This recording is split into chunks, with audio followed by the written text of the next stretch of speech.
Chapter 81 Ancient Gold, Swallowing Insect.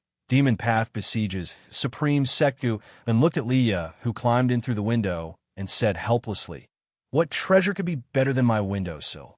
Leah, dressed in green, walked to the table, took a bag from his waist, placed it on the table, and said with a smug smile, "This treasure you will definitely like."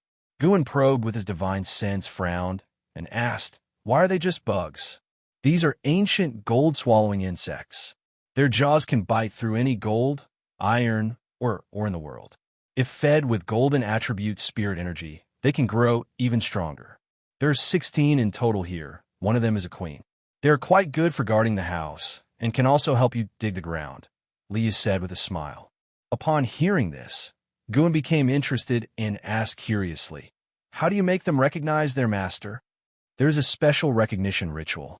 You have to drip your blood essence onto the queen insect to establish a soul connection," Leah said, following by handing Guin a thin secret book from his storage bag. Guin took it but did not open it immediately.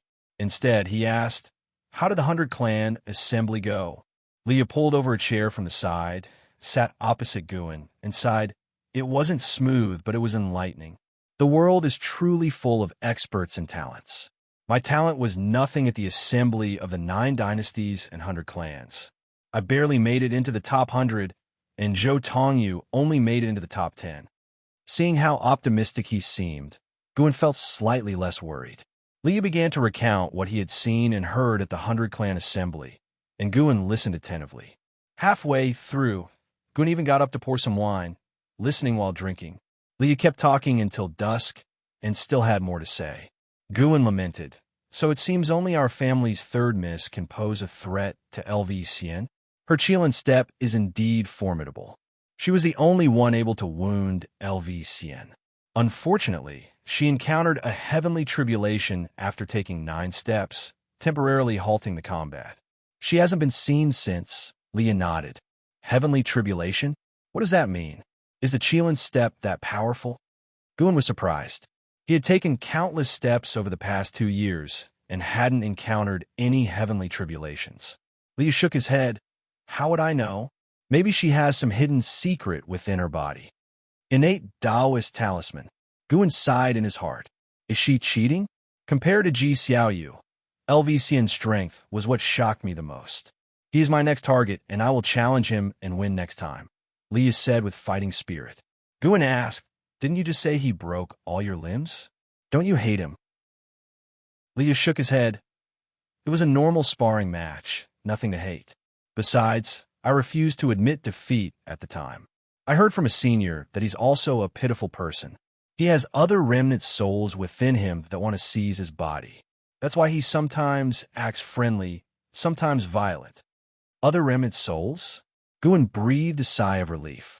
If that's the case, then he was reassured. He had been worried that LV Xian was an immortal reincarnated. Now it seemed that wasn't the case. "What do you mean by other remnant souls?" Guin asked in confusion. "Not sure. It might be related to some treasure, or maybe he was possessed.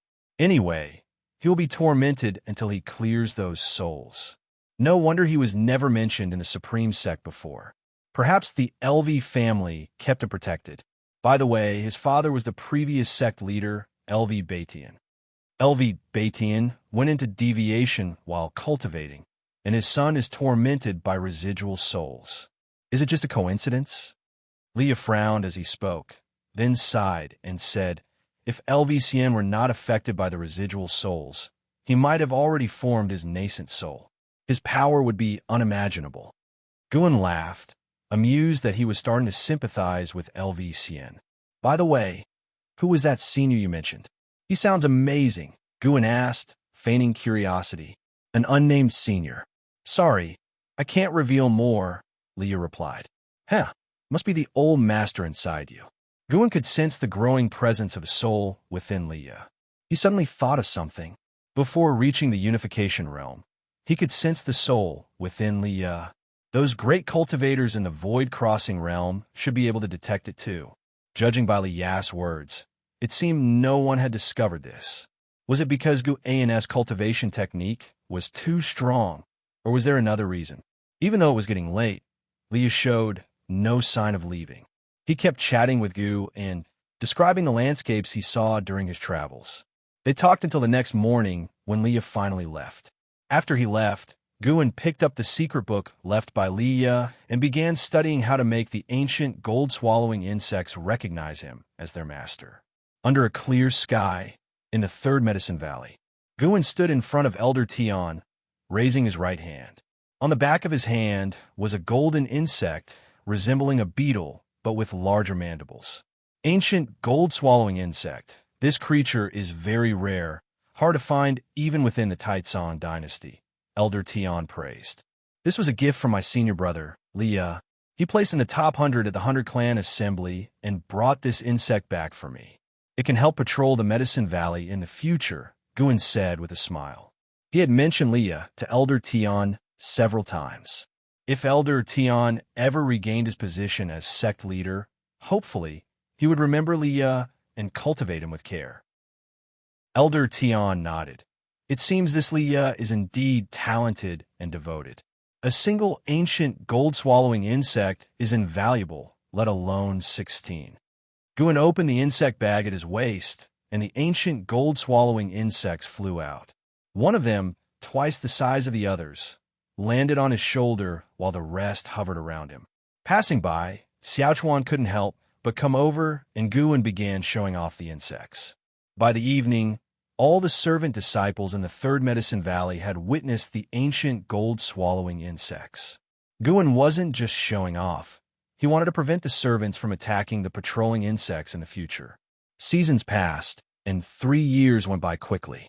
Guin crossed the 50-year mark. These 3 years had been peaceful and fulfilling. His lifespan had exceeded 300,000 years and continued to increase annually. One day, Xiaochuan arrived at the transmission array platform with Yilan. Guin was playing with a white spirit rat, as big as a dog. When he saw Yilan coming, he immediately got up to greet her. Yilan's face looked troubled. Facing Guin, she said, "Senior brother, let's talk inside." Guin nodded and led Yilan upstairs. Xiaochuan went towards the white spirit rat, but it turned and ran away. Angry, Xiaochuan picked up a stone to throw at it, but missed. Meanwhile, Guin closed the door after entering the room. He had just turned around when Yilan spoke. "Senior brother, Wuxia is a spy from the Thousand Autumn Pavilion." Upon hearing this, Guin's expression changed slightly. He frowned and asked, "Nonsense, what evidence do you have?" Yilan took out several sheets of paper and said, "These are all records left by the Demon Extermination Hall of the Disciples.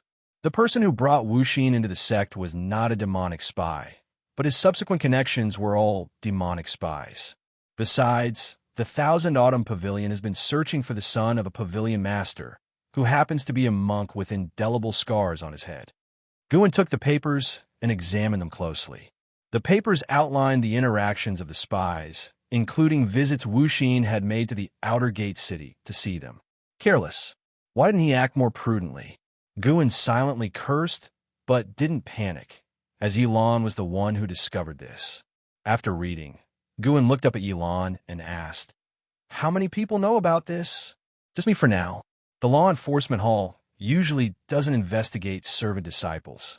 We discovered that there's a valley master in the outer sect's Medicine Valley working for the Thousand Autumn Pavilion, but we haven't identified who it is yet. We wanted to investigate further, but someone above us ordered us to stop," Yilan said angrily. "Who ordered you to stop?" "Outer sect Great Elder Xianxia, but her people said it was an order from the inner sect." Guin suddenly thought that Xianxia being the outer sect Great Elder might actually be beneficial, as she could shield him. Although Guin had never worked for the Thousand Autumn Pavilion, the green vine tree made it impossible to wash his hands clean, and he didn't want his peaceful farming life disturbed. Guin stepped forward, grabbing Yilan's shoulders, and took a deep breath, saying, "Junior sister, this matter must be suppressed. Even if Wuxia is from the demonic path, after so many years together, I believe he is not a bad person." Blushing, Yilan lowered her eyes and said, "Senior brother, are you also from the Thousand Autumn Pavilion? If you are, I'm willing to go with you." "How could that be?" I was born as a person of the Supreme Sect, and I will die as a ghost of the Supreme Sect. I don't care. Wherever you go, take me with you. Can you suppress this matter then? Yes. The other evidence has been destroyed. Only what's in your hand remains. Guan released her and threw the papers into his storage bag. Better keep it just in case. Yilan then said, "This is actually a minor issue. I know you will protect him. I came to tell you something bigger. The demonic path is preparing to attack the Supreme Sect, and this time, it's real. Someone in the Hall of Elders in the main city has betrayed the Supreme Sect. This information came from a law enforcement hall spy within the Wanyin sect and has been reported upwards.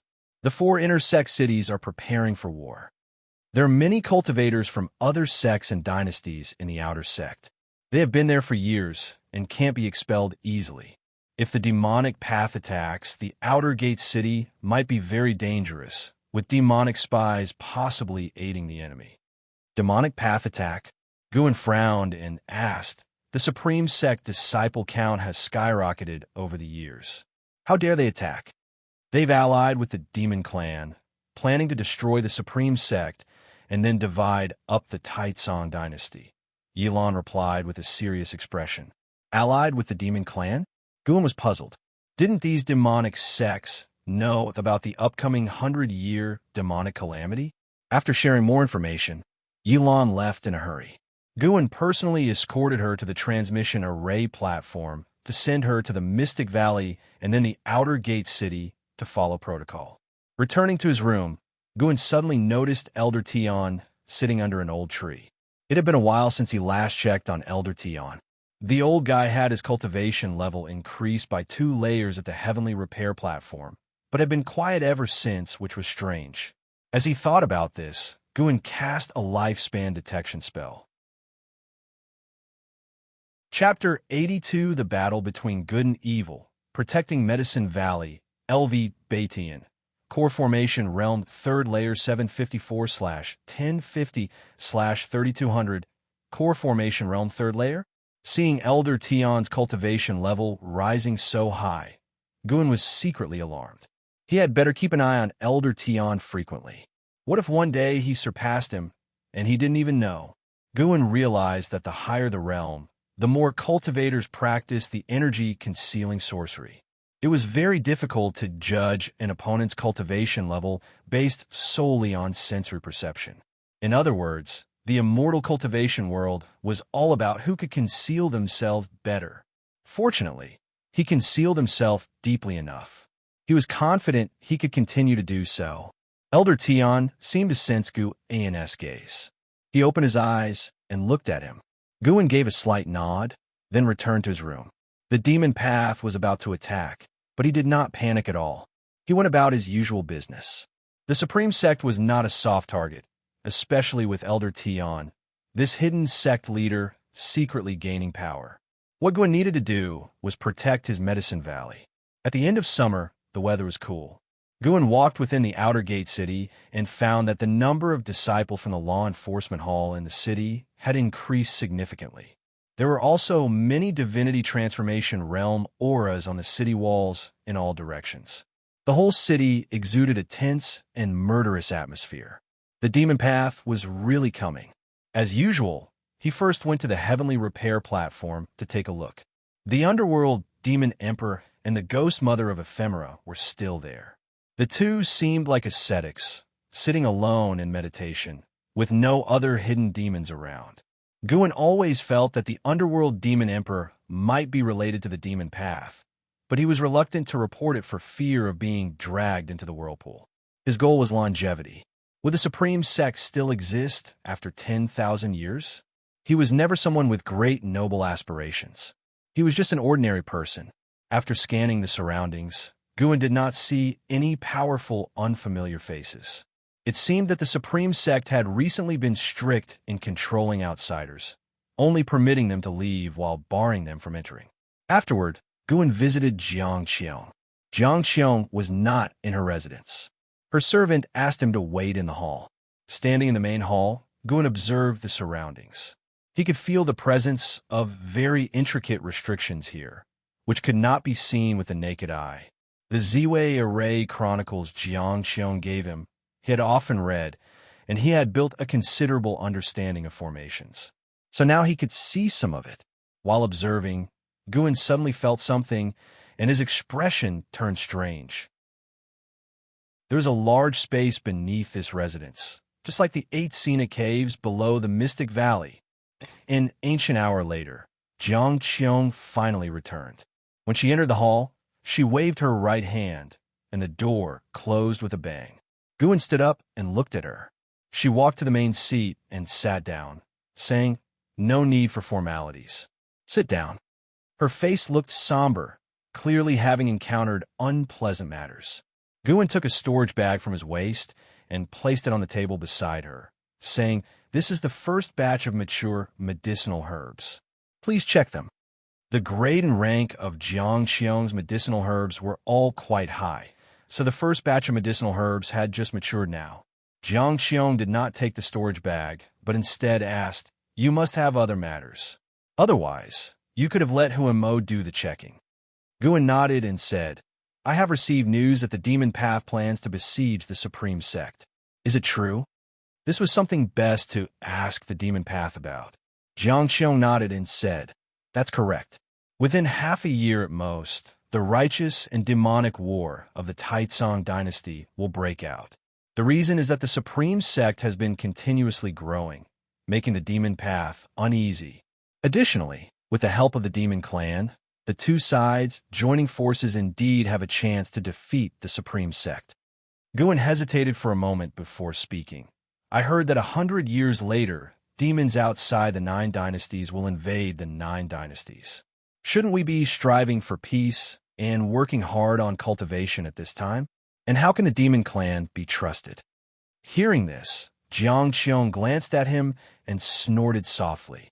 "Do you think the Demon Clan is of one mind? The demons outside the 9 dynasties are not purely Demon Clan. If they break in, the Demon Clan will also face slaughter. As for the human race, when have they ever truly united? The more dangerous the situation, the more they fight. The resources in the immortal cultivation world of the 9 dynasties are limited. The stronger the Supreme Sect becomes, the more it squeezes the cultivation resources of other sections. Historically, the so-called righteous and demonic struggles have actually been battles for resources. They just need a justified cause. This time, the Demon Path is launching a war under the banner of the Supreme Sect's evil deeds. Soon you will hear about it. When the Supreme Sect's morale wavers, the Demon Path will launch an attack. If they succeed, the righteous and demonic stances will reverse. If they fail, the Supreme Sect will have no strength left to eradicate the Demon Path." After hearing this, Guin remained silent. He was the one who could feel this the most.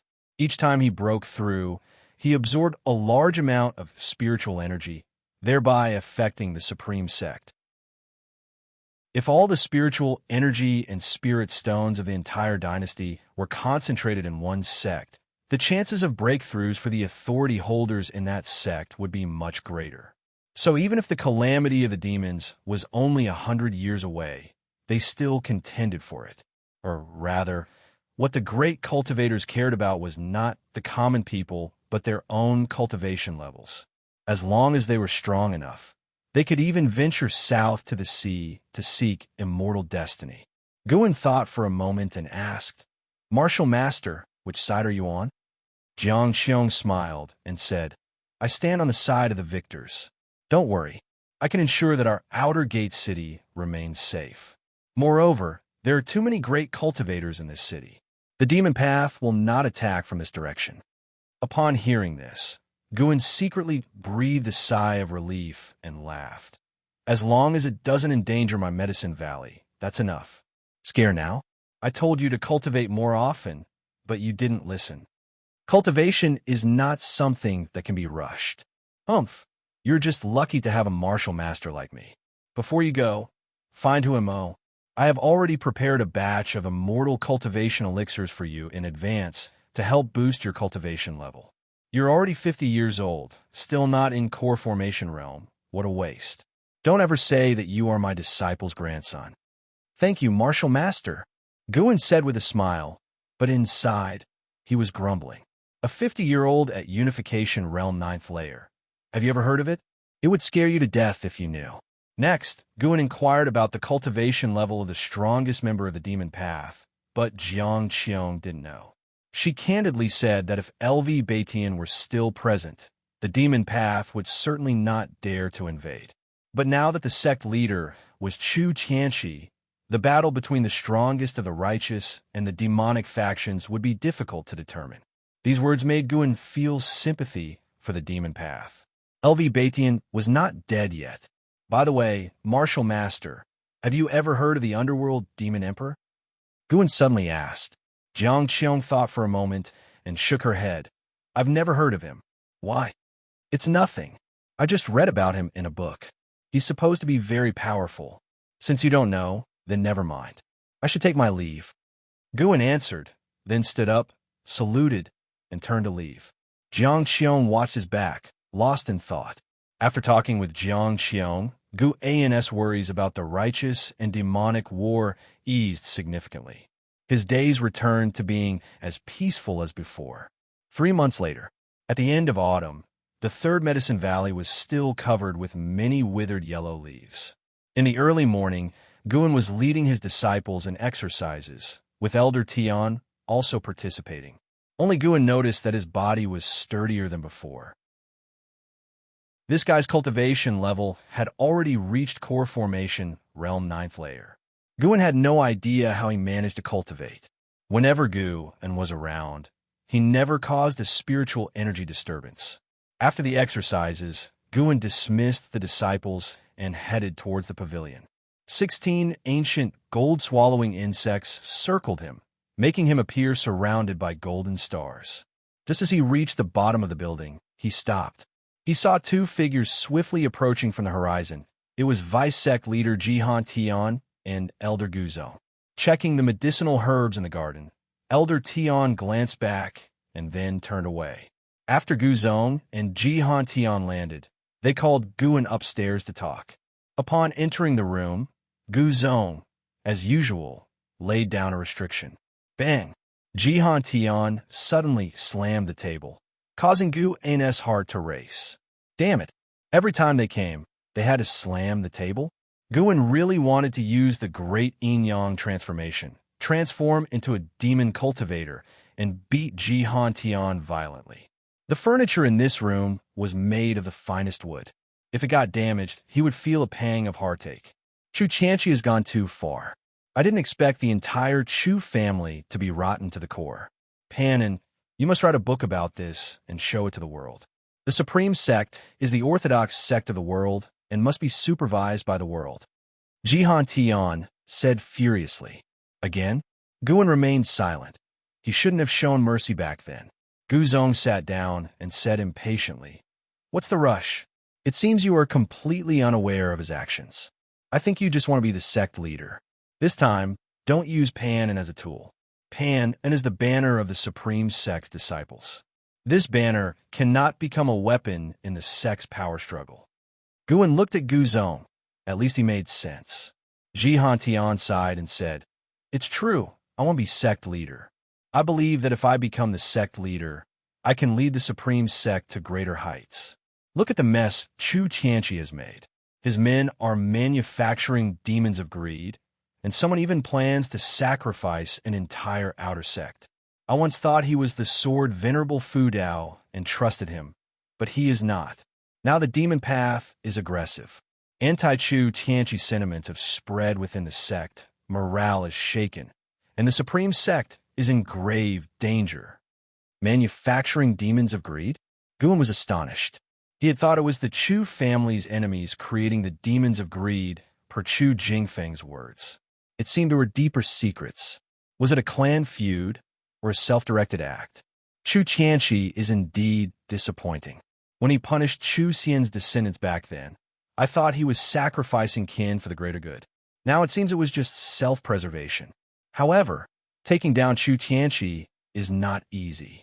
Many in the Hall of Elders were promoted by him, and he has good relations with the Daotian sect. Guzong shook his head as he spoke. Hearing this, Guan was confused. What were these two playing at? What was the point of discussing such matters with an outer disciple? They were probably putting on an act to stir his feelings, trying to make him outraged and willing to expose the dark side of the supreme sect. The two continued to criticize Xianxia, listing his various wrongdoing deeds. As Guan listened, he couldn't help but feel a surge of anger. If Xianxia had truly done all this, he was indeed unforgivable. However, Guan remained rational and unmoved. Gu Zong looked at Guan and said, "The Supreme Sect may face calamity soon. Your third Medicine Valley has too many medicinal herbs. It needs protection. We plan to send 50 core formation realm cultivators to guard the third Medicine Valley. What do you think?" Xianxia added, "The Gu and Ji families will each send 25 people. By the way, Xiaoyu is among them. This way, not only will she help you guard the Medicine Valley, but she will also stay away from the war." Chapter 83, Gathering Spirit, Divine Finger. You are mine 50 core formation realm cultivators? Gutha naturally did not refuse. After all, he couldn't always guard the third Medicine Valley himself. He immediately bowed to thank the two from the ancient sect. An hour later, the two from the ancient sect departed, and Guan saw them off outside the building. After they left, Elder Tian walked over, curiously asked, "Valley Master, what did they come to see you for?" In the past, Elder Tian would not have asked. Now, not only was his cultivation level rising, but he also dared to inquire about the Valley Master's important matters. It seemed he was indeed making a comeback. Guan feigned hesitation and then divulged what he had learned. Xianxia's crimes were exposed by the demon path and spread like wildfire through the Supreme Sect. The 5 great sects of the demon path prepared to join forces with the demon clan to besiege the Supreme Sect. Various incidents came out of his mouth. Paired with his worried expression, it seemed as if the Supreme Sect was facing imminent disaster. Elder Tian comforted him. "Valley Master, no need to worry. The Supreme Sect has stood on this land for thousands of years, enduring countless dynastic changes. Historical records show several instances of being besieged by the demon path, yet they have always survived the danger." Upon hearing his words, Guan indeed felt reassured. True, if the sky were to fall, there would be taller people to hold it up. I am just here to plant medicinal herbs well and provide alchemical materials for the sect. That is the only contribution I can make. Guan shook his head and laughed. Elder Tian nodded with a smile. He appreciated Gu An's temperament. Still, since the demon path is coming, danger is inevitable. "Valley Master, I have a set of finger techniques, sharp and cunning. If the enemy is careless, it may even allow you to kill opponents above your level. Let me teach you." Elder Tian continued. Guan had never learned any finger techniques before, so naturally, he was interested. He asked curiously, "Elder Tian, why do I feel like your background is not simple, knowing and capable of so much?" "Haha, an old man who has lived long, naturally has some knowledge." Elder Tian laughed heartily, no longer had the timid demeanor of the past.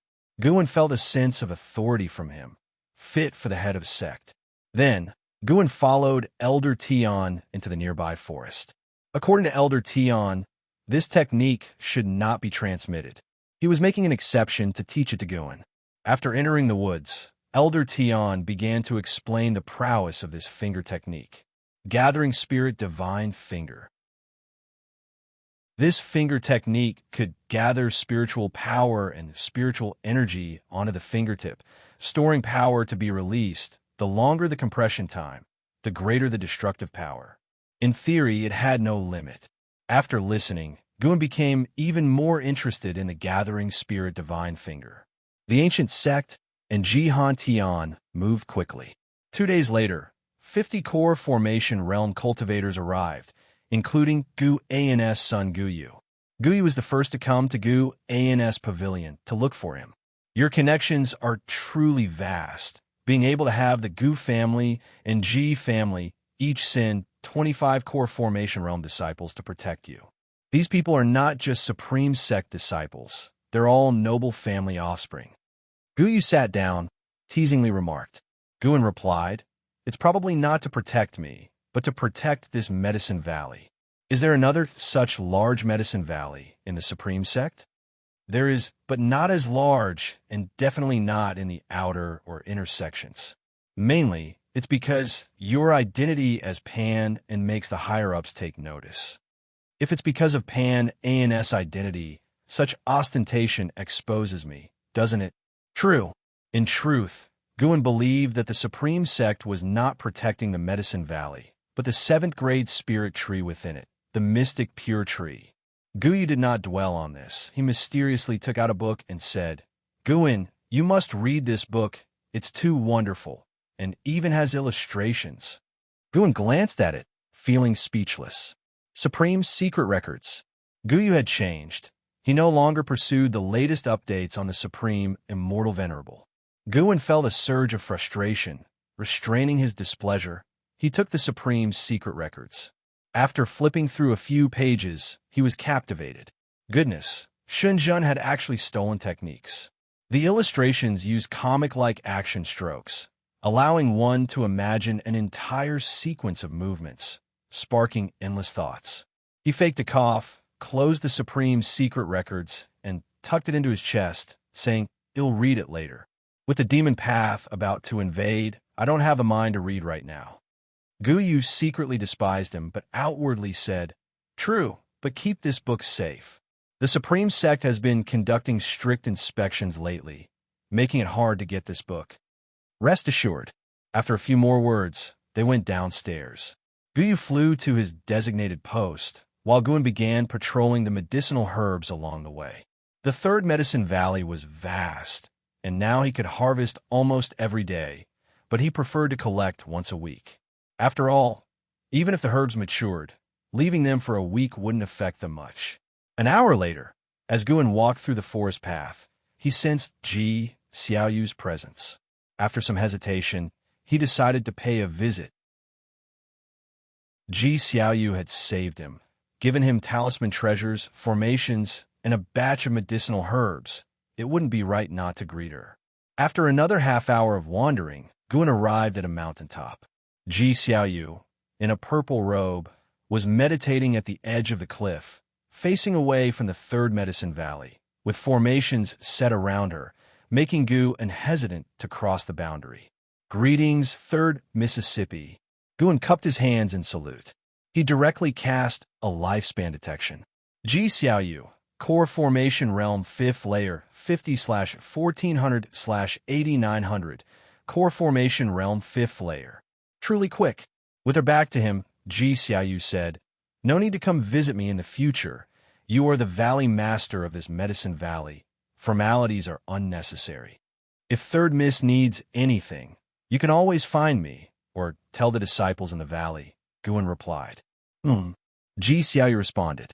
Guan suddenly didn't know what to say, so he prepared to take his leave. Xiaoyu suddenly said, "Jihan Tian is my great-grandfather.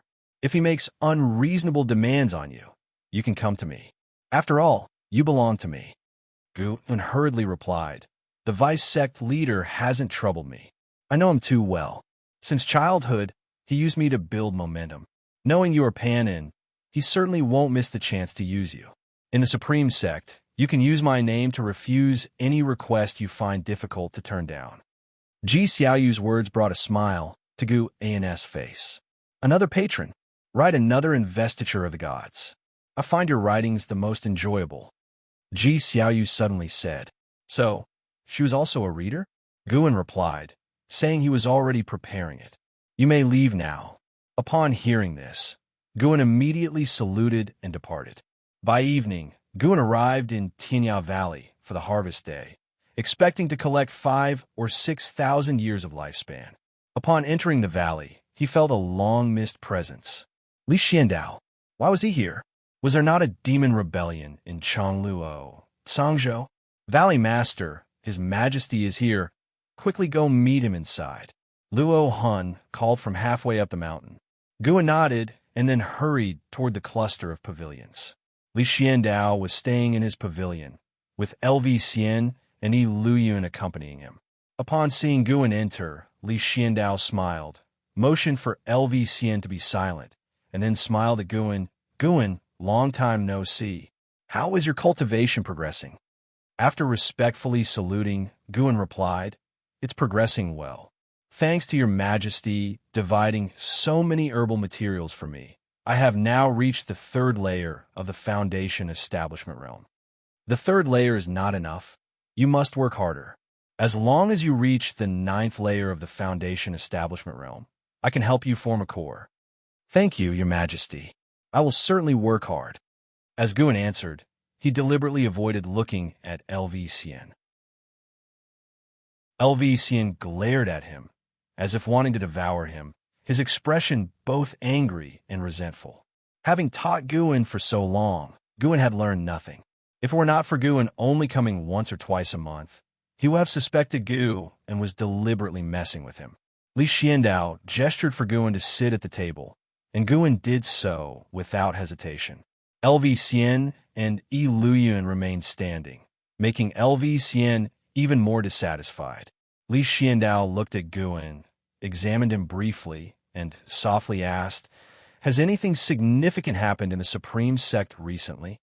Guin frowned, hesitated, and said, I heard the Demon Path plans to besiege the Supreme Sect, and there are unfavorable rumors about the sect leader within the sect. He recounted what he had heard in detail, but did not mention his 3rd Medicine Valley. After Guin finished, Li Zuando's smile deepened. He laughed. Chu Xianxia is proud and arrogant, looks down on everyone, even his kin are seen as pawns. It's not surprising he did these things. My informant in the Demon Path also sent word. At the end of the year, the Demon Path will launch a full-scale attack on the Supreme Sect. Guin began to ponder Li Zuando's attitude toward the Supreme Sect. He asked confusedly, Doesn't the Demon Path fear Sword Venerable Fu Dao? They say Sword Venerable Fu Dao is the world's foremost sword cultivator. Li Xiandao shook his head. Of course they fear him. That's why they have waited until now to act. The true identity of Sword Venerable Fu Dao has been revealed within the Demon Path. While that person is strong, he is not invincible. That person? Guin was astonished. Someone was impersonating Lao Zi's fame? Li Xiandao again looked at Guin, earnestly said, A great battle between righteous and demonic forces is about to erupt. By rights, I should have you withdraw, but Whitley is still there. I need you to keep an eye on the Supreme Sect for me. I will arrange for a nascent soul realm cultivator to protect you. How about that? Guin thanked him repeatedly, then said, Uncle, there's no need. I am just an outer sect disciple, unknown to the Demon Path. Assigning me a nascent soul realm cultivator would instead attract high-level attention from the Demon Path. Don't worry, this person is adept at concealing their energy. Even if their cultivation level is far above, they won't be detected. Li Xiandao waved his hand dismissively. Can't refuse? Guin looked at Li Xiandao, weighing his options. Li Xiandao continued. You are my man. I naturally can't let anything happen to you. Besides, this person has a very good relationship with Leah. You could introduce them to Leah later. With it said to such an extent, Guin certainly couldn't refuse. Half an hour later, Guin took his leave and began to harvest the mature medicinal herbs. Li Xiandao, from within the pavilion, could see Guin working diligently. He sighed, This youngster is steady in his work, very much to my liking. You must take good care of him. Xian couldn't help but say, Your Majesty, are you hinting at me? I just want to ask, who is more important to you among Li Ye and the Crown Prince? Iluyan frowned, but did not stop Xian. Li Xiandao chuckled. They are both important. What are you worried about? Li isn't staying in Changluo. He poses no threat to the Crown Prince. Unless what? Unless Li masters the Emperor-level sword technique.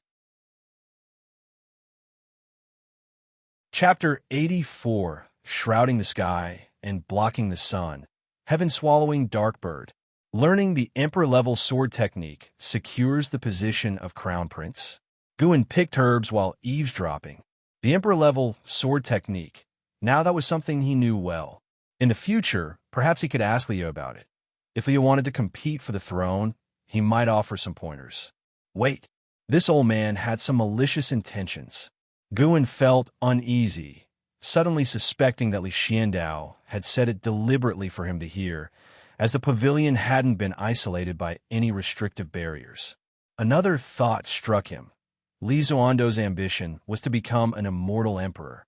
For an emperor, the greatest threat could be the crown prince. Even without pursuing immortal cultivation, a mortal emperor in his old age would be wary of the crown prince. Not many crown princes smoothly inherit the throne. Could it be that Li Xiandao wanted to use Li Ye to eliminate the crown prince? It's quite possible. Guan stopped thinking about it, focusing on picking herbs and letting the father and son deal with each other. Because of Li Zuando's presence, Guan didn't leave immediately after finishing collecting the herbs. He only left the next morning. When he was leaving, Li Xiandao hadn't left yet, saying he wanted to stay for a while longer. Guan suspected that Li Xiandao wanted to watch the drama of the righteous and demonic conflict. After returning to Mystic Valley, Guan instructed Wuxia and others, telling them that the demon path was about to invade and that they shouldn't wander around casually, making all the disciples, including Wuxia, very nervous. Guan planned to stay overnight in Mystic Valley from now on. The third Medicine Valley had Elder Tion and 50 core formation realm cultivators, making it very safe. Mystic Valley was different, with only a group of servant disciples. Currently, Mystic Valley contributed less and less to his lifespan income, but the 8 scenic caves beneath Mystic Valley were different. Even if Mystic Valley's lifespan income wasn't much, he was reluctant to abandon it. 10 days later, the nascent Soul Realm cultivator arranged by Li Xiandao arrived at Mystic Valley. Guan stood in front of the wooden fence, watching from a distance as a woman in green with a sword walked over, her conical hat swaying in the cold wind, accentuating her ethereal presence. Yang and I, Nascent Soul Realm, 9 layers 214/780/1360. A nascent Soul Realm cultivator at 200 years old, quite impressive quality. Guan thought silently, then stepped towards Yang and I. I am Guan, the Valley Master of this Medicine Valley. May I know who you are? As he approached, he raised his hand and asked.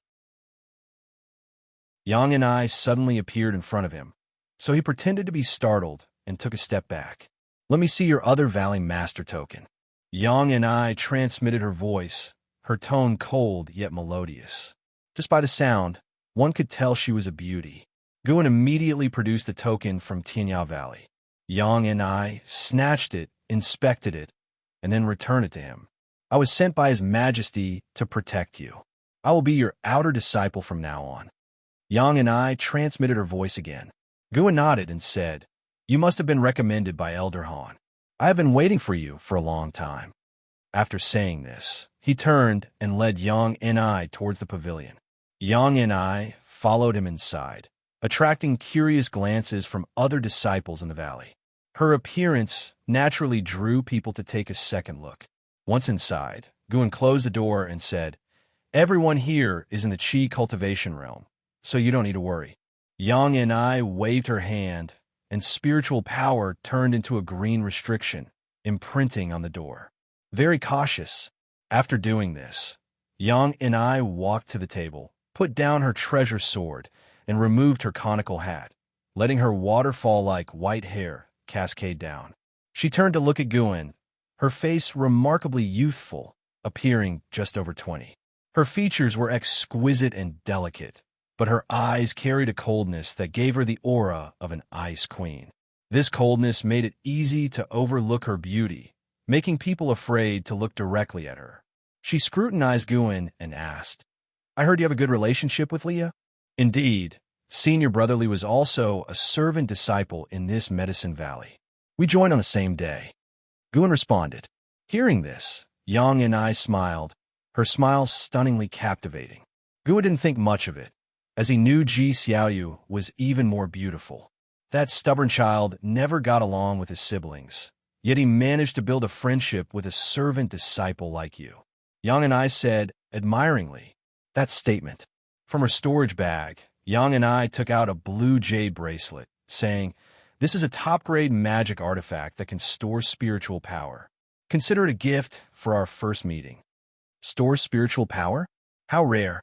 Guin quickly waved his hand and said, I can't accept this. You are here to protect me. How could I dare to take your gift? Just take it. Lia's mother is my sister. Since you're close to Lia, you're naturally considered my junior. Yang and I said impatiently, tossing the jade bracelet to him and then turning to the bookshelf. You go about your business. Don't concern yourself with me. Guin caught the jade bracelet, wanted to say this was his building and it wasn't convenient. But seeing Yang Ni's stance, obviously wanting to stay, he could only give up. Ever since his encounter with Shenzhen, Guin no longer left anything incriminating in the building, so he hesitated briefly before leaving without disturbing Yang and I. Yang Ni's presence didn't disrupt the rhythm of life in Mystic Valley, as she rarely left her room and didn't interact with other disciples. When Guin planned to go to the Third Medicine Valley, she insisted on accompanying him, leaving him no choice but to take her along. Upon arriving at the Third Medicine Valley, she was shocked, beginning to reassess Guin. This servant disciple was no simple character. Guin also wasn't afraid shed report to Li Xiandao. Perhaps Li Xiandao had long discovered the Third Medicine Valley. It was hard to hide this matter. After all, he had a clear conscience. If Li Xiandao grew suspicious of him because of this, he didn't care. In his mind, he feared Li Xiandao far less than the Supreme Sect. Thus, Yang and I followed Guin as he patrolled the Medicine Valley, watching him pick herbs and sow seeds. A month later, Yang and I developed some goodwill towards Guin and was too honest and treated the servant disciples very kindly. Such a person posed no threat to anyone. She also understood why Lia could favor Guin days past one after another. Snowflakes flew, covering every part of Guin's Medicine Valley. Li Xiandao had said that the demon path would invade the Supreme Sect at the end of the year, making Guin worry about this every day. Perhaps any day now, the demon path would attack. On this day, Mystic Valley, Guin and Wuxia led the disciples in shoveling snow, with Yang and I standing at a distance by the wooden fence, holding her sword. Senior brother, what realm is that outer disciple in? Wuxia whispered to Guin, very curious. Yang and I's stance alone looked very strong. What's it to you? She's my disciple. Don't get any ideas. Guin said in a bad mood. Wuxia chuckled. Senior brother, you know me so well. When are you going to get me a Foundation Establishment Realm disciple as an assistant? I will be so impressive wherever I go. If I really arranged it, would you dare accept? Hearing this, Wuxia seemed to remember something, grinning awkwardly and falling silent. Guin continued to shovel snow. After a while, he seemed to sense something furrowing his brow, but he didn't stop working. In the distance, Yang and I also sensed something. She leaped to the southern mountaintop, attracting everyone's gaze in the valley. Snow flew incessantly, casting the world in a white blur. From within the valley, Yang and a silhouette on the mountaintop appeared faint, as if she might be swallowed by the violent snowstorm at any moment. What's wrong with her? Wuxia couldn't help but ask Guin. Guin looked up and said, I don't know either. Well, ask her when she comes down. Goo goo, a light bird cry echoed, reverberating through the world, even masking the sound of the wind. The sudden bird cry made everyone frown, looking around, trying to find the source of the sound. Wuxia seemed to remember something, his face changing dramatically. He hurriedly shouted, Everyone, back to the rooms! Quick! As he spoke, he pulled Guin towards the pavilion group. Guin shook off his hand and said, You all head inside. I need to watch the Medicine Valley. Wuxia turned and said urgently, That's the heaven-swallowing dark bird of the Thousand Autumn Pavilion, a demonic beast that Foundation Establishment Realm cultivators can't deal with. You go inside first. I'm not going to fight it. Don't forget your identity. Guin said sternly. Hearing this, Wuxia could only grit his teeth and run inside. Soon, only Guin remained in the valley, while the disciples all leaned out of their windows, watching the sky in extreme tension. Guin already sensed the presence of the heaven-swallowing dark bird. Very strong, comparable to the void Crossing Realm. Whoosh, a fierce wind came from the south, stirring up a snowstorm that swept through the Medicine Valley. Guin, watching the swaying herbs, felt distressed but couldn't expose his cultivation level in front of Yang and I and the other disciples. He could only go to the section with the highest grade herbs and use his foundation establishment realm spiritual power to protect them. At this moment, Yang and I suddenly appeared beside him, taking out a large flag and planting it in the ground. She raised her palm to infuse spiritual power into the flagpole. The flag fluttered, forming a light screen that enveloped them, blocking the wind and snow. Yang and I breathed a sigh of relief, turning to Gu and scolding. "Are you crazy? What do these herbs have to do with you? Can't you sense the demonic qi?" Guin replied, "I sensed it, but if I can sense it, the great cultivators from the Supreme Sect will definitely..." Boom! A terrifying pressure descended suddenly. Guin looked up, as did Wuxia and the other disciples. Everyone's eyes widened. The vast snowy mist was dispersed, revealing an enormous bird covering the sky. It flew over Mystic Valley, plunging the valley into darkness that wouldn't dissipate for some time. Even someone as calm as Gu and was stunned by the heaven-swallowing dark bird size. In his view, its wingspan exceeded 100 miles, extremely exaggerated. On the bird's back were numerous demonic cultivators, at least 10,000 of them. Its destination was precisely the outer gate city of the Supreme Sect. That's the heaven-swallowing dark bird of the Thousand Autumn Pavilion, a 6-tier demonic beast with the power to destroy empires. It's my first time seeing it too. Yang and I muttered, gazing up at the sky in awe, her eyes showing fear. Guin didn't say anything, focusing on the heaven-swallowing dark bird, hoping it wouldn't target his Mystic Valley.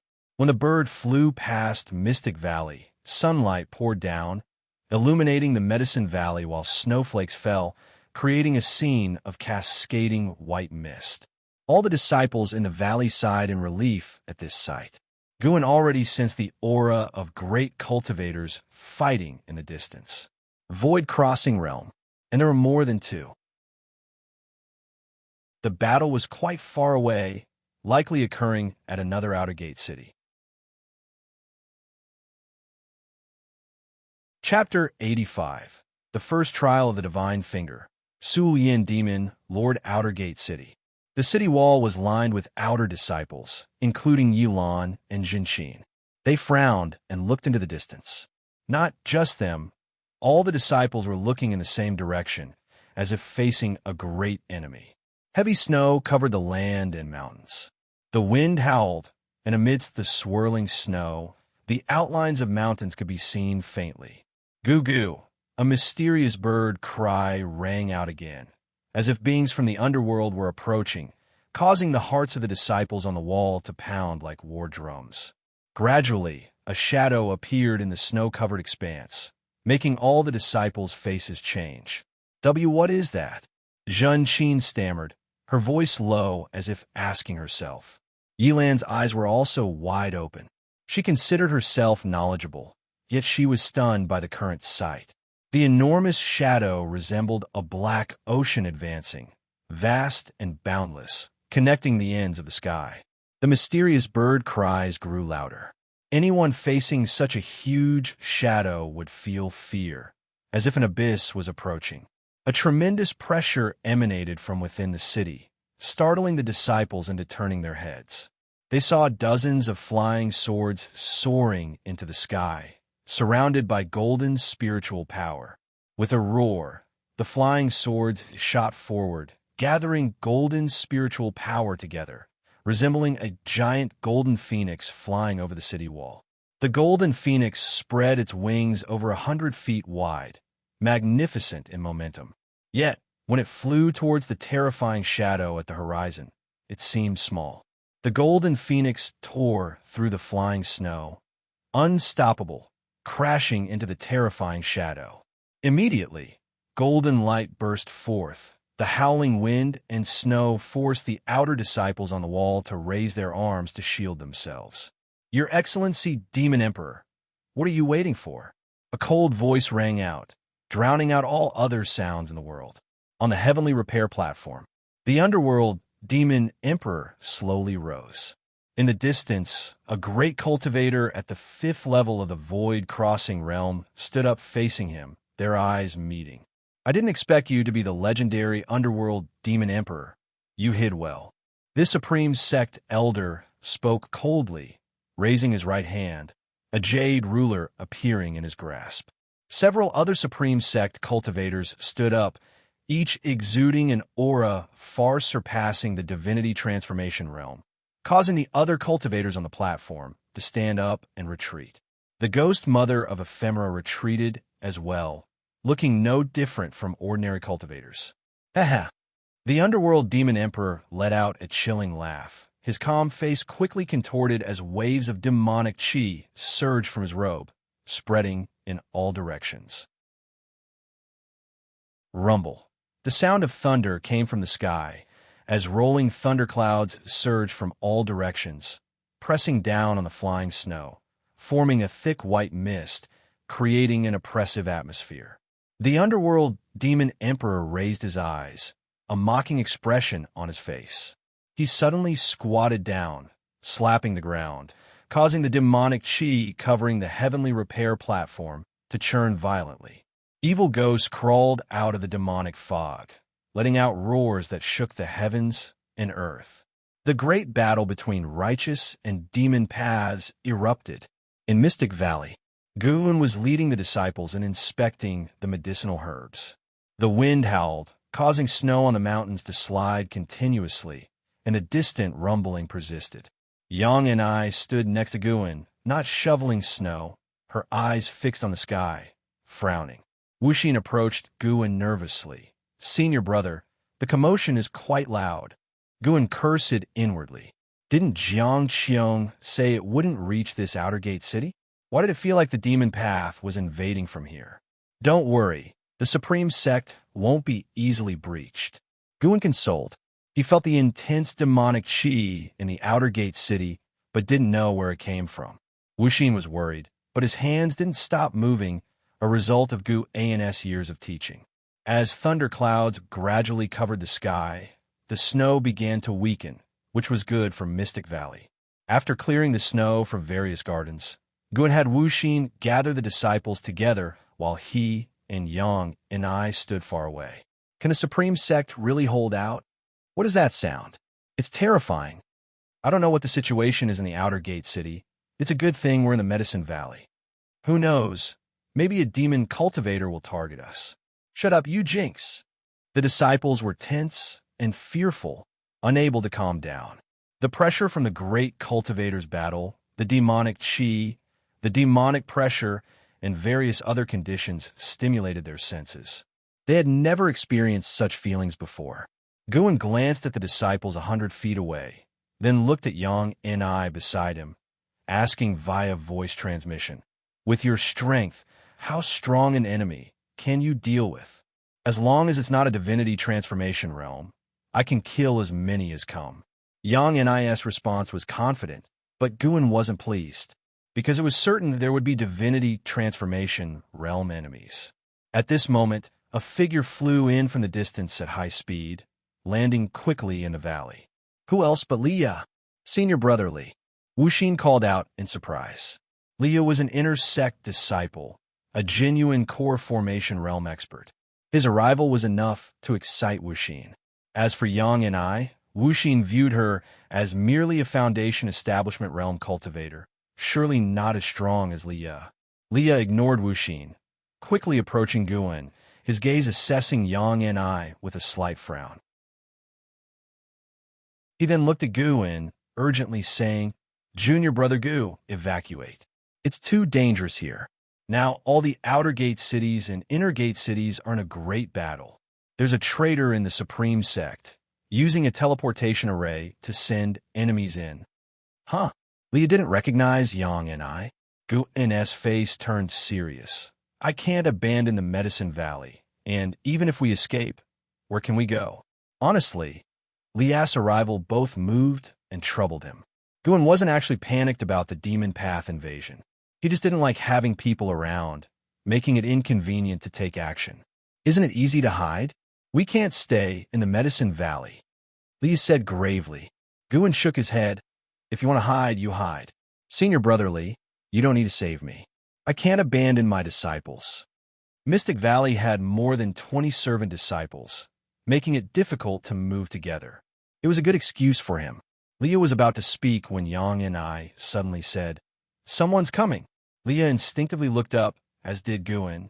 They saw rolling thunderclouds forming a huge vortex in the sky, with a figure falling from it, aiming directly at Mystic Valley. The figure descended like a falling star, landing on a northern mountain peak, raising snow and mist. Wuxia, you sure made it hard for me to find you. I didn't expect you to be hiding here. Where did you get the courage to infiltrate the Supreme Sect as a spy? A contemptuous, cold laugh echoed through Mystic Valley, startling everyone to look at Wuxia. The disciples around Wuxia exclaimed and retreated. Wuxia looked up at the person on the peak with a grim face, eyes full of hatred. The person on the peak wore a blood-patterned black robe, with disheveled hair and handsome features, but his brows were full of killing intent. His smile was hideous as he looked at Wuxia like a crawling insect. Bai Wu, first layer of nascent soul realm 203/790/980 Gu, and saw the result of the lifespan detection and remained unflustered. He dared to let the other party enter the valley, sensing their cultivation level wasn't a threat. He was just being cautious, verifying it. Leah frowned, looking at Wuxia from afar, a flicker of killing intent in his eyes. Wuxia seemed to know Bai Wu's fierceness, gritting his teeth. "He'll go back with you, just don't hurt anyone else." "That won't do. My orders are to kill everyone in the Supreme Sect, including insignificant servant disciples." Bai Wu licked his lips, taunting. "And who said I was taking you back? Today, you will be buried with them. I can bring your head back." "Oomph." A cold snort suddenly sounded, making Bai Wu's pupils shrink. He glanced over reflexively to see a woman in green appear next to him out of thin air, drawing her sword to slash. It was Yang and I. He leaped aside but still got slashed on the arm, blood splattering. Yang and I continued her assault, the two battling on the peak. Sword chi surged, and demonic chi spread like mist. They quickly flew into the sky to fight. Leah couldn't help but look at Guan, asking, "Who is she?" "Your mother's sister, Yang and I. Don't you recognize her?" Guan replied quietly. Leah's expression became bewildered, mumbling, "Why is it her?" Guan noted his expression, feeling puzzled. What did that mean? Could be they didn't get along? Guan didn't ask and said, "I'll check the forest. There's a lot of medicinal herbs planted in there." Saying that, he ran towards the woods. Leah wanted to stop him, but Yang NIS battle captured his attention. "Damn it," Leah cursed, leaping to support Yang and I. In truth, Yang and I didn't need his help. She was already overwhelming Bai Wu. Within 10 breaths, Bai Wu was covered in blood. Despite his wide and aggressive spells, Yang NIS movement technique was too exquisite, allowing her to dodge easily. Seeing Bai Wu so miserable, Wuxia's eyes widened. He hadn't expected Yang and I to be so formidable. Where did senior brother find such a powerful great cultivator? On another side, Guan reached the forest's edge, turning his back to Mystic Valley, looking at the distant mountains. He raised his right hand, thumb pressing on middle finger, aiming into the distance. He sensed a void-crossing realm presence hundreds of miles away, lingering suspiciously. Too close to his Medicine Valley, it must be killed. Just the right time to test Elder Tion's Gathering Spirit Divine Finger. He had mastered Gathering Spirit Divine Finger. Though not proficient, it should be enough to kill a void-crossing realm demon cultivator. Spiritual power compressed at his middle finger. He didn't gather surrounding spiritual energy, fearing it would alert Yang and I and the others. Hundreds of miles away, on a flat land between the mountains, a group of demon cultivators was assembling an array platform. A formidable demon cultivator stood nearby, watching quietly. He was named Su Yan, one of the demon lords of the Heavenly Extinction sect, at the 4th level of Void Crossing Realm, toying with a white flame in his right hand, his expression indifferent. A Heavenly Extinction sect disciple approached softly. "Master, the array should be completed in half an hour." Su Lian Demon Lord replied indifferently. "Finish it immediately. Prepare." Before he could finish, his face suddenly changed, instinctively looking aside. Chapter 86 Elder Tian's Resolve. Demons overwhelming the sky. When Su Lian Demon Lord spoke, his thoughts had already floated inside the Supreme Sect. This great war concerned the Millennium chief fortune of the Huanin sect, even its rise and fall. He could not wait to join the battle. However, before he could finish his sentence, he instinctively sensed the terrifying aura of danger and glanced sideways. Everything happened too quickly. Even he, a great cultivator with a void-crossing realm 4th layer cultivation level, had no time to react. In his eyes, semi-transparent airflow was killing its way forward at an inconceivable speed, passing through the mountains and causing the heavens and the earth to appear distorted.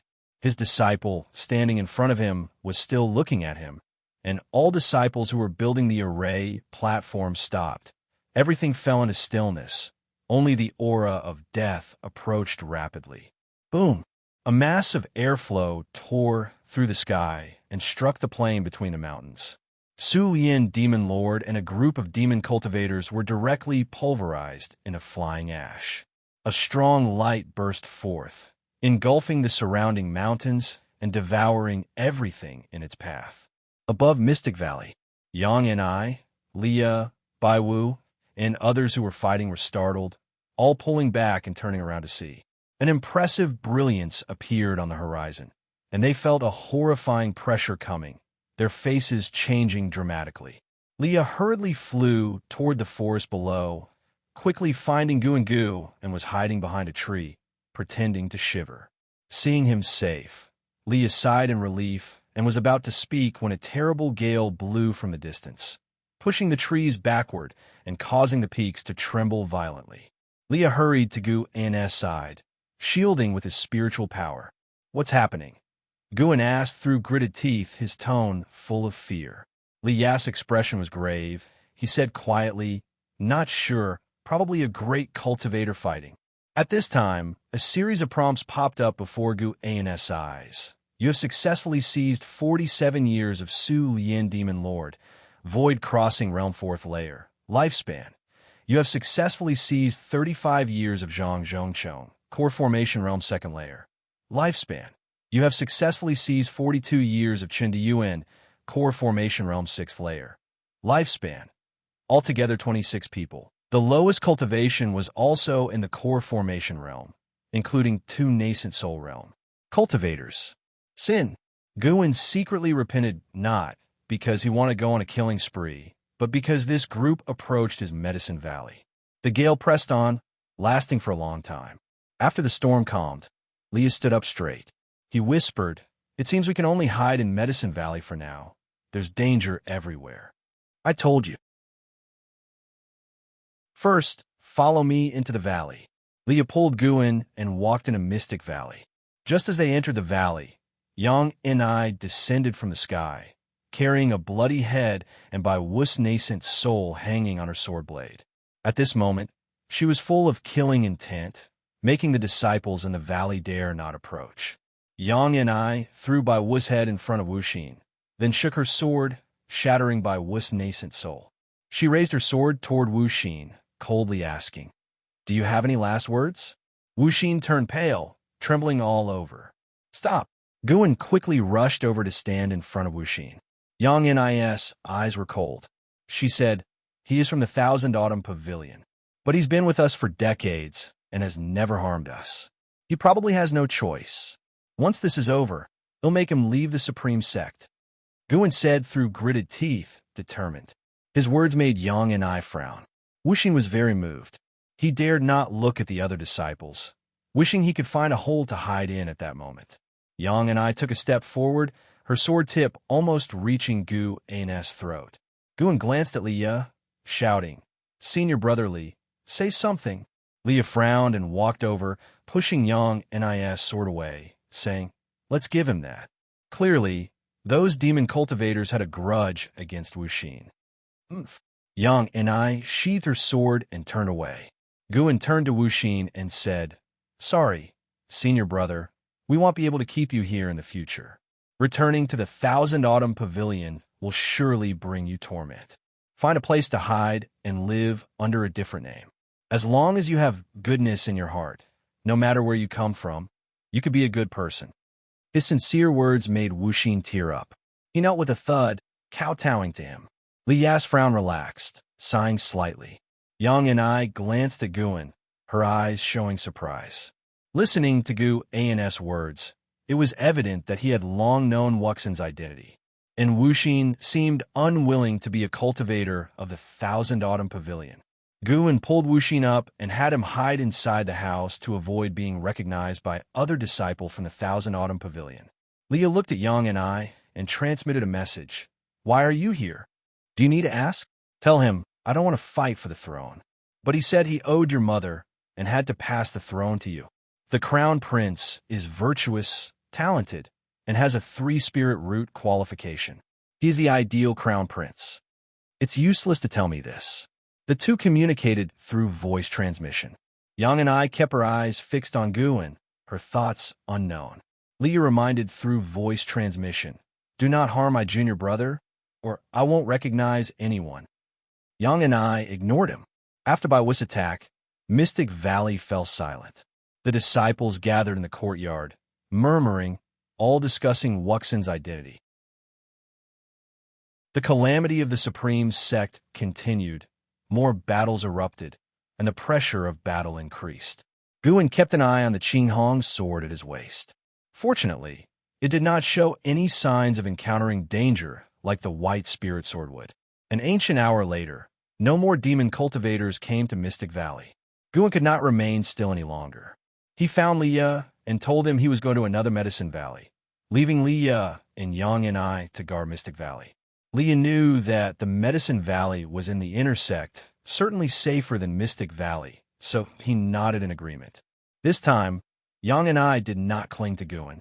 In her mind, Leah was naturally more important. Before leaving, Guan left an ancient gold-swallowing insect inside the house.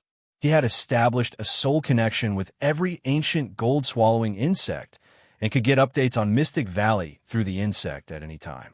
After stepping onto the transmission array platform, Guan quickly arrived at the third Medicine Valley. As soon as he arrived, he heard deafening roars from all directions. He opened his eyes to see dark clouds rolling in the sky. Although it was winter, the air was filled with summer heat. Seeing him arrive, Xiaochuan immediately came up, forcibly suppressing his panic, and asked, "Senior brother, what should we do?" Guan noticed Elder Tian was still there, so he did not panic. He immediately cast a lifespan detection while answering, "Don't panic, trust our sect." LV Batian, Nascent Soul Realm 9 Layers 754/1560/3200 Goodness, that realm rose quickly. It was stable. Guan thought to himself, curious about where Elder Tian's absorbed spiritual energy came from. He told Xiaochuan to stay nearby and not run around. Then he walked away, intending to patrol the Medicine Valley. Passing by Elder Tian, he sensed a hidden and strong spiritual energy flow within Elder Tian's body, which shocked him. Elder Tian was not absorbing nature's spiritual energy. Was his spiritual power born out of nothing within his body? This feeling, it was as if Elder Tian had a portal to an exotic world inside his body, spiritual power endlessly pouring out from it. Very strange. What cultivation technique was this guy practicing? "Valley Master, battles are happening everywhere. Don't run around." Elder Tian's voice came. He turned his head to see Elder Tian sitting cross-legged under a tree, eyes closed. His posture was completely different from usual, his body straight, exuding an indescribable air of power. "I'll go check on those medicinal herbs, won't run around." Guan left in haste, tossing these words behind. Elder Tian opened his eyes, watching his back, showing a look of gratification. With such disciples, how could I bear to see the supreme sect fall? Elder Tian murmured. Guan, who had run 100 feet away, heard it. Guan kept his face expressionless as if he hadn't heard it. He genuinely cared about those medicinal herbs. The 50 Foundation Establishment Realm disciples guarding Medicine Valley were all in battle, including Ji Xiaoyu and Gu Yu, each fighting multiple enemies with a dire situation. Along the way, Guan quickly checked the medicinal herbs. He picked any that were about to mature to prevent them from being damaged in the battle, a real loss if that happened. While advancing, Guan heard a cry. Looking up, he saw fiery Qilins appearing on the horizon, with a figure hidden in the leading Qilin. It was Ji Xiaoyu. Qilin step. She took a step, her figure like a ghost. The fiery Qilin collided with a demon cultivator in the core formation realm, smashing him to pieces, and the golden core melted, displaying overwhelming power. Guan felt her aura and speed were on par with low-level nascent soul realm cultivators. Ji Xiaoyu seemed to sense his gaze and glanced back during the battle. She practiced Qilin step, casting spells with her sword, unmatched by anyone. Gradually, more demon cultivators swarmed toward her, with various spells attacking her from all directions, grandly. Ji Xiaoyu's eyes sharpened, and a powerful wave burst from her body, blasting away the surrounding demon cultivators by miles. Foundation Establishment Realm cultivators exploded on the spot. She raised the treasure sword in her right hand and thrust it skyward. Spiritual power surged up the blade and shot into the sky, forming a golden disk 10 miles in diameter, containing profound and mysterious runes. Gu An's keen eyes easily recognized that the wave Ji Xiaoyu had just released was a divine skill, Heaven and Earth Path Gang. Previously, Jiang Xiong had stolen the divine power collection containing Heaven and Earth Path Gang from the Ji family's birthday banquet, which Guan often contemplated. As for the divine skill after Heaven and Earth Path Gang, he hadn't seen it, but could sense a power beyond core formation realm. This lattice talent and comprehension were truly terrifying. To master 2 divine skills at the core formation realm. Golden dragon shadows burst forth from the golden phenomenon, like a dragon herd coming from other worlds, rushing toward demon cultivators everywhere, scaring them into panicked evasion. Some cast spells to resist, but their spiritual power was shredded by the golden dragons. Then they were hit and swallowed into the dragons' mouths. As they were mere shadows, Guan could see the demon cultivators swallowed, burned alive by mysterious golden flames until nothing remained. After moving forward 10 miles, Guan found no demon cultivators within 5 miles of Ji Xiaoyu. In one breath, she had killed over 100 core formation realm cultivators and more than 300 foundation establishment realm cultivators. That was just what Guan saw. She had fought for a long time before he arrived. Ji Xiaoyu hovered in midair, holding her sword, breathing slightly, with sweat beading on her snow-white forehead. She suddenly turned around, her brows furrowed.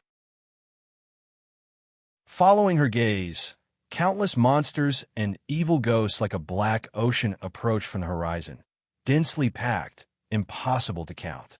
In front of the monster army was a black-robed man standing on a bone sword, holding a large black flag. Ji family's Qilin step, Heaven and Earth Path Gang, and Heavenly Dragon demon-suppressing form. At such a young age, you have mastered so many powerful techniques. If you grow further, you will dominate the world single-handedly. The black-robed man's icy voice rang out, followed by a terrifying pressure enveloping all the world. Chapter 87. Angry Guan. LV Batian descends Guan, who was picking medicinal herbs, heard the words of the black-robed man and couldn't help but look up. With a clear view, he could see that person's face clearly, so he cast a lifespan detection on him. Let's see what cultivation level you have, boasting like that. Suju, Void Crossing Realm. 9th layer, 982/2200/2300, Void Crossing Realm. 9th layer. Impressive. Guan looked from a distance. He had no intention of making a move. Perhaps there was a great cultivator from the Ji family watching over Ji Xiaoyu. Ji Xiaoyu looked at Su Ju, her eyes indifferent, showing no fear of his almost overwhelming aura. The heavenly dragon, demon-suppressing form above her head began to descend, then stood upright and hovered behind her. Strands of golden dragons emerged from it, surrounding her, making her look like the master of a dragon horde, majestic and imposing. Seeing that Ji Xiaoyu was preparing to fight, Su Ju's face showed a sneer. He raised the black banner in his hand and was about to speak when a cold snort resounded through the heavens and earth. Su Ju, you, as the vice-sect hierarch of the Huanin sect, bullying a junior, don't you feel ashamed? Vice-sect hierarch of the Huanin sect? Guan remembered Lin Futian saying that Su Rui's father was already the vice-sect hierarch of the Huanin sect. So it's him. As Guan thought about this, he continued moving forward. Su Ju raised an eyebrow and snorted. Ji Chun, I didn't expect you to come as well. It's time to settle our old scores. He leaped up and dived into the thunderclouds. Immediately, deafening roars came from the clouds, and the boundless thunderclouds began to churn violently, with occasional rays of light piercing through them and spilling down to the mortal world. A torrent of demons roared, rushing towards the third medicine valley like wild beasts off the leash. The aura of these demons and evil spirits was not weak. They ran swiftly in the air, exuding a palpable sense of oppression.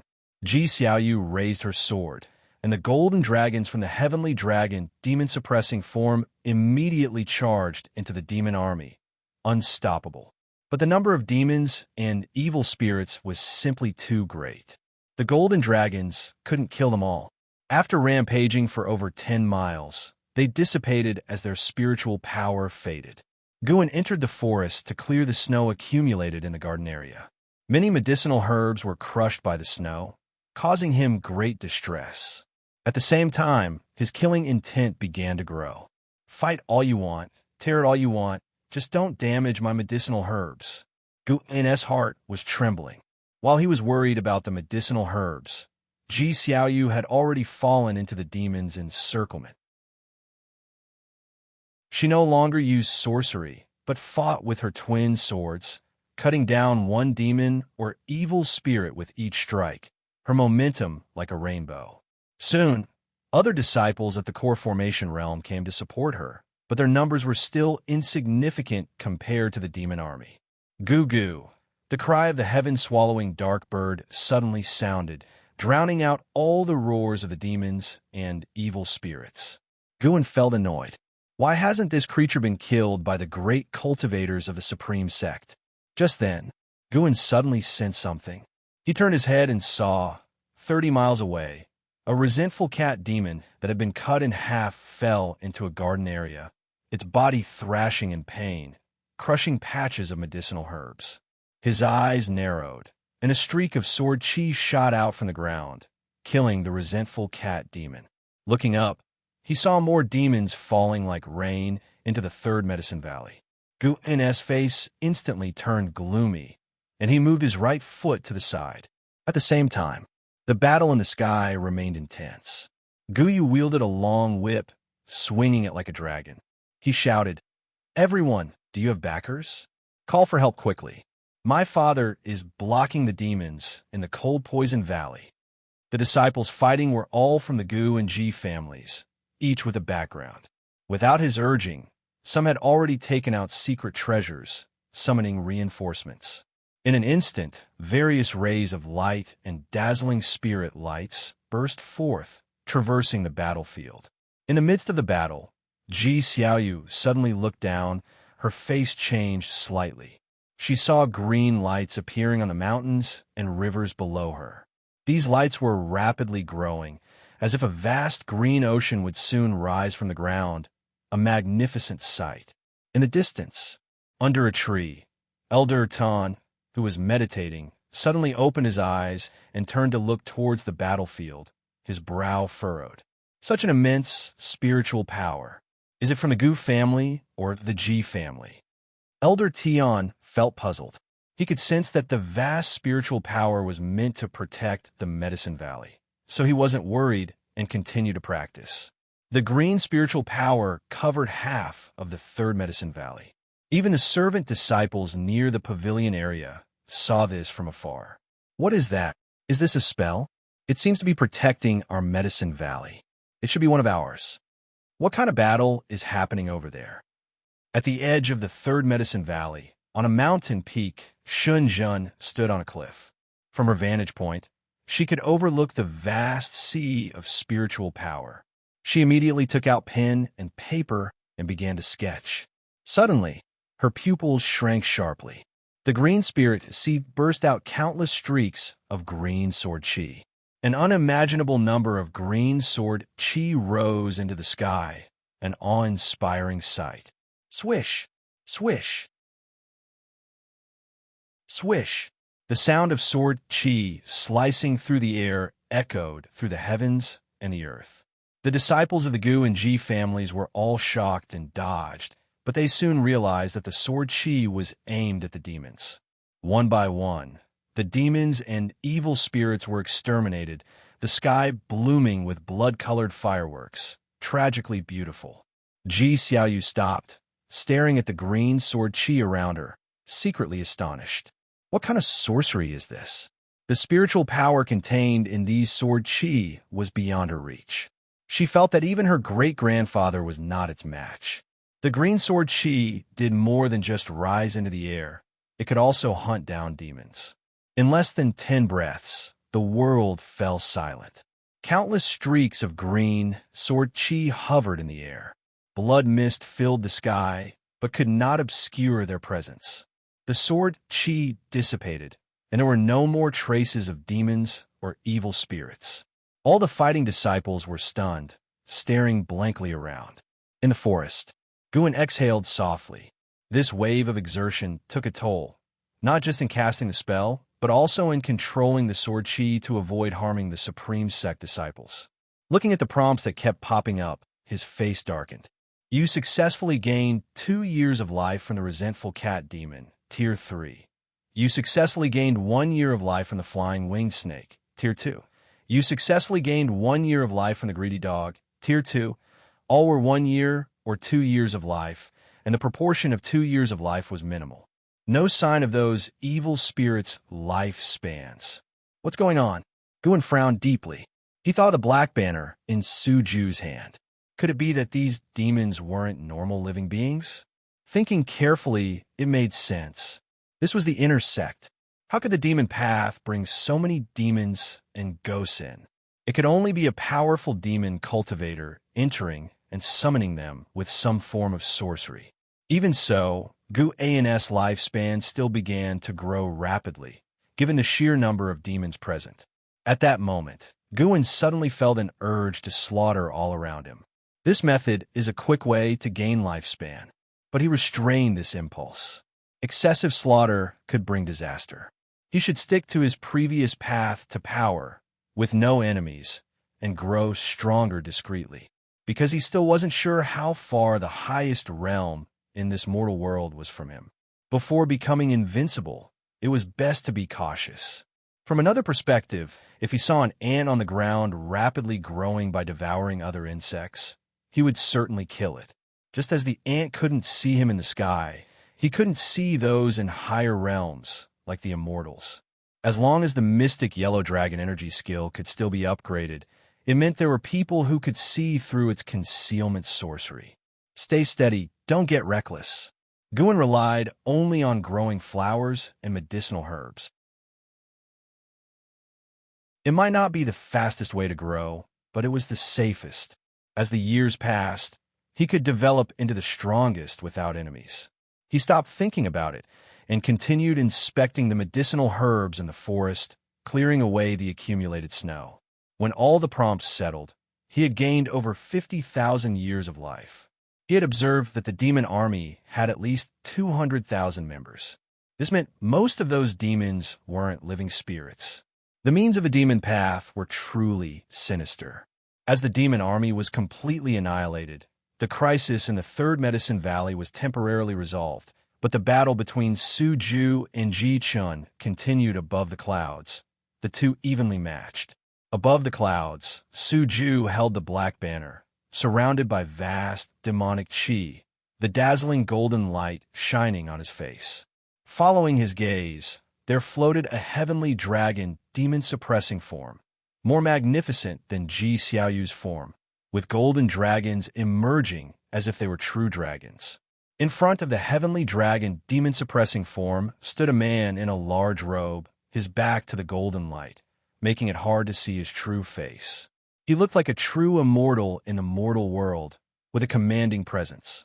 Your demon rebirth formation is just for show, nothing more. Ji Chun spoke coldly, raising his hand. The heavenly dragon demon-suppressing form behind him burst out a golden light, which entered his hand and condensed into a long spear, emitting scorching golden flames. Su Ju snorted coldly, suddenly turned, and transformed into a mass of demonic qi, swiftly flying towards the horizon. Ji Chun immediately pursued, preceded by the golden dragons, looking like a golden dragon horde towing the sun, its light illuminating the heavens and earth, radiating divine might. After Ji Chun and Su Ju left, the Third Medicine Valley finally regained its calm, and Guan continued his work. An ancient hour later, Guan reached a small river and moved all the nearby snow into it to melt. Suddenly, a figure appeared beside him. He pretended to be startled, stumbling back 2 steps. "It's you?" "You." Seeing the visitor's face, Guan asked in surprise. "LV Batian, Void Crossing Realm. Second layer 754/1950/3200. What's with this ghostly speed?" Elder Tian was still wearing simple clothes, but his body had become robust, his withered hair floating, gradually regaining vitality. Even his skin looked younger. Under Guan's gaze, he rapidly looked decades younger, appearing to be just over 30, with a head of white hair like silver threads floating. Transformation? Elder Tian slightly raised his chin, hovered above the ground, looking down at Guan, and said, "Do you hate these demon path cultivators?" Guan's mind raced, pretending to be uneasy and nervous as he replied, "I hate." "In that case, let me take you to wipe out the demon path. How about it? Who are you really?" Elder Tian was just a temporary name I used. My real name is LV Batian. Have you heard of it?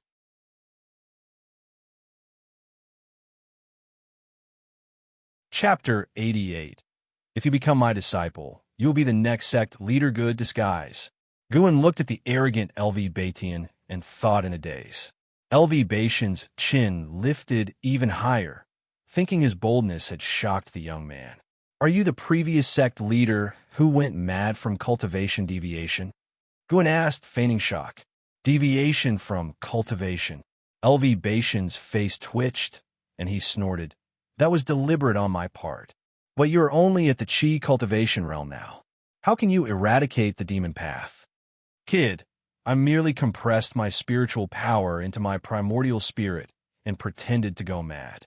I just wanted to show those people what the Supreme Sect would become without me." LV Batian's tone was full of contempt, obviously directed at the Hall of Elders. Guan remained silent. The battle between LV Batian and the Hall of Elders. How many innocent disciples would die? "Let's go." LV Batian raised his hand, intending to grab Guan's shoulder, which made him quickly retreat. "I'm not going. It's too dangerous." Guan shook his head. He had to guard Medicine Valley. LV Batian chuckled mockingly. "Don't you want to see how the battle between righteous and demon paths ends?" Guan frantically shook his head like a rattle drum, waving his hand. "I'd better stay and watch over Medicine Valley." "Don't worry, your Medicine Valley will be fine. Just now, I released an aura, and a great cultivator is on the way." LV Batian no longer referred to himself as this seed, and his tone had softened. Guan indeed sensed an aura of the void crossing realm quickly approaching. The foundation of the Supreme Sect was truly profound. How many cultivators of the void crossing realm were hidden? LV Batian acted again. Guan could see his movements, but couldn't dodge, so he could only comply. Grabbing Gu An's shoulder, LV Batian disappeared from the spot with him. During the swift capture, Guan maximized the mystic yellow dragon energy skill, concealing his golden core and primordial spirit, making himself appear to be a Foundation Establishment realm cultivator. It turned out he worried too much. LV Batian didn't take the opportunity to examine his body. After 10 breaths, LV Batian stopped, bringing Gu into a grand hall. The hall was spacious, with stone pillars on both sides entwined with true dragons, phoenixes, qilin, and other divine beast auspicious carvings unfamiliar to Gu and LV Batian let go, stepping forward, leaving a sentence. Wait here, my power hasn't fully recovered yet. Guin, through lifespan detection, could see he hadn't recovered to his peak. These words from LV Batian's mouth sounded like nonsense. Your power hasn't recovered, and you're still acting tough? Releasing your aura, aren't you afraid your enemies will seize this opportunity to eliminate you? Wait, this reckless guy forced me to follow. Could he have found out in the sore venerable Fu Dao? Guin thought of this and broke into a cold sweat. He watched LV Batian climb the steps, sitting in a golden chair, like a supreme ruler, imposing. He could tell LV Batian was indeed cultivating, with spiritual power rapidly flowing within. The hall fell silent, and Guin pondered LV Batian's intentions. After a while, Guin sensed 2 auras approaching quickly, one of which felt familiar. And how? The other aura had already reached the unification realm. He didn't turn around, just walked to a nearby stone pillar to wait. A few breaths later, 2 figures flew into the hall. Guin looked up, directly using lifespan detection. Lei Zhan, first layer of unification realm 1465/2700/2750. Lei Zhan? Guin had never heard of him. Thinking sect leader Chu Tianqi had arrived. It seemed Chu Tianqi's cultivation level was much higher. Gu An's confidence in his cultivation level of the 9 layers of unification realm wavered. After this tribulation, he had to work harder to accumulate lifespan. Being the strongest in the supreme sect wasn't enough. He had to survive the great demon tribulation too. This realization brought pressure to Gu and LV Batian. You're still alive.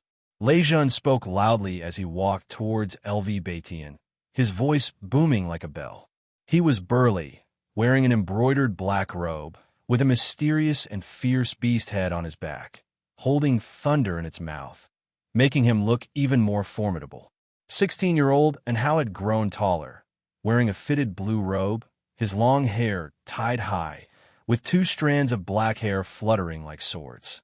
His handsome face couldn't hide the sharpness in his eyes. Guin felt very gratified looking at him now. So handsome like me. And Hao noticed his gaze and looked back, nodding slightly. Lei Zhan, do you now hope I'm alive or dead? LV Batian's voice echoed, not opening his eyes, his tone indifferent and more oppressive than when he faced Gu and Lei Zhan stood in the hall, eyeing LV Batian, squinting. Void crossing realm. Looks like you were still affected. LV Batian didn't respond. The atmosphere in the hall grew tense. And Hao came to Gu In's side, transmitting his voice. Brother, who? Is this LV Batian? Guin looked at him in surprise. He didn't know, and still came? And Hao followed with a voice transmission. I was captured. My master had Elder Lei protect me as we retreated, but Elder Lei suddenly turned and brought me here. Guin couldn't help but ask through voice transmission. In front of them, do you think our sound transmission skill is useful? And Hao looked towards Lei Zhan. Lei Zhan's robe fluttered slightly, an overwhelming aura brewing, poised to erupt at any moment. LV Batian, since you faked your death, don't come back. The Supreme Sect doesn't need you. As Lei Zhan's words fell, the Grand Hall's doors slammed shut. An immense aura enveloped the entire hall, making Hao's breath hitch. Attacking me, the former sect leader, in front of juniors? LV Batian's voice echoed, never opening his eyes. Lei Zhan stepped forward, a chance for him to witness the cutthroat reality of the immortal cultivation world. He suddenly lunged at LV Batian, right palm raised, slapping towards Cultivation's skull. Boom! Two powerful spiritual forces collided, unleashing a terrifying gust, making the entire hall tremble. Guin pretended to struggle to withstand it, and Hao stepped in front of him, using his own spiritual power to shield him. This kid, Guin felt gratified seeing Hao's protective stance. Despite being only 16, Hao had already reached the 5th layer of Foundation Establishment Realm. In terms of aura, Guin felt he wasn't inferior to an 8th layer cultivator of the same realm. Unfortunately, he was facing the aura of a Unification Realm cultivator. And Hao gritted his teeth, but was still forced back by the auras of Lei Jun and Cultivation. Guin sensed something, looking ahead, seeing Lei Jun trembling despite attacking, his aura weakening rapidly, while another aura surged quickly. Cultivation, you impossible, Lei Jun suddenly exclaimed, his tone filled with disbelief and despair. Cultivation slowly stood up, both feet leaving the ground, floating, looking down at him. Cultivation's expression was icy. 9 layers of void crossing realm. Cultivation's cultivation increased by several layers at once. Furthermore, he was breaking through to the Unification Realm, releasing his true power. And Hao was also captivated by Cultivation's power, eyes full of wonder. You tricked me, defying fate, divine skill. Lei Jun trembled, his voice filled with shock and anger. Cultivation looked down at him, mocking. Lei Jun, you remain as reckless as ever. How many died due to your rashness? You've never learned. Today, it's your turn to face the consequences. I wanted to wait for Xianxia, but you came to die instead. It'll take your cultivation. Don't flee too quickly in the afterlife. Xianxia will join you soon. As he finished, Cultivation raised his right hand, pressing it against Lei Jun's forehead. Lei Jun struggled desperately, unable to break free. Guin could see his primordial spirit struggling too. Cultivation used a baffling skill to suppress Lei Jun's body and primordial spirit while devouring his spiritual power. Guin was also frightened. What kind of cultivation technique was this? Boom! Cultivation's aura surged to new heights, while Lei Jun knelt, his body withering visibly, wild black hair turning white. 1st layer of Unification Realm. Meanwhile, the pressure on Guin and Hao lessened, Cultivation retracting his aura to spare them. And Hao sighed in relief, standing quietly before Guin, watching. Guin felt helpless, having taught the boy too little. Instead of escaping, he chose to watch, leaving Guin speechless.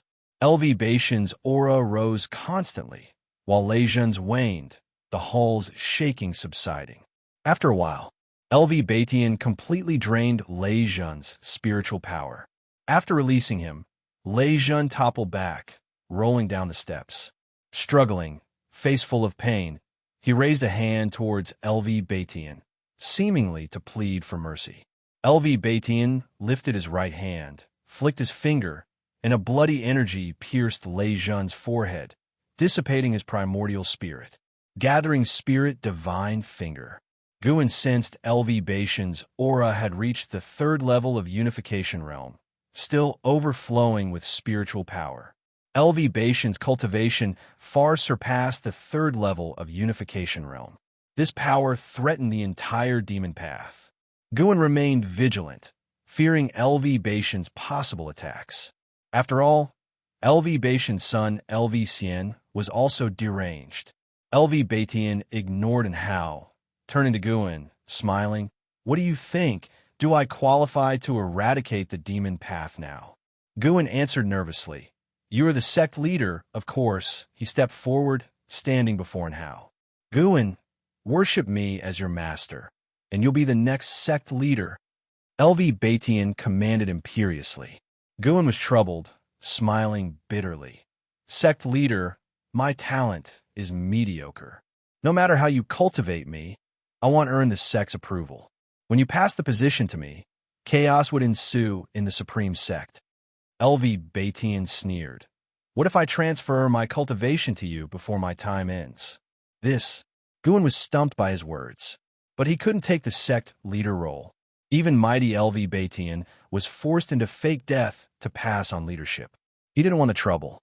Moreover, by the time LV Batian neared his end, his cultivation would likely mean little to Guin.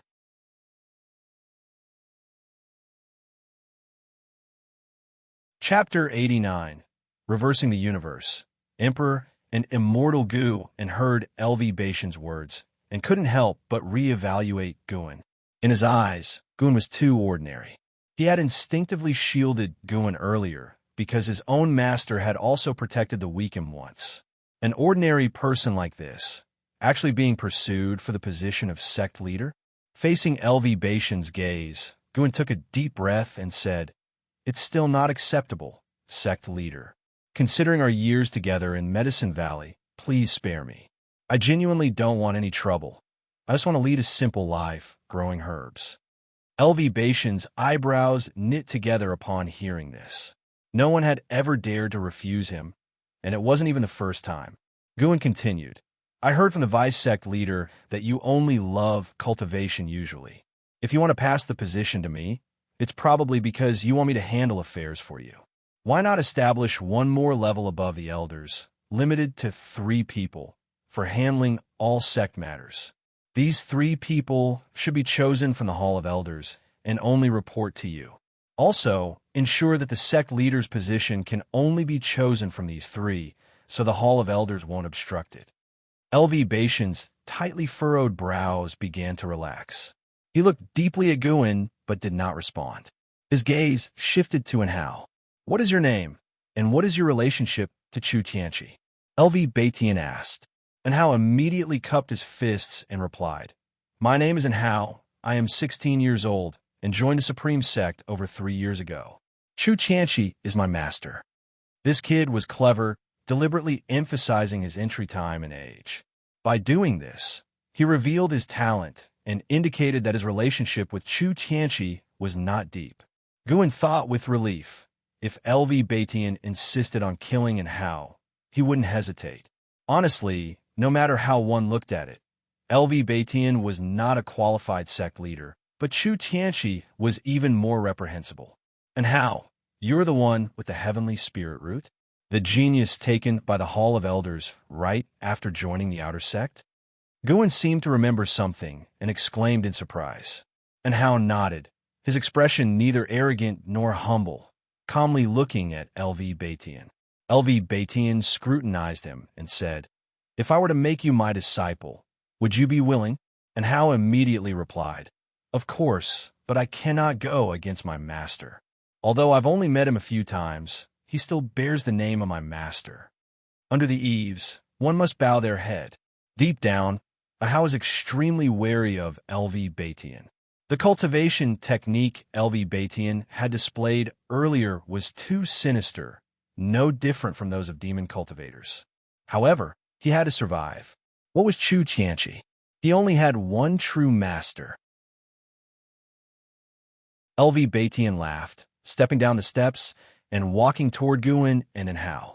"From now on, Anhao, you will be this seat's personal disciple. As for you, Guin, since you refuse to be my disciple, I won't force you. After this ordeal, if you need anything, feel free to ask me, and I will visit you often in the future." LV Batian said with a smile, his demeanor no longer domineering, more like a kind elder. He flicked his sleeve, and both Guin and Anhao were swept away by his spiritual power. When Anhao opened his eyes again, he found himself in the sky, standing on a dark cloud, with LV Batian in front of him and Guin beside him. LV Batian unleashed a terrifying aura, stirring the thunderclouds, causing countless cultivators in the city below to look up.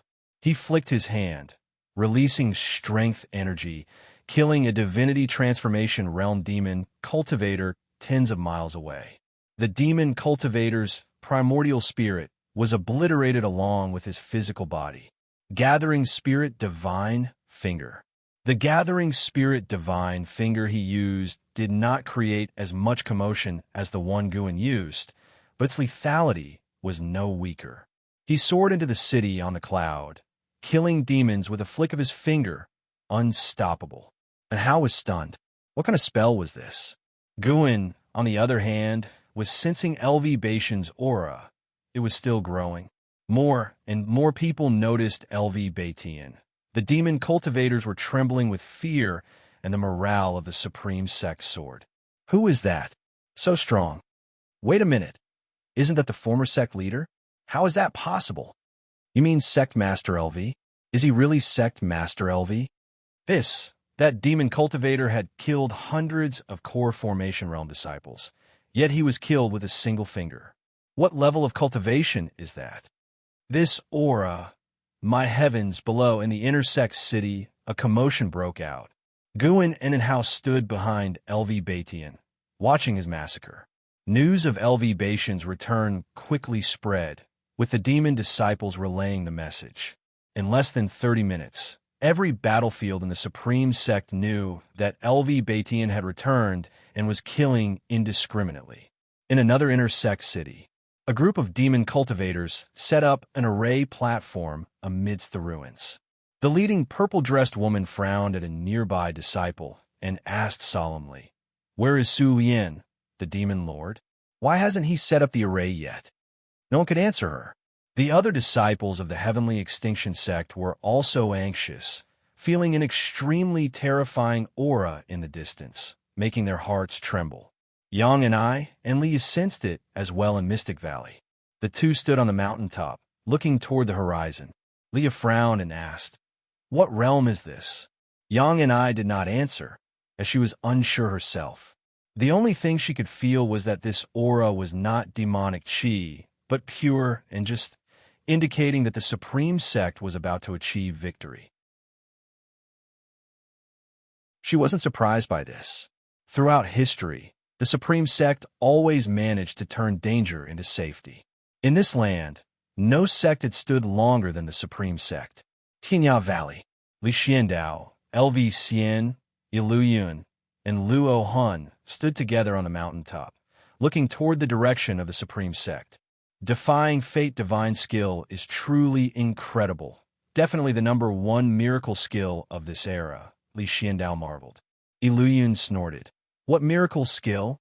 It's clearly an evil skill. The bad practices of the Supreme Sect all started with him. LV Xian nodded. The old man hasn't been in seclusion all the time. He just pretends not to know many things. His fake death was probably a ploy to cleanse the Supreme Sect and strike at the demon path. That's his usual style.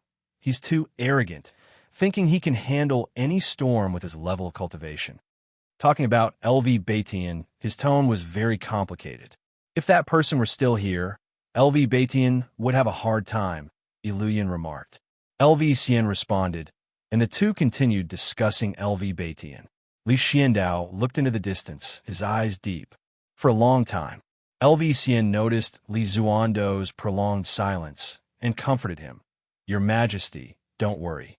Although the old man is strong, his talent is not as great as mine. Give me time, and I will surpass him. Li Xiandao laughed. Then you better work hard to grow. I can't wait forever. When I reach unification, I will take down the old man's head and present it to your Majesty. LV Xian said confidently, causing Luo Hun to glance at him involuntarily. At dusk, Guin landed on the grass of the Third Medicine Valley, looking up to see no sign of LV Batian or Hao. He had followed LV Batian in a killing spree in the inner sect. LV Batian said that since he didn't want to be the next sect leader, he couldn't witness the upcoming events, so he dropped him off along the way. Besides Lei Zhun, LV Batian had not encountered any other great cultivators of the unification realm, but the power LV Batian displayed caused Gu to feel a sense of crisis. For now, their relationship was good, but what if they had a falling out? Guin could sense LV Batian's strong, killing intent, something he didn't have when disguised as Elder Tian.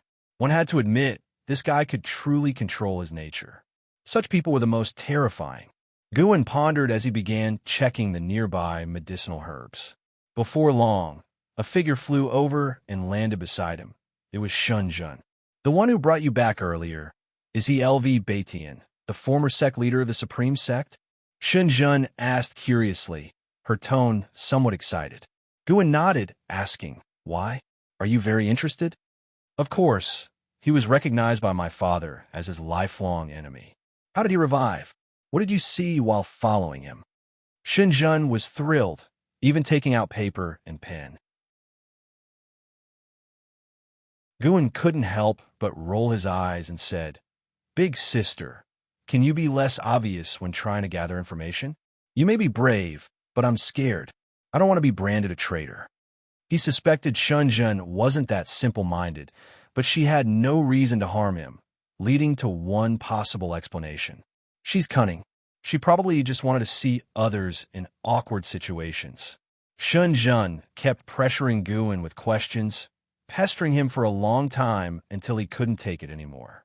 If you keep following me, I'll write a medical hero travelogue and make you the first woman the protagonist meets, complete with illustrations, more vivid than the ones you draw. Guan glared at her. Shenzhen's face turned red instantly. She glared at Guan, stomped her foot in embarrassment, then turned and flew away. Guan was stunned. Why didn't she scold him? This expression didn't look like anger.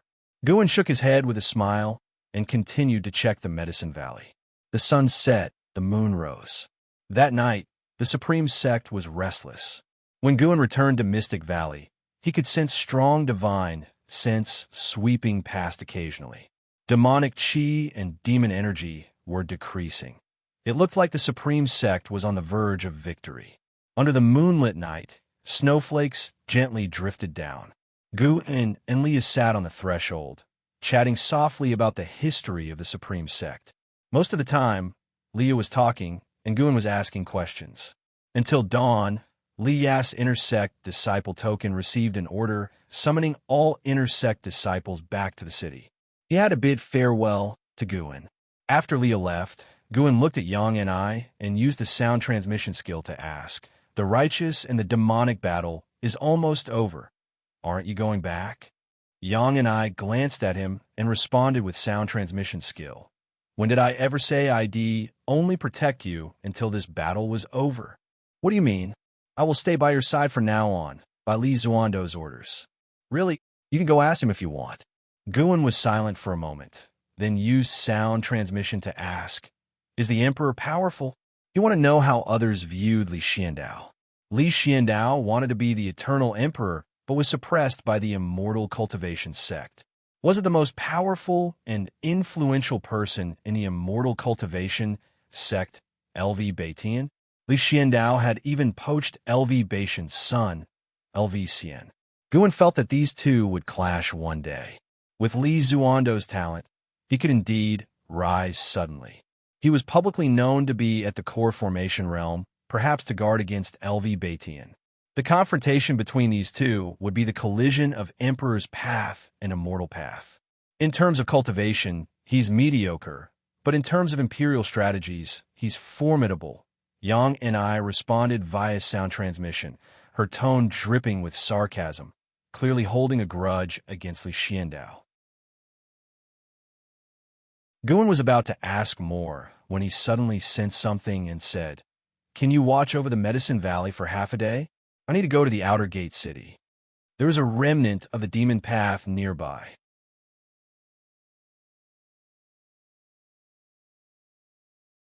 Chapter 90. Time flies. Ranked in the Venerable Pavilion generally, Guan was not interested in demon path cultivators and avoided them as much as possible.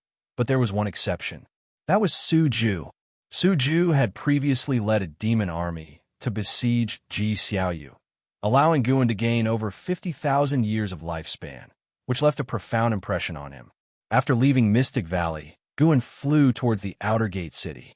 After flying quite a distance, he performed the Great Yin-Yang transformation, turning into a shadowy form, and disappeared into the mountains and forests with the infinite traceless mystic heaven step.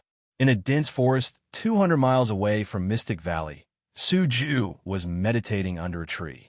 His hair was disheveled, and his black robe was tattered, looking very miserable. Small flags were entangling his surroundings, forming a faint light shield to protect him. The vice sect hierarch of the Huanin sect suddenly changes expression and spat out a mouthful of black blood onto the grass, causing the weeds to wither and emit wisps of black smoke. Damn Ji family. Su Ju gritted his teeth, his tone filled with hatred. During the chase by Ji Chun, he had also encountered ambushes from other great cultivators of the Ji family and had nearly lost his life, making him fearful just thinking about it. The demon path gathered the might of 5 sects: the Thousand Autumn Pavilion, the Ancient Sky sect, the Huanin sect, the Heavenly Extinction sect, and the Cold Poison Valley, yet they were repelled in just one day. The strength of the supreme sect left Su Ju terrified. Thinking of the Ji family members in his sect, Su Ju suddenly desired to return and slaughter all Ji family cultivators. But just thinking about the might of the Ji family, he sighed. Forget it. Bear with it a little longer. Sooner or later, he would obliterate the entire Ji family. As Su Ju was lost in thought, a gust of wind suddenly came from deep within the forest, causing him to instinctively look over. Bang! The formation around him suddenly shattered, and a purple-black figure appeared in front of him, pressing a finger against his temple with an intimidating aura that rendered him immobile. Demon Shadow, Divine Skill, which high-ranking member of the Thousand Autumn Pavilion are you? Su Ju's expression changed drastically, and he asked cautiously, did the Thousand Autumn Pavilion have such a powerful presence? He was in the 9th layer of the Void Crossing realm.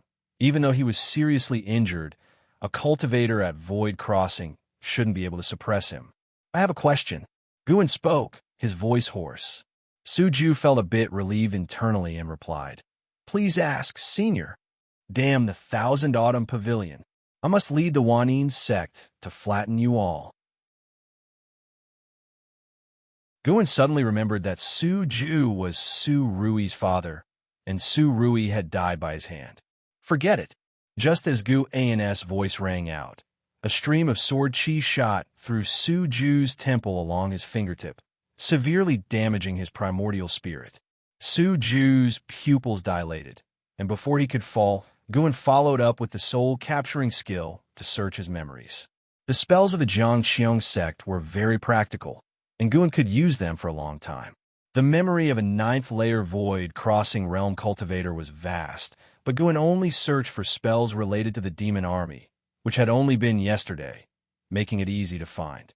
Half an hour later, Guan withdrew his hand, and Su Ju fell to the ground.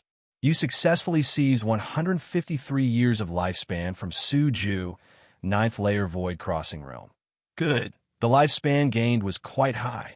Guan suddenly found Su Ju quite agreeable and took Su Ju's storage bag, then burned his corpse to ashes. After doing all this, he finally left. He did not return to Mystic Valley, but actually headed towards the Outer Gate City. Outside the Outer Gate City, there was a massive, giant peak, which upon closer inspection was actually the corpse of a giant bird. Heaven-swallowing dark bird. Its corpse lying on the ground was several thousand feet tall, larger than the surrounding mountains. Standing on a flying sword, Guthan observed from afar, filled with curiosity about where such a gigantic beast lived usually. He felt that the Taitsong dynasty should not have a habitat for such a bird. It was probably captured by the demon path from beyond the 9 dynasties. After the great battle, the gates of the Outer Gate City had become heavily guarded, scrutinizing every entering and exiting disciple thoroughly. Upon entering the city, Guan went to find Yi Lan first. He encountered Yi Lan patrolling a street. Senior brother, what brought you here? The moment Yi Lan saw Guan, her icy face bloomed into a smile. Her subordinates tactfully dispersed. It was not the first time they had seen Gu and knew about their relationship. I came to check on you. How are you? Not injured, are you? Guan asked concernedly, and Yi Lan shook her head, then pulled him aside to talk about the events of the previous day. After the battle yesterday, the Outer Gate City had suffered heavy casualties, mainly due to a terrifying demon called the Underworld Demon Emperor launching an attack within the city, breaking the city's formation and plunging it into a bitter struggle. In the end, the Underworld Demon Emperor left triumphantly, leaving a shadow in the hearts of all in the outer gate city. Listening to this, Guin felt even more the brutality of the immortal cultivation world. Fortunately, those he cared about were safe. After chatting with Elan for a while, Guin took his leave. He went to the area around the heavenly repair platform, and the number of people on the platform had significantly dwindled, with most of the remaining individuals being injured. The ghost mother of Ephemera was still there, with bloodstains on her body, as if she were truly a disciple fighting for the supreme sect. It seemed she was not aligned with the demon path or the underworld demon emperor. After scanning around the heavenly repair platform, Guin went to find Xianxia. Xianxia was at her residence. After closing the door, Guin looked at her and asked, "Didn't you say this city wouldn't be affected?" Xianxia sat in a chair, looking very distressed, her chi and blood unstable, clearly injured. The situation changed. The information I received was false. It seems the Thousand Autumn Pavilion already suspects me. Xianxia took a deep breath and said softly. Hearing this, Guin felt a bit happy and said, "In that case, you might as well abandon the dark side and join the light. Sever ties with the Thousand Autumn Pavilion." He had too many undercover identities, and he himself felt conflicted about it. He needed to discard some. Xianxia shook her head, saying, "It's not that easy." Guin did not comfort her, but instead asked, "By the way, did the sword Venerable Fudao show up?" He was very concerned about who was impersonating him. No, that person was not Sword Venerable Fudao at all, but a spy from the demon path who had been lurking in the supreme sect for hundreds of years, posing as Sword Venerable Fudao. Once the demon path learned his true identity, their fear of him dissipated, prompting the launch of this great battle. Upon mentioning this, Xianxia couldn't help but rub her temples. Guin asked in surprise, did the demon path betray each other? Or did that person turn and become supreme sex bait? Xianxia shook her head. "I don't know. I'm very confused now.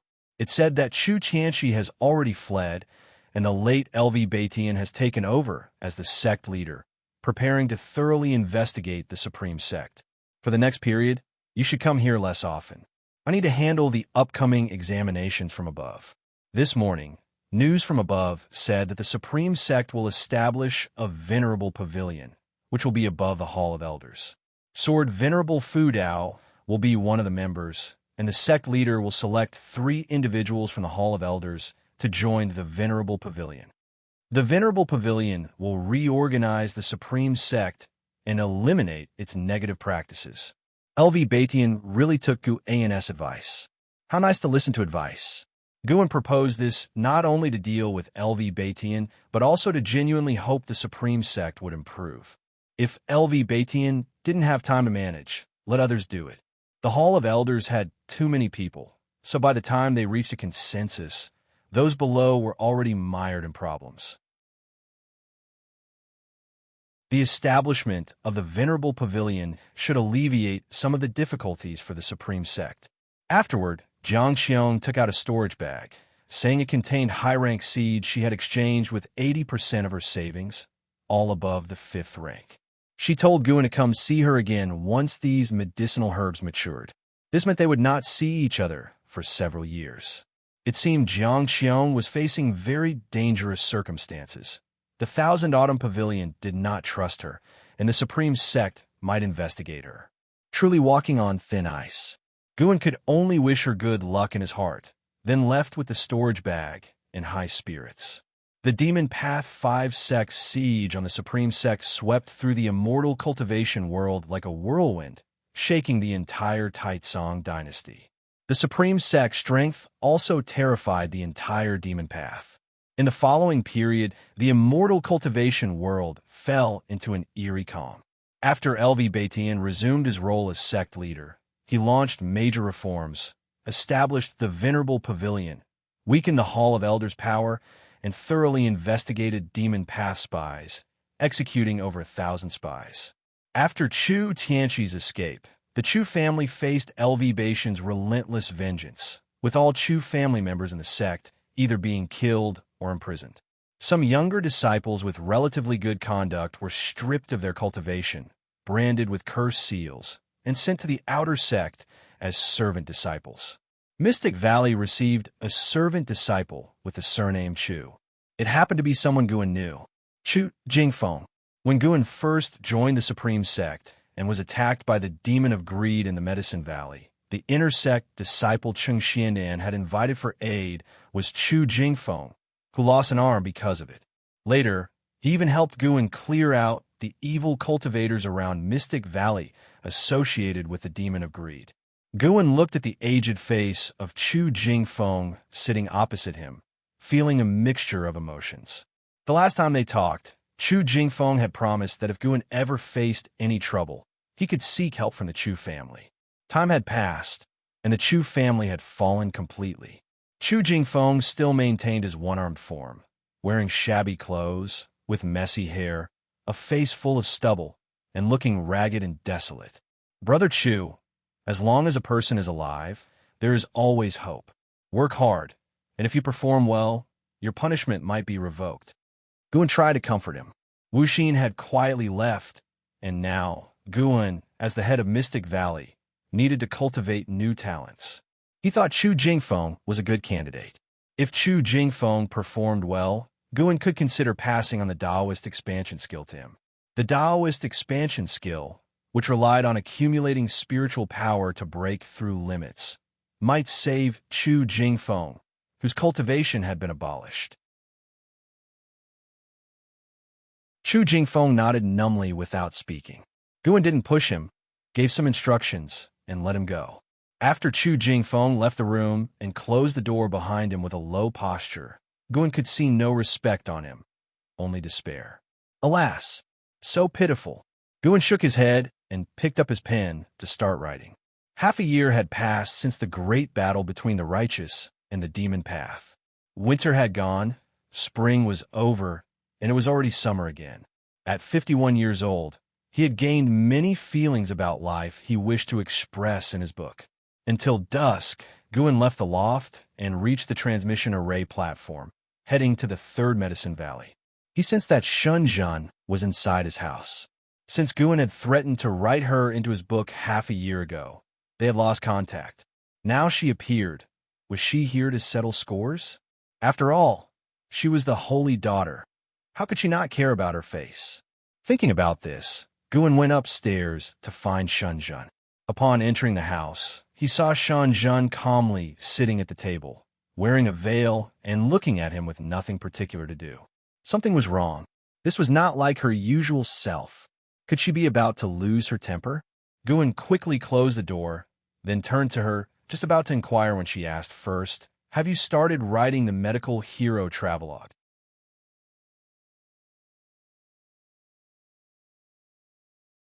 Chapter 91, 700,000 years lifespan. Ancient relic species. Hearing Xianxia's words, Guan almost couldn't hold back. He quickly clarified, "How could it be possible? I was just trying to scare you. I could never write such a book." He had to explain, lest Xianxia tarnish his reputation. Xianxia stared at him, seemingly trying to see through him. But he remained calm and unashamed. "All right, I believe you," Xianxia said softly, but her tone was different from before, leaving Guan unable to figure out what she was thinking. Guan walked to the tea table and started to boil water to make tea. When he placed the teacup in front of Xianxia, she finally spoke. "Actually, I came to see you for another matter." "Speak," Guan replied, then sat down at the table. Xianxia began. "It said that Elder Tian in the Medicine Valley was actually Sect Master LV Batian in disguise. Is it true?" Guan felt there was nothing to hide, so he nodded. After all, ever since the war ended 6 months ago, neither Guzong nor Xianxia had come back. Perhaps LV Batian had handled them. Guzong was understandable, being part of LV Batian's faction, but Xianxia had cursed LV Batian in the Third Medicine Valley and even openly expressed his desire to be the sect master. "I want you to introduce Sect Master LV to me in my personal capacity, not representing the Daotian sect," Xianxia said as she stared at Guan. Guan frowned, showing hesitation. Shenzhen took out a red wooden box from her storage bag and said, "This is a 6th-rank spirit tree, purple mist bamboo. One segment can form a bamboo grove. Plant it at the edge of the Medicine Valley, and it will automatically form a purple mist maze array. The bamboo shoots of the purple mist bamboo are top-grade medicinal materials with a high price." "What do you mean? What's our relationship? Do we need to go this far?" Guin said solemnly, then placed the red wooden box into his storage bag and followed up seriously. "For your matter, you need only ask. They'll naturally help you." "But not again." Shenzhen was stunned for a moment, then burst out laughing, covering her mouth. When she laughed, her eyes were indeed beautiful. Guin thought so. With his playful manner, the awkward atmosphere between them dissipated, and the conversation resumed as usual. After chatting for a long time, Shenzhen finally took her leave. Guin then started wandering around the Medicine Valley, looking for a suitable place to plant the purple mist bamboo. In the end, he chose to plant it at the southern edge of the mountainous area and sent Tang Yu to specifically guard it. He began to anticipate LV Baishan's arrival. It wasn't for Shenzhen. He was thinking about LV Baishan's promise. LV Baitian had said that he could ask for anything, anytime. Guin didn't want another Medicine Valley for now, but he did want high-rank herbal seeds to gradually replace the low-rank ones. If he could fill an area of 100 square miles with high-rank seeds, his lifespan income would see a leap. Once he reached a lifespan of 1,000,000 years and unlocked new functions, he would completely enhance himself. Days passed by, until the early autumn, LV Baitian finally came. He wore a black robe with dragon patterns, his black hair coiled under a jade crown, and his face was stern, looking nothing like the old Elder Tian. Now, he fully exuded the aura of a sect leader. Upon meeting, Guin immediately used his lifespan detection on him.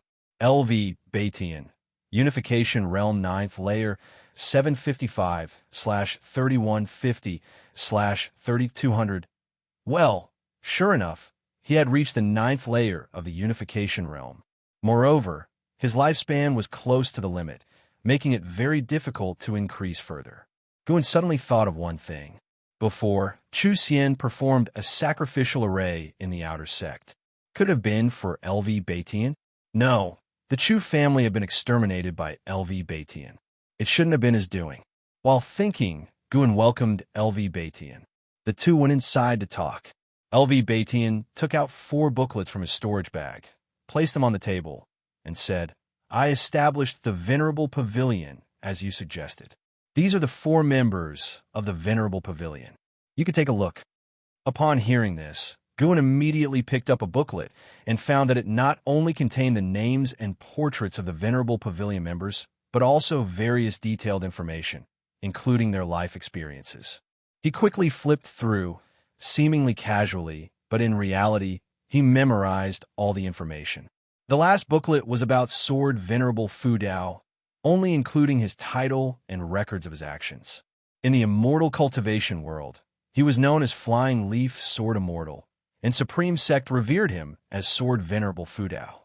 Sword Venerable Fu Dao, Gugua, Xianxia, Zhou.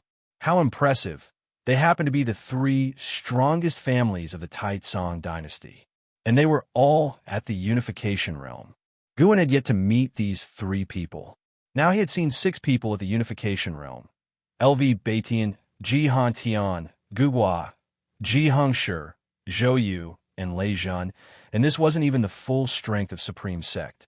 Guin always remembered that the strongest in Supreme Sect was the true inheritor, who had already left the Taizong dynasty. Who knew if Supreme Sect had a Supreme Elder? Guin was both shocked and asked, "Sect Master, is it appropriate to show me this kind of thing?" LV Baitian smiled.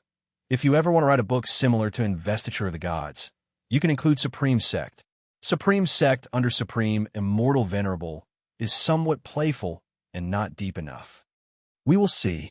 He'll finish writing Supreme Immortal Venerable first," Guin replied. Supreme Immortal Venerable had at least 5 million words, and he only published 1 book a year, each book having only about 100,000 words. Sometimes he even wrote one book in 2 years. It was far from being finished. The main reason was that Supreme Immortal Venerable brought significant spirit stone income, far surpassing investiture of the gods. He didn't want to let it go for now. LV Batian laughed and didn't urge him. Guin appropriately put forward Xianxia's request, and LV Batian agreed immediately, saying she could meet him today without any hesitation. Guin then asked, "Sect Master, do your previous words to me still count? Why? Had a change of heart and want to be the Sect Master now." LV Batian squinted and asked, clearly pleased. "No, you said I could ask for anything. I want more high-rank herbs. I can even help you plant them, delivering the mature herbs to you. I want to understand the various rare flowers and herbs in the world to enhance my planting techniques," Guin quickly explained. Planting techniques. LV Batian twitched his mouth and looked at him oddly. In the end, LV Batian still agreed and said that in a few days he would have someone deliver the herb seeds. Afterward, Guin got up to find Xianxia and brought her to meet LV Batian. After they met, Guin went downstairs, not disturbing their conversation. This time, LV Batian set a restriction. Even Guin couldn't eavesdrop. The two talked for an ancient hour before dispersing, with LV Batian leaving first. Xianxia stood beside Guin, watching him depart. Xianxia turned to look at him and asked with a smile, "Aren't you curious about what we talked about?" Guin shook his head. "I don't dare to ask, nor do I want to know. I'm afraid of causing trouble." I gave him a piece of information in exchange for Supreme Sect's strongest sound technique. "When I master it, they'll show it to you," Xianxia said with a smile. After speaking, she jumped up and flew toward her cave. Guin didn't think much of it. Xianxia's actions had nothing to do with him as long as they didn't threaten him. He began to look forward to LV Batian's high-rank herbal seeds. 5 days later, LV Batian's people arrived, handing Guin a storage bag. He checked it with his divine sense. The grades were high, and there were tens of thousands of seeds, including a booklet and a letter. Guin returned to his room to read the letter. LV Batian said these seeds were provided personally by him, not using the sect's wealth. If Guin planted them well, he could take half of the revenue. If he failed, he must become his disciple. Upon reading this, Guin felt helpless. He could understand why LV Batian was so obsessed with taking him as a disciple. Could it be that he was captivated by my personality charm? In a blink of an eye, 5 years had passed. During these 5 years, no major events had happened in Supreme Sect. Guin's life became very peaceful. Yilan, Xianxia, Lia, Xianxia, and Gu were all busy cultivating and rarely visited him. Although the war between the righteous and the demonic factions ended quickly, its impact was significant. One day at noon, Guin arrived at Mystic Valley through the teleportation array.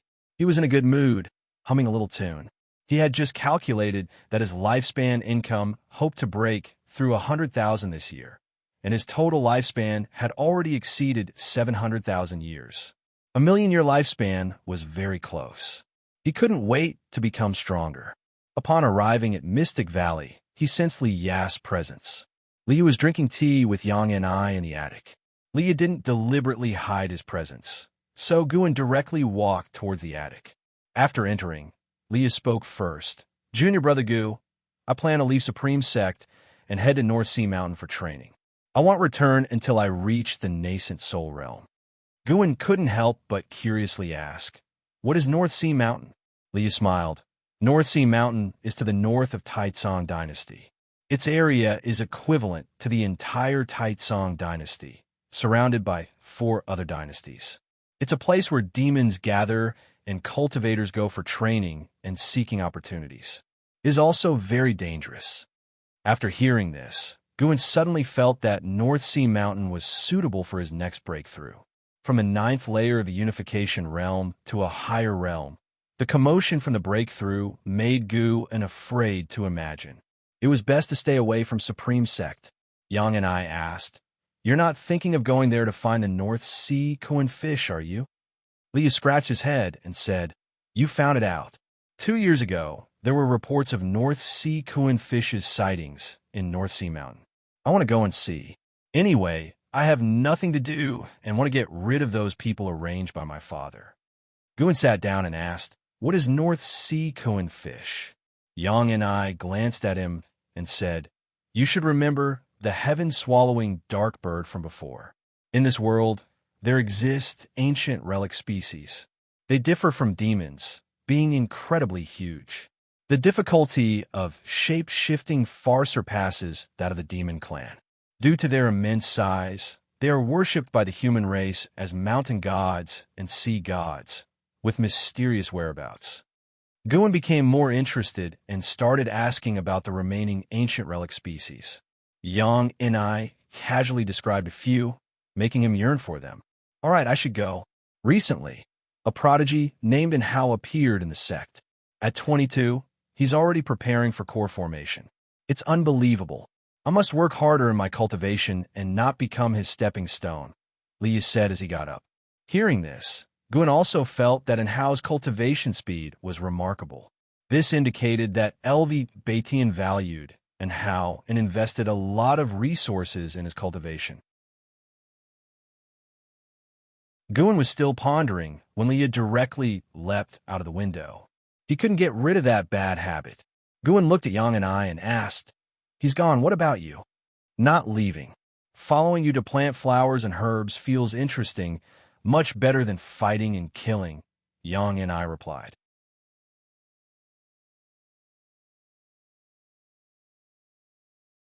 Chapter 92. The green vine tree becomes a spirit, the realm above unification in the forest. Guin was leading Yang and I in planting seeds. As he buried the soil, he glanced at the nearby medicinal herbs and said, "That is Shai songgrass. Its leaves tend to curl up easily, and when the wind blows through, it makes a strange sound like singing. When that happens, you have to help it open its leaves to ensure it doesn't hinder its growth."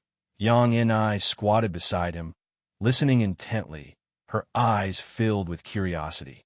When Leah left, Yang and I said she wanted to stay and plant flowers and grass. Guin had thought she was joking, but surprisingly, she wasn't. She began participating in the planting and always asked him questions, showing great humility. After changing her attitude, Yang and I began to integrate into Mystic Valley, interacting with other servant disciples. Guin wanted to assimilate her, to truly make her one of them in Mystic Valley. So he taught her very diligently. "From now on, you will be responsible for managing the medicinal herbs in this garden. Let's test your ability, see if you can protect the garden as well as you protect people." Guin stood up and smiled. Yang and I did not refuse. Instead, she showed an expression of anticipation. Soon after, Guin left, leaving Yang and I to observe the garden by herself. He returned to Mystic Valley and saw Chu Jingfeng standing in front of the wooden railing, lost in thought, not knowing what he was thinking about. Since coming to Mystic Valley, Chu Jingfeng had always been like this. When Guin assigned him tasks, he would do them, but if Guin didn't assign him chores, he would just stand there in a daze. For the sake of their past friendship, Guin decided to help him out. "Brother Chu, I just got a new swordsmanship. Would you like to help me take a look?" Guin patted Chu Jingfeng's shoulder and asked with a smile. Chu Jingfeng nodded expressionlessly, then followed him into the deserted forest. He was also a sword cultivator. Although his cultivation level had been destroyed, his memory still remained, so he believed he could help Guin. Even though he didn't speak much on normal days, he was actually very grateful to Guin. When he first arrived, he wished he could find a hole to hide in when facing Guin. But Guin didn't mock him, instead treated him very well, and maintained this attitude for many years. It couldn't be an act. He couldn't understand what Guin could possibly gain from him, and could only think that Guin was genuinely kind-hearted. After all, the disciples in the valley held Guin in high regard. Under Chu Jingfeng's gaze, Guin performed a basic sword move from the Taitsong Divine Shocking Sword set. Despite his clumsy execution, lacking smoothness, it still made Chu Jingfeng's eyes light up. "Gu, Valley Master, what swordsmanship is this?" Chu Jingfeng asked, barely able to contain his excitement. As a swordsman, How could he not be thrilled to see such profound swordsmanship? Guin scratched his head and said, I don't know either. I encountered a senior when I went to the heavenly repair platform before. He taught it to me, saying that if one could master this swordsmanship, one could become a sword god in the mortal world. Chu Jingfeng was about to speak, but stopped himself. Guin smiled and said, What do you think? Do you want to learn it? It'll teach you. I only have one request, and that is for you to go back to being the person you used to be. I miss the ambitious Chu Jingfeng. Even if your cultivation is gone, you can still practice swordsmanship. Isn't there a legend that someone never absorbed any energy in their lifetime, but achieved enlightenment through swordsmanship? If others can do it, why can't you? Upon hearing this, Chu Jingfeng's face changed, and he struggled internally. In the end, he agreed. Actually, he had never wanted to be dispirited. He just couldn't find a reason to keep going. Now, suddenly, Guin's words made sense to him. Without cultivation, does that mean he can't practice swordsmanship? Shouldn't a sword cultivator face difficulties head-on? And so, Chu Jingfeng started practicing the Taizong, Divine Shocking Sword. He learned the moves very quickly, which amazed Guin and boosted his confidence.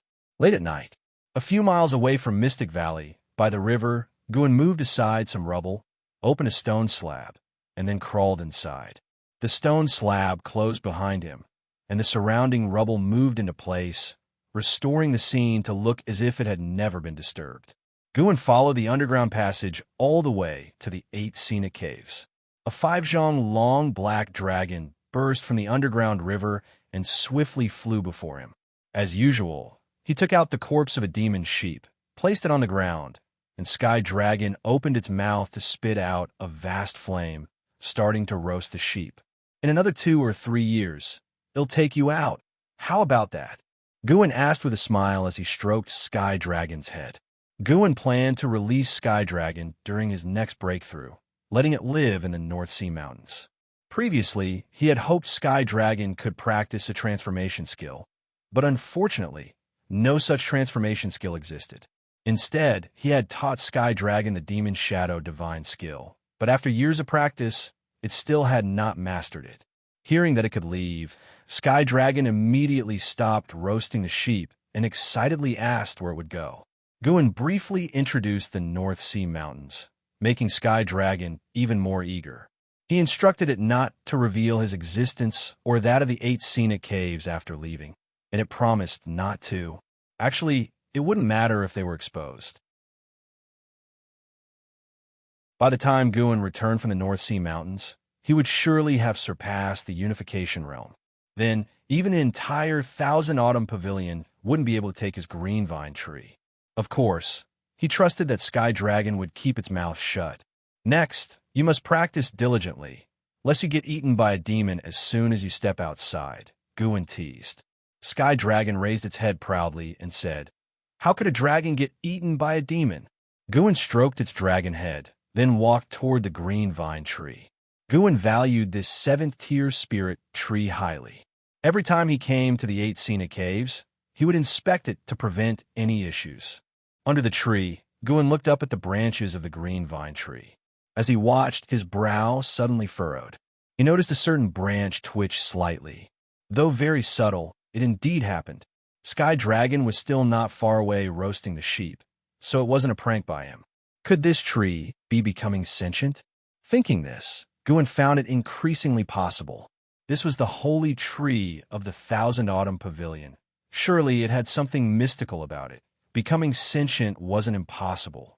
Guin continued to stare at it, but the green vine tree showed no further signs of abnormality, as if what he saw earlier was just an illusion. He used his divine sense to probe, finding nothing unusual. But doing this could serve as a warning to the green vine tree not to act out of line. After staying for an hour, Guin finally left. Going forward, there was another thing he needed to be vigilant about. He didn't worry about the green vine tree becoming sentient. In fact, he somewhat anticipated it. Spring passed and returned, and 2 years elapsed. Guin's lifespan had reached 950,000 years, and he felt that he would reach 1,000,000 years before the end of the year. filling him with anticipation and making him energetic all year. One day, Yilan visited Mystic Valley to see Guin. The two stood by the window in the pavilion, watching the busy disciples while chatting. Yilan spoke about recent major events in the immortal cultivation world, which Guin found fascinating. A new sect had emerged called the Ephemeris sect. No one knew its location, but its cultivators continually invaded various demon path sects, seizing cultivation techniques, spells, treasures, and more, plunging the demon path into chaos. In contrast, the righteous path sects remained unaffected. Some said the Ephemeris sect was supported by the Supreme sect because a great demon cultivator had appeared who used leaves to kill enemies, reminiscent of the sword Venerable Fudao of the Supreme sect. Hearing this, Guin felt displeased, thinking, why is someone else taking credit for my reputation? You've mentioned so many events, but none targeted the Supreme sect, which suggests we've established a strong reputation, Guin said with a smile. He was genuinely happy. The more peaceful the Supreme sect, the better for him. After all, he could grow stronger by planting flowers and grass. In another 50 years, no one in the 9 states would be stronger than him, right? Yilan thought for a moment and said, actually, there is. A cultivator claiming to be a ghost thief, neither righteous nor evil, appeared. He used to like stealing from the rich to give to the poor. But as his fame grew, 6 months ago, he declared he would steal the mystic pure tree from the Supreme sect, saying that the Supreme sect hoarded 90% of the Taitsong dynasty's resources and violated the heavenly Tao. He wanted to take the mystic pure tree and plant it at the edge of the heavenly pond. Mystic pure tree? Guin's brow furrowed upon hearing this. This was the 7th-tier spirit tree granted to him by the Supreme sect, which had already grown up. How could he let anyone steal it? This ghost thief was courting death. On second thought, since the thief's actions aligned with chivalrous ethos, he decided not to kill him, but would definitely teach him a lesson to prevent further attempts. Curious, Guin asked, is the ghost thief powerful? Of course. Otherwise, how could someone offend so many and steal so many treasures, yet live until today? Yilan replied, rolling her eyes at Guin. True, there was no point in asking her, as she didn't even know what realm lies beyond divinity transformation. Guin chuckled and then asked how her cultivation had been lately, whether she was diligent. Although all lives would part eventually, he hoped the day when he and Yilan parted forever would come later. This question led to a barrage of criticism from Yilan. Yilan thought the same way, wishing for him to cultivate earnestly and extend his lifespan. The two began to argue playfully. After a while, Yilan suddenly asked, "Senior brother, do you know the current emperor?" Guin raised his eyebrows and asked, "Junior sister, why do you ask?" The emperor introduced Spring Festival. Starting from this year, it has spread across various states, and the customs are exactly like your Spring Festival, Yilan said gravely. Guin dismissively said, "I also heard this from an unknown elder. Besides, the Spring Festival has been celebrated for so many years. It's normal for people to know about it, as its meaning is quite good." Yilan found this reasoning sound but still reminded him, "Recently, we've received orders from above to gather information about Emperor Li Xiandao and increase the number of disciples sent on missions to Xianxia. It looks like there's some interest in the throne from above." "What do you mean, the sect wants to seize the throne?" "Not exactly. The crown prince is a disciple of our sect, but he has been crown prince for a century. Naturally, the sect wants to assist him." Guin couldn't help but look far west to the forest 100 zhang away. He saw Xianxia watering the flowers and plants, not sure if she was eavesdropping. They chatted for a while longer. Yilan shut the window, wanting to talk to Guin about other matters, and even acted flirtatiously, but he reprimanded her sternly. Yilan glared at him in shame and anger before leaving. Watching her leave, Guin's thoughts drifted to the North Sea mountains. He needed to visit the book collection hall to find some maps and prepare for his breakthrough. He wondered what the realm above unification was. Guin went downstairs, intending to head toward the transmission array platform, when Xianxia suddenly stopped him and transmitted her voice, saying, "Beware of the Crown Prince. If he learns of your relationship with Leah, he'll come after you and plot against you."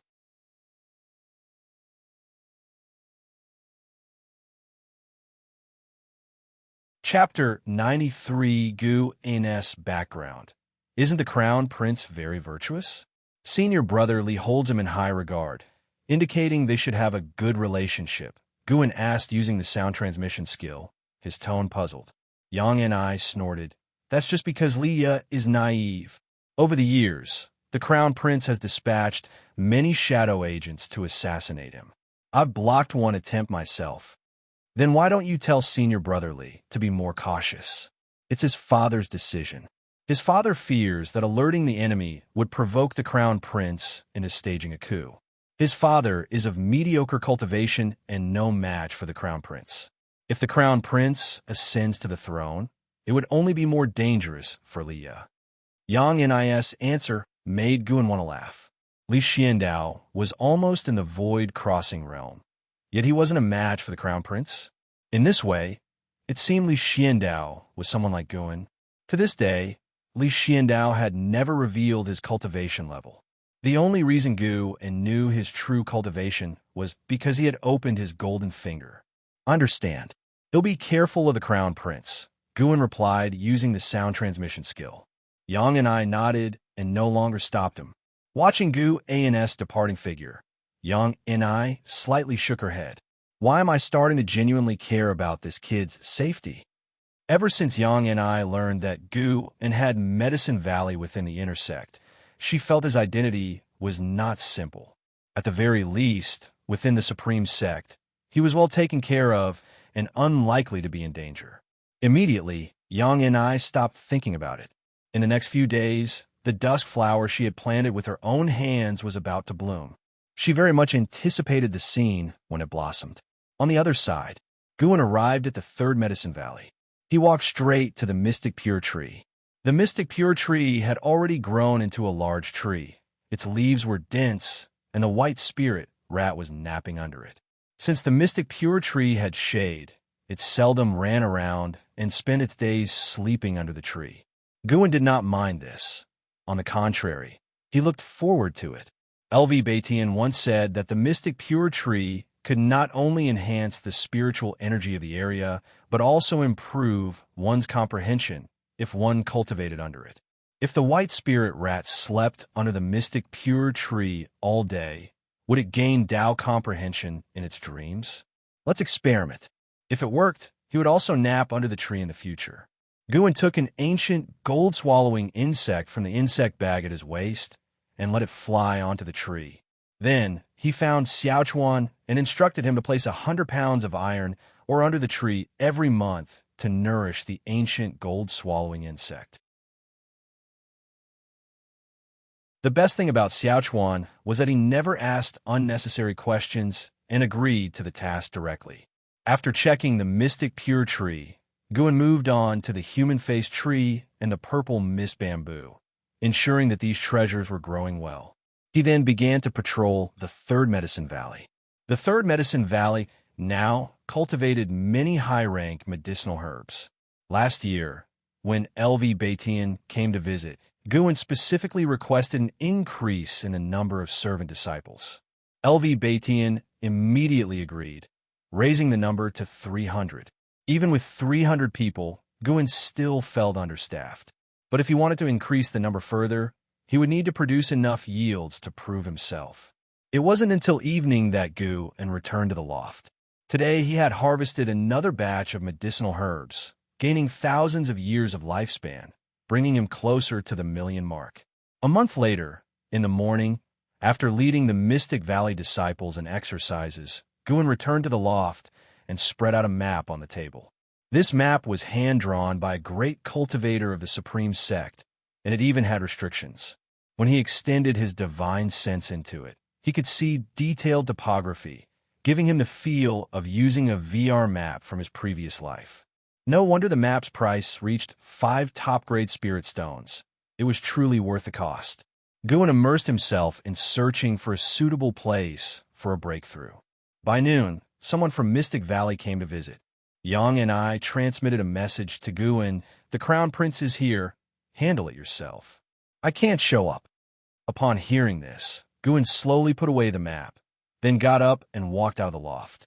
He came outside and saw a white-clad man holding a folding fan walking towards him. The man had an elegant demeanor, a smiling face, looking every bit like a gentle scholar. Guan cast a lifespan detection. Li Dai, Nascent Soul Realm, First Layer 189/960/1250, no special cultivation techniques. Cultivation level was as it appeared. A nascent soul cultivator under 200 years old, he was indeed a genius.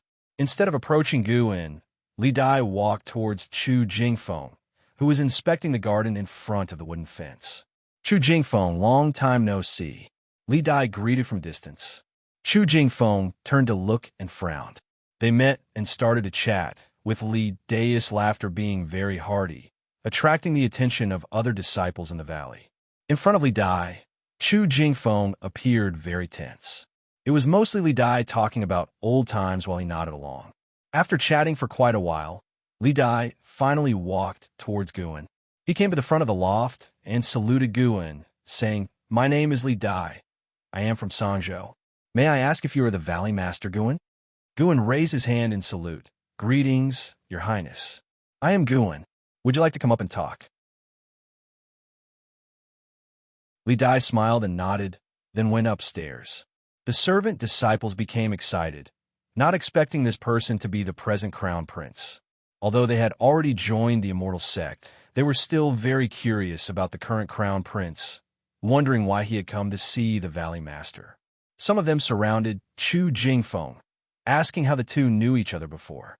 Guan and Li Dai chatted for a full hour. When Guan escorted him downstairs, his face was full of smiles. Before parting, Li Dai even held Guan's hand, making Guan feel uncomfortable. "Junior brother Gu, we really hit it off. When I return to the Supreme Sect next time, I must come and chat with you again," Li Dai said with a warm smile, appearing to have no hidden motives. Guan agreed with him, and then watched as he flew out of Mystic Valley. The two had not talked about anything significant. Li Dai seemed to have come just to make friends. They even talked about Li, and Li Dai's words were full of concern. If not for Yang and I's prior warning, Guan would have thought they were really good brothers. Until he left, Li Dai made no demands and did not try to recruit Guan. Guan could sense that a divinity transformation cultivator was hiding in the mountains and forests nearby, likely to protect Li Dai. After leaving Mystic Valley about 10 miles, Li Dai's smile disappeared, replaced by a grim expression. An elderly man in a green robe flew to his side and whispered, "Your Highness, they're the nascent soul cultivator in the valley." "Yes, I already felt it. It's Yang and I. Father has actually sent Yang and I to guard him. This person's relationship is certainly not simple. Look into his background. Find out what his identity really is within the Supreme Sect," Li Dai said coldly, his eyes filled with murderous intent when he mentioned Yang and I. The elderly man in the green robe asked, "If he has no backers, should we capture him?" "They'll first see the sect leader. The sect leader's attitude is crucial.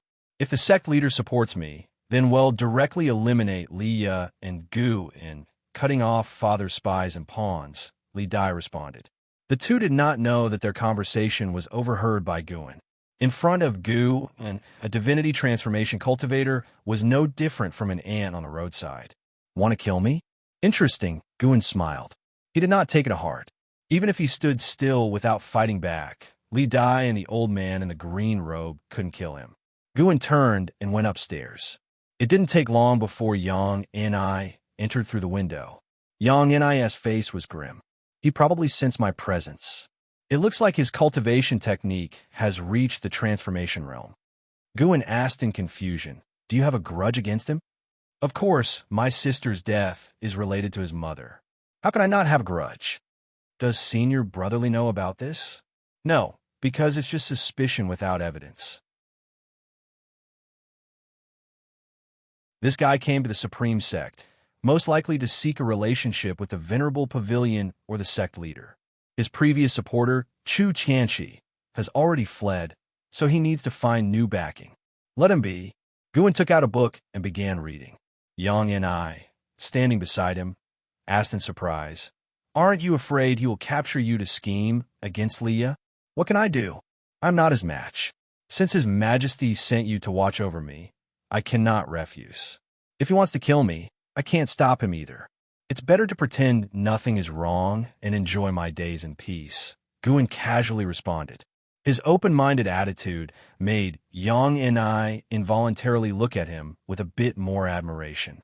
Yang and I assured, "Don't worry, if he really wants to take action against you, I will definitely protect you. Just don't run around recklessly."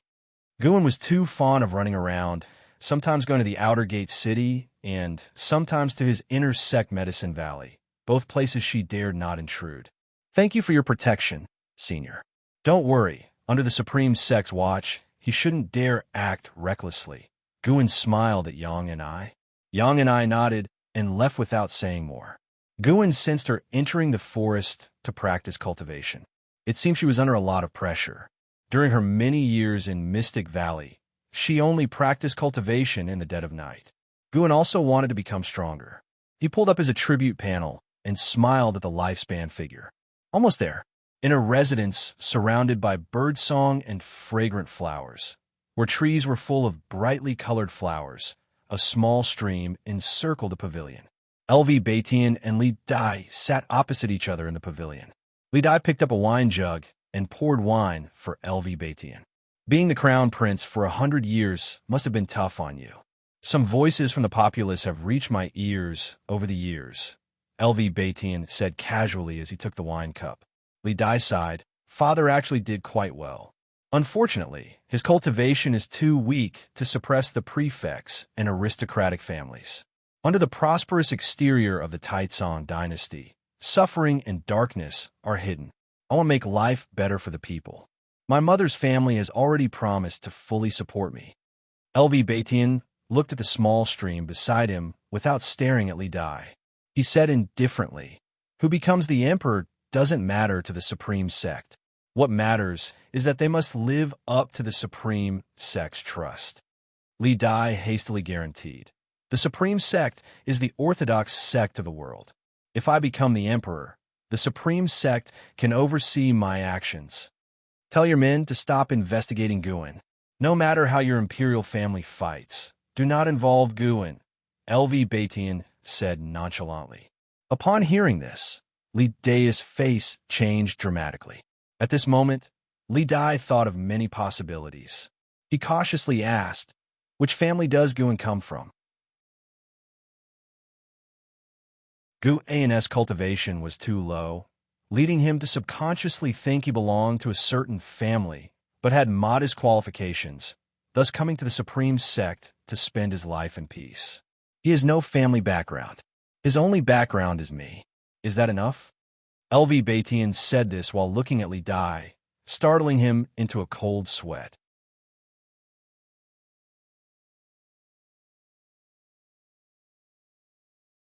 Chapter 94. Million-year lifespan, 5 elements treasure body.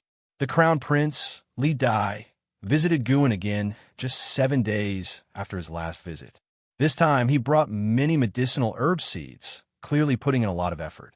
Although Guan did not know why he was being so generous, he appreciated and accepted the gift, even inviting Li Dai for a drink. The atmosphere of their conversation was more pleasant than before. Until he left, Li Dai did not attempt to recruit him, as if he truly wanted just to befriend him. But after Li Dai left, the way Yang and I looked at him changed. "It's the first time I've seen him so attentive to someone," Yang and I said in a complicated tone. Guan laughed and said, "Who could blame him? I treat people kindly." He wasn't foolish. He guessed it might be because of LV Batian, but he wasn't sure what exactly had happened. Li Dai came to the Supreme Sect looking for support, and he definitely wouldn't go to look for the noble families, especially excluding the Ji family.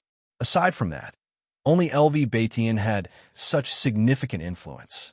Yang and I also guessed that there was a bigger supporter behind Gu, and since even Li Xiandao could not make the Crown Prince so attentive, she was very curious about who Guan really was. It's best not to tell His Majesty about this. You've been with me for so many years. You should understand my character. I don't seek disputes, nor do I want to be suspected by others, Guan said to Yang and I seriously. Yang and I nodded and quipped, It seems that Liya is not your blessing, but rather you are Liya's blessing. Indeed, with your diligence in planting and cultivating so many medicinal herbs and not fighting for power, if I were one of the Supreme Sect seniors, I would also favor you. Guan took out the storage bag given by the Crown Prince, drew out 100 seeds, and handed them to Yang and I, saying, These are all 5th-tier seeds.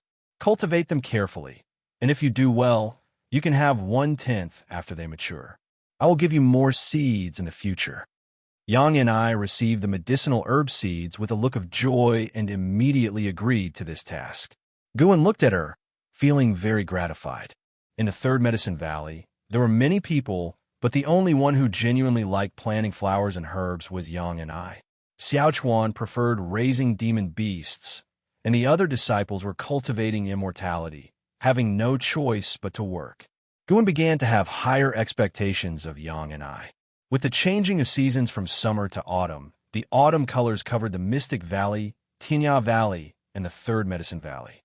In the autumn season, the Supreme Sect had an added touch of beauty, with autumn leaves covering the mountains and rivers, stretching as far as the eye could see. Near the end of autumn, one afternoon in Tinya Valley, Guan wrapped the freshly picked medicinal herbs with spirit protection paper, and a 3-line notification appeared before him. You have successfully extracted 52 years of lifespan from deerbone grass, 5th tier. Your lifespan has surpassed 1 million years for the first time, unlocking the enemy lifespan prediction feature. Enemy lifespan prediction.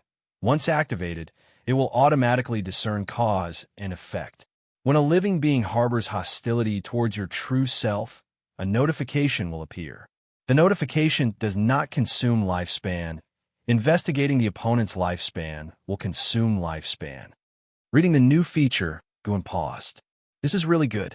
It could alert him to potential enemies, helping him to avoid risks. He immediately activated the lifespan prediction feature. But there was no notification for the time being, perhaps because it started from now. Guan's mood became cheerful. He felt this feature was significant and that waiting for so many years had been worth it. Moreover, he had accumulated 1 million years of lifespan and was about to break through. He started to hasten his movements. After harvesting the mature medicinal herbs in Tinya Valley, he transported them all to the storage tower. He discovered that the herbs in the storage tower had all been taken, leaving it empty. Not thinking much about it, he left after placing the herbs. Just as he exited the storage tower, Xianxia came up to him and said, Don't be in a hurry to leave. Today I need to teach you the Mystic Tortoise Surging Wave Palm. He had already taught Guan 8 spells. 2 years ago, he decided to start from scratch and focus deeply on one spell. He did not believe there could be someone so foolish. He prepared to spend 50 years drilling Gu and 50 years devoted to one spell. Even a pig should grasp it, right? Guan pushed him aside and said, Not today, another time. Xianxia was stunned as Guan pushed him. This guy dared to push him? He actually got pushed. No, Xianxia held Guan's shoulder, not letting him leave. Guan shook his head helplessly and said, I think I have already mastered the Mystic Tortoise Surging Wave Palm. Would you like to see? Is that so? Try it now. Xianxia immediately let go, urging excitedly.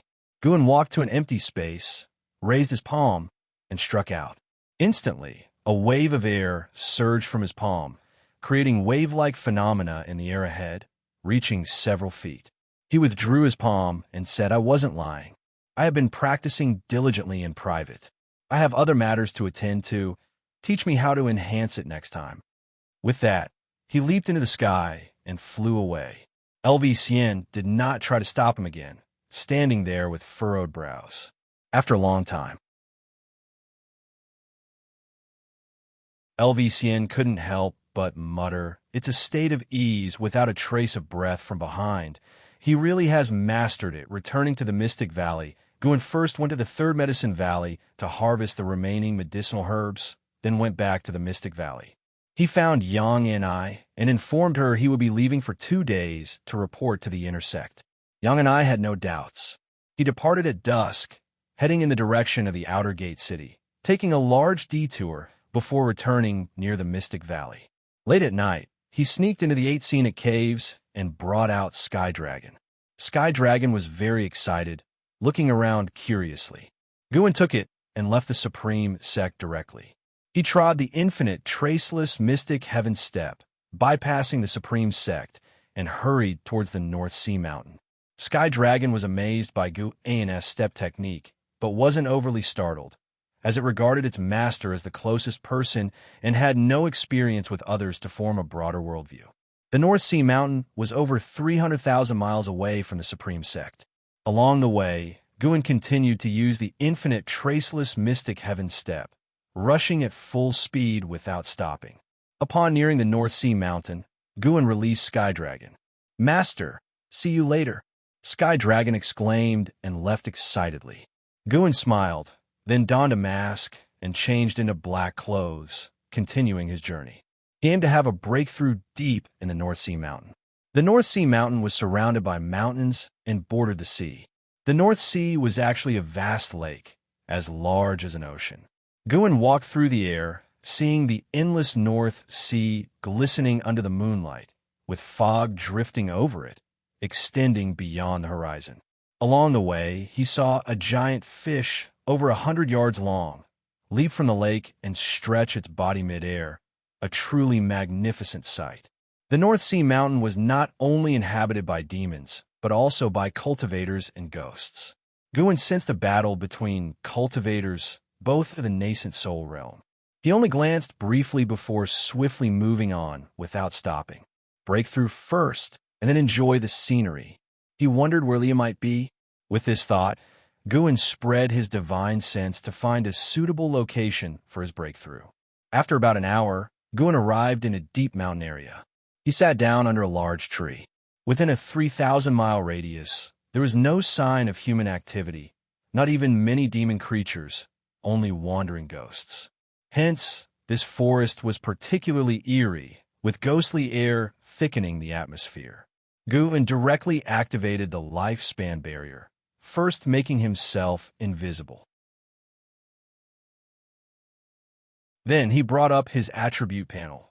Name, Guan Lifespan, 58/1-002-060, Spirit Root, Top Quality 5 Elements Heavenly Spirit Root, Cultivation Level, Unification Realm, 9th Layer, Cultivation Techniques, Fire Control Art Initial Insight, Yangwood Primordial Skill, Mastery, Mystic Yellow Dragon Energy Skill, Consummation, Alchemy, Slight Accomplishment, Myriad Poison Mystic Skill, Untrained, Yin-Yang Art, Untrained, Taoist Expansion Skill, Untrained, Seeing his 7-digit lifespan, he felt a strong sense of accomplishment.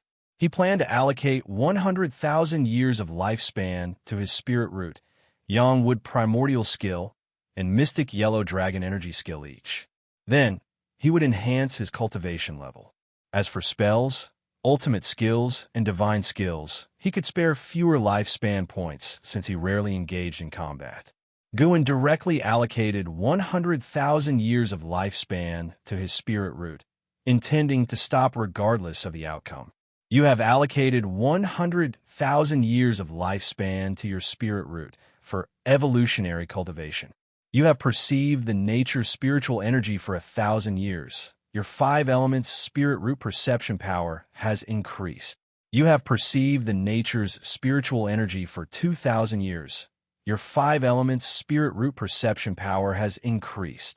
You have perceived the nature's spiritual energy for 7,000 years, finally comprehending the 5 elements' true meaning.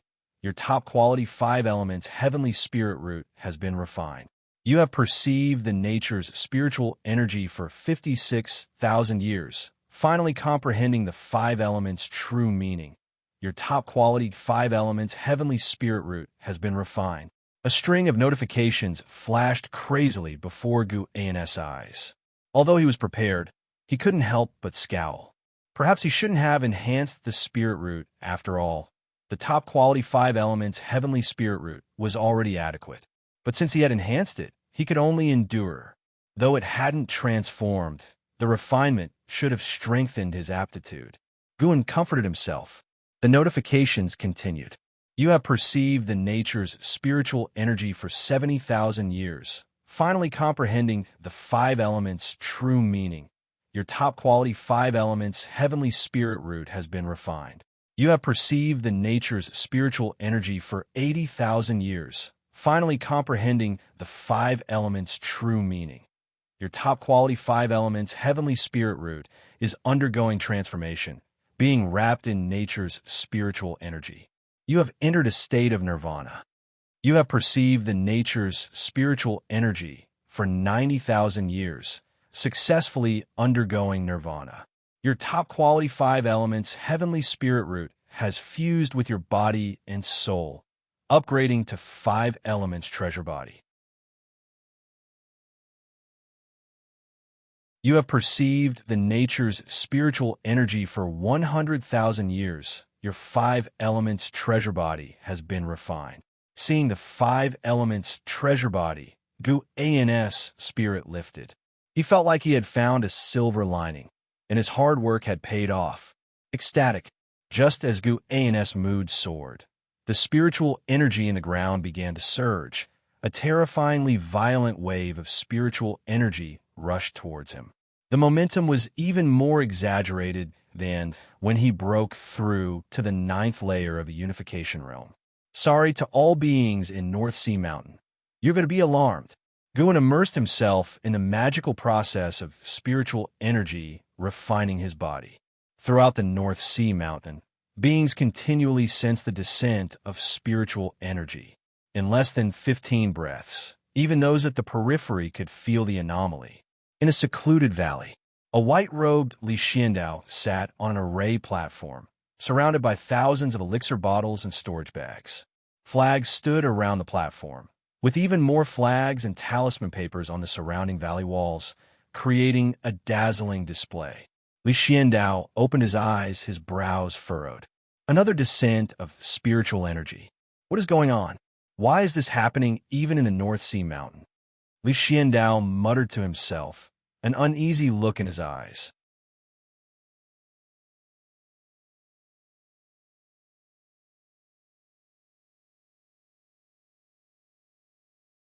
He even felt as if the 5-element spiritual energy around him had merged with him, a sensation that was simply too marvelous.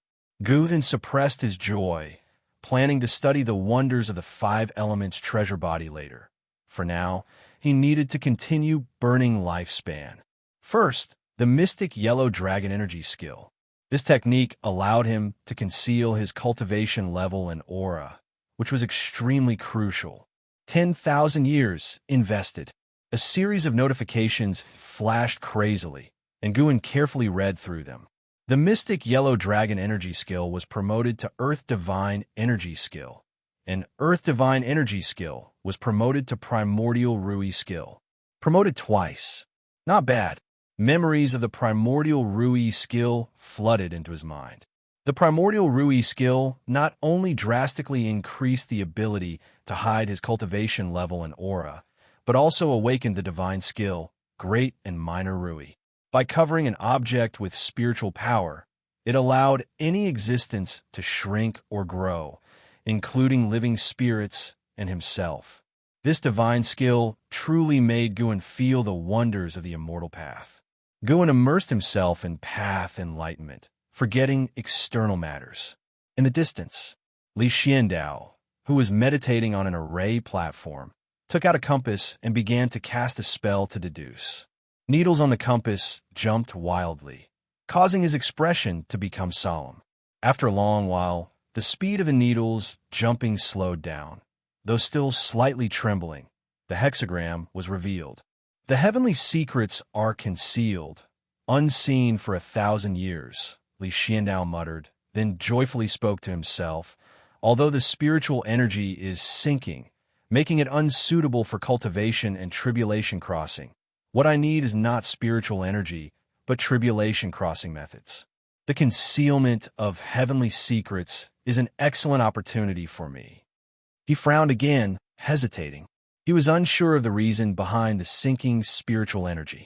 If it was caused by a great cultivator, would he encounter trouble if he crossed his tribulation here? But thinking about the court situation, Li Xiandao gritted his teeth. Cross. To die in a celestial tribulation was better than to die in court. His goal was not just the void-crossing realm, but the unification realm. He wanted to become an immortal emperor, just like the mythological heavenly emperor. Li Xiandao put down the compass, raised his arms, and instantly, the formations in the valley activated one after another. Layers of light screens rose, and the spiritual energy within the formations swirled above his head, gradually gathering into Yin clouds.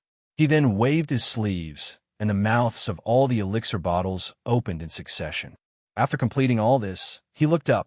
The sky was dark, thunderclouds rolled, and the light of the formations illuminated the tribulation clouds above him clearly. The gathering heavenly might made his gaze increasingly resolute. He had to succeed. Passing down the primordial Rui skill consumed another hour for Guan, but he felt it was relatively fast.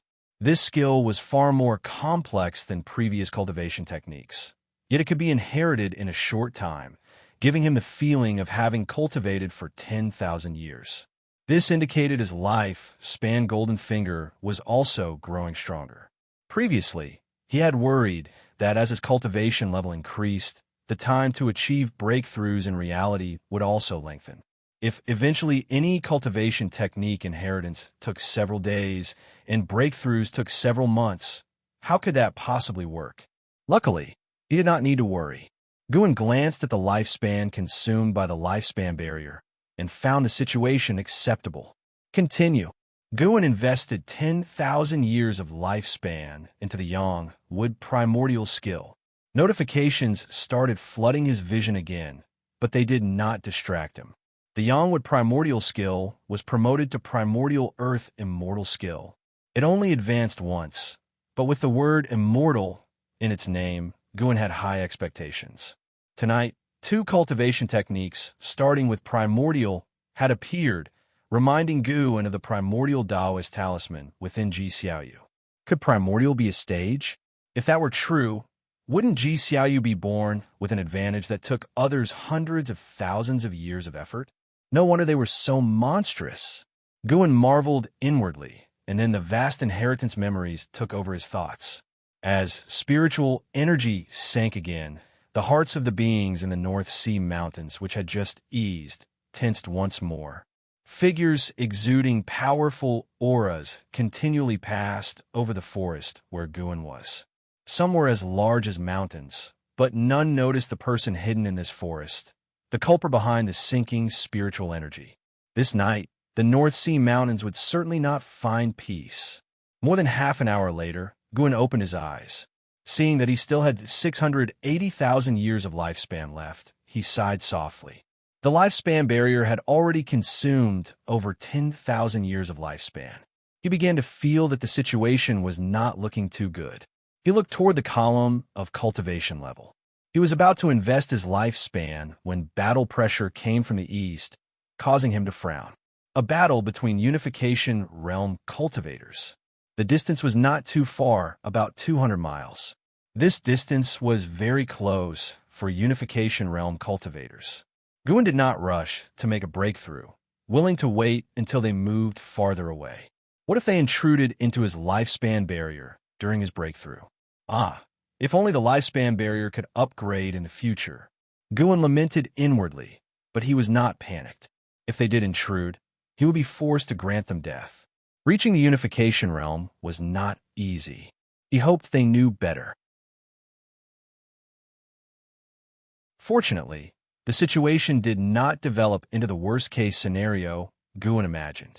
The 2 unification realm great cultivators fought for a while before chasing each other away into the distance. Let's do it. First, invest 10,000 years to calm the nerves. 10,000 years should be enough for a successful breakthrough. You invested 10,000 years of lifespan to cultivate and evolve your cultivation level. You practiced energy absorption cultivation for 500 years, using your great achievement in primordial earth immortal skill to forcibly impact the mystic heart realm and began tribulation crossing. You did not survive the Tsungyuan 5 spirits, heavenly tribulation crossing failed.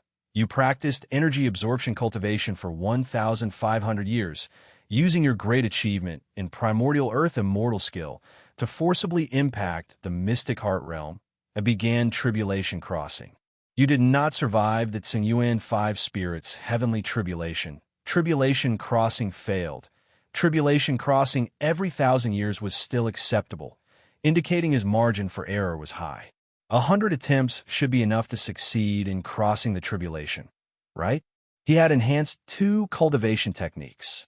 Failure, failure, failure. Continuous failures irritated Gu An's eyes. Before the consumption of 50,000 years of lifespan, he felt that it was fine, still acceptable.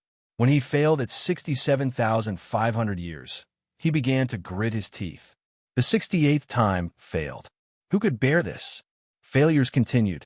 You practiced energy absorption cultivation for 81,500 years, using your great achievement in primordial earth immortal skill to forcibly impact the mystic heart realm and began tribulation crossing.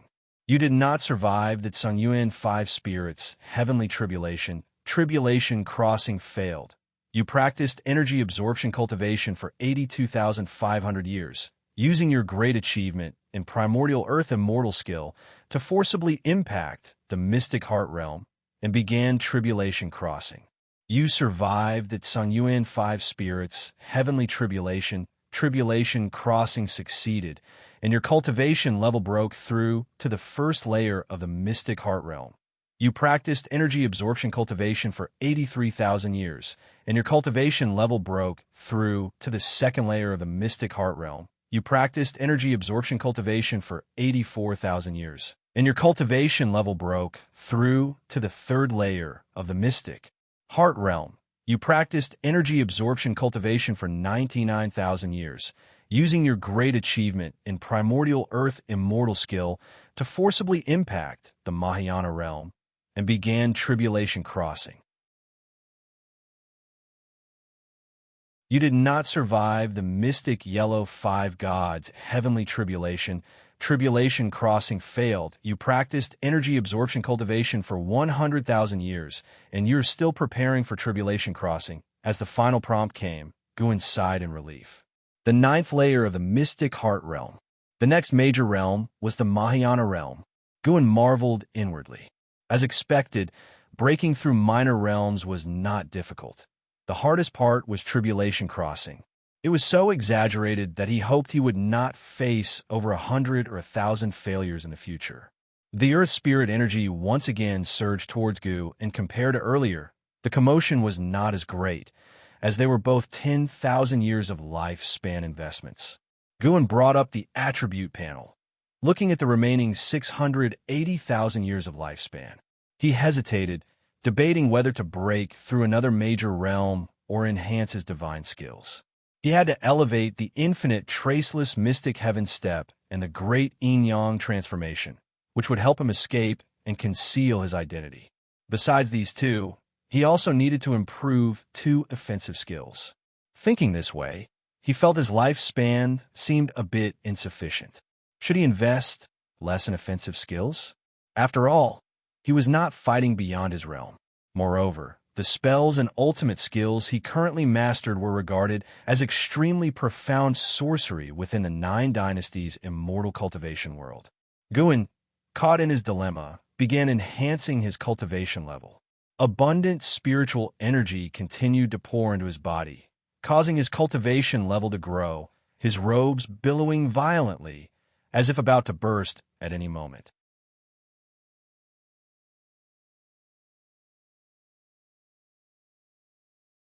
Chapter 96 Breakthrough to the 8th Floor of the Mahayana Realm. When Guin enjoyed the elevation of his cultivation level, the spiritual energy in the North Sea Mountains sank once again. This time, it caused a great storm, as if a tempest was imminent. The demons, cultivators, and ghosts all hid themselves, waiting for the sinkage of spiritual energy to end. They didn't know what was happening. They could only pray for the calamity to end soon. In a certain valley, Li Xiandao had already begun tribulation crossing. A mass of thunderclouds floated above the valley, not maintaining the same height as the thunderclouds in the sky, just a bit higher than the surrounding mountain peaks. This tribulation cloud was accumulating heavenly power, with strands of lightning within the cloud roiling, faintly visible and strikingly alarming. Li Xiandao was cultivating energy on the array platform.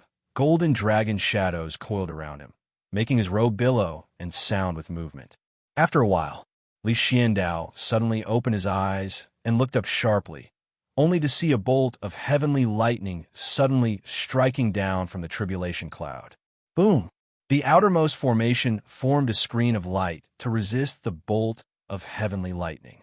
Before the light screen dissipated, a second and third bolt of heavenly lightning struck down in quick succession, causing alternation between light and dark in the valley. Li Xiandao raised his hand, and a treasure sword appeared in his hand. Once the sword emerged, a dragon roar resounded, with strands of blood energy swirling around the blade, as if countless evil ghosts were roaring and wailing within. He drove the treasure sword into the ground beside him, then closed his eyes, continuously casting magic with both hands, and spiritual power flowed into the formations in all directions along the array platform. Spirit stones flew out from his storage bag one after another, densely packed, quickly covering the open spaces of the array platform. With his eyes closed, he opened his mouth, and spirit pills flew out from the bottle, automatically entering his mouth, causing his momentum to rise rapidly. Night winds rose, and rumbles of thunder could be faintly heard. From high above, this valley appeared so small, sitting within the vast darkness of the North Sea mountain, like a faintly glowing star in the night sky. Time flew by quickly. After an ancient hour of accumulation, Guan finally reached the first layer of the Mystic Heart Realm, and now began striving towards the 9th layer of the Mystic Heart Realm. Upon reaching the Mystic Heart Realm, his heart underwent a transformation, glowing with golden light and coursing with golden blood. A rune even appeared on the surface of his heart, a mysterious mark of sorts. Guan enjoyed the spiritual energy pouring into his body while sensing the rune on his heart. In the void, he gained some profound insights. Primordial divine power. The Mystic Heart rune could give birth to his own divine skills, though the time and strength of their birth remained unknown. The kind of divine skills that could be born depended on a cultivator's lives experiences and accumulated achievements, and everyone's resulting divine skills would differ. Guan was so immersed in this creation that he couldn't free himself. Through the Mystic Heart rune, he developed new ideas for his various Taoist sorceries and began organizing his cultivation achievements. Meanwhile, his cultivation realm broke through continuously. Second layer of the Mystic Heart Realm. Third layer of the Mystic Heart Realm. Fourth layer of the Mystic Heart Realm. Guan suddenly opened his eyes and looked towards the treetops. In the night sky, a bolt of lightning appeared above the trees. It didn't descend from the sky, but appeared out of thin air, lingering instead of disappearing instantly, twisting wantonly like a struggling long worm. What was that? Guan frowned, feeling uneasy. The bolt of lightning started to split, creating several more bolts. Then, suddenly, the space between the lightning tore apart, revealing a black crack. A figure with disheveled hair leapt out, showing fair skin in the lightning's glare. Judging by the figure's build, it was a woman draped in tattered cloth that barely covered her, implying her robes had been torn not long before. Guan sensed her aura, shocked, and immediately cast lifespan detection. Lu Lingjun, Unification Realm, 9th layer, 1989/2750/3700, a nearly 2,000-year-old monster. She was definitely the oldest person Gu and had ever seen. Moreover, at the ninth layer of the unification realm, she could compete with LV Baitian. Who exactly was she? Lu Lingjun hovered in the air. The black crack behind her began to contract and quickly disappeared, taking the lightning with it. She took out a blue Taoist robe from her storage ring to cover her graceful body, followed by a belt to wrap around her waist. Guan didn't care about the offense of gender differences. He just wanted to know who this woman was. Lu Lingjun's long hair flowed in the wind, revealing a delicate and perfect face, though her brows were slightly furrowed, and her eyes were full of confusion. One of her hair strands fell out and transformed into a white snake resting on her shoulder. Guan cast lifespan detection again. White Spirit Demon Emperor. Unification Realm. 8th layer 4678/6280/8300. A Unification Realm Demon Pet? Just who was this woman? The White Spirit Demon Emperor flicked its tongue and spoke in a light, feminine voice. Such rich spiritual energy. It seems we have successfully ascended. The legends were not fabricated. Ascend? Guan was stunned. The implications of these two words were huge. Lu Lingjun furrowed her brows deeply and said softly, "When traversing earlier, the power of the heavenly thunder was truly terrifying. It almost destroyed me. I flew towards the weakest part of the thunder and ended up here. Judging by the richness of the spiritual energy, it is indeed more abundant than our mortal realm. But whether we have ascended successfully or not, we need to explore further." The White Spirit Demon Emperor looked into the distance and said, "The spiritual energy here is sinking. There is unification realm demon energy in the distance. It seems we have indeed ascended successfully. We roamed the mortal realm for 200 years, traversing the ends of the earth, and there were very few in the unification realm. Only 5 among the human race, and only me among the demon clan. Only the legendary Great Heavenly Spirit Land might have such common encounters with the unification realm." Great Heavenly Spirit Land? Hearing this, Guan felt more curious. It seemed these two beings came from a weaker realm than this one. This world was vast and unknown to all. The 9 dynasties were but a corner of this continent. What lay beyond the ocean was unknown. At least Guan didn't think the unification realm was the pinnacle of this continent, let alone the true peak of this world's strength. Immortals were merely legends, ethereal and elusive, but the immortal cultivation world here was immensely broad. Apart from marveling at the vastness of the world, Guan also felt relieved. He initially thought a major power had descended upon the land of the 9 dynasties, in which case the 9th layer of the Mystic Heart Realm would have been inadequate. These 1 human and 1 demon ascended without background. Integrating into this world would likely take time. Unaware of anyone below, Lu Lingjun and the White Spirit Demon Emperor spread their divine sense, and, confirming no one was within 500 miles, dared to converse so unguardedly. They talked for a while, then flew south. They believed the vitality of the human race was strongest in the south, while the north was filled with demon energy. Oh no! Hopefully they avoid the supreme sect. Guan silently prayed. Based on their conversation, Guan suspected their successful ascension was due to the benefits of the lifespan barrier. The lifespan barrier could evade the heavenly tribulation, naturally weakening the heavenly thunder, which also explained why, after breaking through space, they descended right above Guan and was full of emotion. To think there were still ascenders in the world. Anyone who could break through from one world had to be formidable. With their methods, they'd likely continue to reign supreme. Not okay. The 9th layer of the Mystic Heart Realm was unstable. Improving my divine skills could wait. Reaching the Mahayana realm came first. Like Lu Lingjun and the White Spirit Demon Emperor, no matter how terrifying their methods, they couldn't reach the Mahayana realm in just 100 years, right? Guan directly pulled up the attribute panel. Although his cultivation level enhancement wasn't complete, he was prepared to directly use his lifespan. He would continue absorbing spiritual energy later. The usual routine, break through with 100,000 years of lifespan. Be generous. You poured 100,000 years of lifespan into your cultivation to accelerate the process of qi absorption cultivation. You cultivated qi absorption for 1,000 years. With the great accomplishment of primordial earth immortal skill, you forcefully challenged the Mahayana realm and began tribulation crossing. You didn't endure the five gods' heavenly tribulation of heaven and earth, and your tribulation failed. You cultivated qi absorption for 3,000 years. With the great accomplishment of primordial earth immortal skill, you forcefully challenged the Mahayana realm and began tribulation crossing.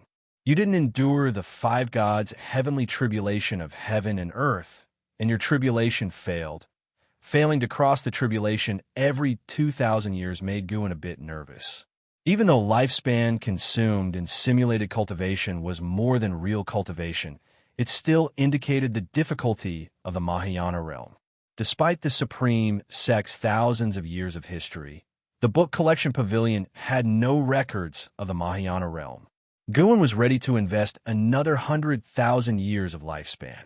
Anyway, the invested lifespan was merely a number, only meaningful when transformed into cultivation. Failure, failure, failure. The final results were as he expected, 100,000 years down the drain. He scowled and invested another 100,000 years. The prompts kept appearing, and repeated failures numbed his heart, raising his blood pressure. A great cultivator of the ninth layer of the mystic heart realm shouldn't be so easily angered, but Guan couldn't contain his emotions. Finally, seeing the word success, Guan let out a long breath and smiled. You cultivated qi absorption for 87,000 years. With the great accomplishment of primordial earth immortal skill, you forcefully challenged the Mahayana realm and began tribulation crossing. You endured the five gods' heavenly tribulation of heaven and earth, successfully crossing the tribulation. Your cultivation level advanced to the first layer of the Mahayana realm. You cultivated qi absorption for 88,000 years. Your cultivation level advanced to the second layer of the Mahayana realm.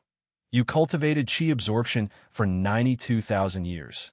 Your cultivation level advanced to the fifth layer of the Mahayana realm. You cultivated qi absorption for 94,000 years.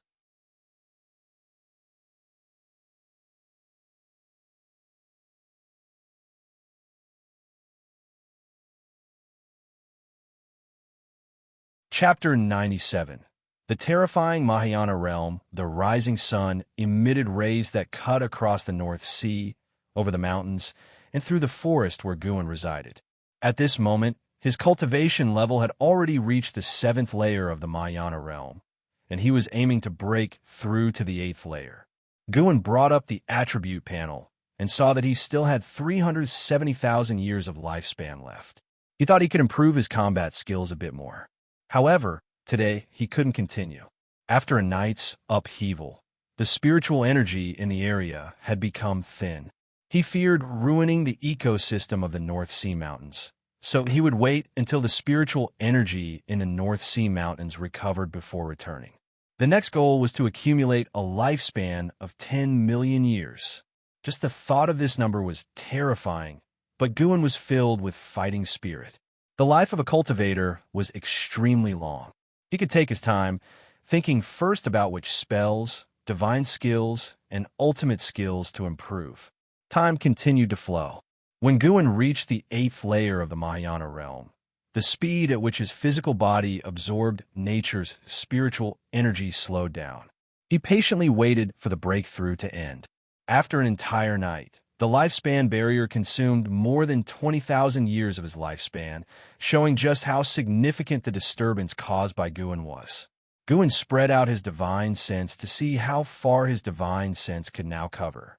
The scenery of countless mountains and rivers entered Guan's vision. He saw many demons, ghosts, and cultivators, and even saw an enormous ancient relic species as large as a mountain. Guan enjoyed the magnificence of the Mahayana realm's divine sense. Suddenly, he saw an acquaintance. Xianxia. This fellow was undergoing tribulation in a valley. Guin saw the formations and those spirit stones and bottles within the valley, causing his mouth to involuntarily twitch. No wonder Li Xiandao was breaking through so quickly. It was not only because of his exceptional talent, but also because he was dumping massive resources. Guin thought about how he relied solely on his physical body for tribulation crossing through his evolutionary cultivation. He couldn't help but feel heartbroken. Forget it. He couldn't compare like this. After all, in reality, he had never undergone tribulation crossing. He should be content with himself. Guin observed for a while, feeling that Li Xuando's tribulation crossing seemed stable. Then, he looked towards other areas, mainly to see where Li was. Soon, his divine sense captured Li Ya's aura. That boy was hiding in a cave, seemingly injured once again. Sai, what a reckless guy. Don't die out there. Guin decided to go find Li later to guide him in another identity. The elder in Li Ya's body wasn't very capable. Guin also saw the Sky Dragon. This guy was bullying a group of minor demons, strutting around and shouting about being the king. In the end, Guin's divine sense enveloped the entire North Sea Mountains. Every corner of the North Sea Mountains was visible in his eyes, and this feeling of overlooking everything fascinated him. The demons and cultivators in the unification realm in the North Sea Mountains now appeared no different from ordinary creatures in his eyes. One had to admit, the North Sea Mountains indeed hid many talents. He sensed no fewer than 100 unification realm auras in this area. Of course, those who had reached the 9th layer of the unification realm were very few, fewer than 5, including Lu Lingjun, who had not yet left the North Sea Mountains. Guin enjoyed his power that belonged solely to him. When his cultivation level stopped growing and his body no longer absorbed spiritual energy, he dispelled the lifespan barrier and then stood up. He stretched lazily, the sunlight filtering through the leaves and falling on him made him feel rejuvenated. Indeed, no achievement, fame, or relationships in the world could compare to the feeling of becoming stronger. Leo walked out of the cave dwelling. The sunlight shining on him made him squint and frown. His upper body was wrapped in white cloth, with patches of bloodstains. He raised his right hand and summoned a heavy sword from within the cave. As it fell into his hand, his right arm trembled, and a look of pain crossed his face. "Kid, your wounds have just healed, and you want to practice swordsmanship already? Are you underestimating the weight of the North Sea nether iron, or overestimating the power of the dragon image divine primordial?" The elder's voice echoed in Li Ya's ears, filled with helplessness. Leah grinned and said, "I have to make the most of my time cultivating. I don't have much time left. I need to catch up with the time of the Holy Land recruitment you mentioned." The elder retorted irritably, "That Holy Land isn't a must-go place. It's a path followed by prestigious clans. But didn't you say that the Li family once reached a glory comparable to the Zhou family and the Gu family? I may not want to be a prince, but I have an obligation to see the Li family prosper." Leah lifted the North Sea heavy sword and walked toward the empty ground ahead. Behind him was a small hill, surrounded by forests, with only 5 square meters of empty space. After last night's phenomenon, the ground was covered with various debris and fallen leaves. The clouds in the sky had been torn apart, and the sunlight passing through them formed rainbows, creating a beautiful and surreal scene. Leah gritted his teeth and swung the heavy sword in his hand. This sword was forged under the elder's guidance. It was made of nether iron, a rare material found only in the North Sea, and was very hard to come by. This sword weighed 10,000 pounds. Its weight would double with the infusion of spiritual power. Li Ya's injured body had difficulty swinging the sword without using spiritual power. Suddenly, a gust of wind swept from the depths of the forest, startling Li Ya. He turned around instinctively, raising his sword to block. With a bang, Li was thrown out, crashing into the mountain wall, sending rocks flying. He couldn't help but spit out a mouthful of blood. As he landed, he thrust his heavy sword into the ground to support himself. Yet he still ended up half kneeling, as the white cloth on his body quickly turned red and all the wounds reopened. Humph, human boy, hand over the dragon image divine, primordial. A hoarse voice came. From the forest emerged a demonic figure, a man in a black robe with a fox head, exuding demon energy. His hands had sharp claws, resembling 10 daggers. Leah stared at the figure, gritting his teeth and uttering the name, Resentful Fox King. The resentful Fox King glared at Leah, his expression suddenly turning hideous. You've been poisoned by my fox poison, and you're still standing? Have you consumed the dragon image divine primordial? As he finished speaking, his voice became sharp, causing the surrounding trees to tremble. Leah gripped the sword handle with both hands, gasping heavily, and called out in his heart, Elder, I need your help. The elder couldn't help but lament.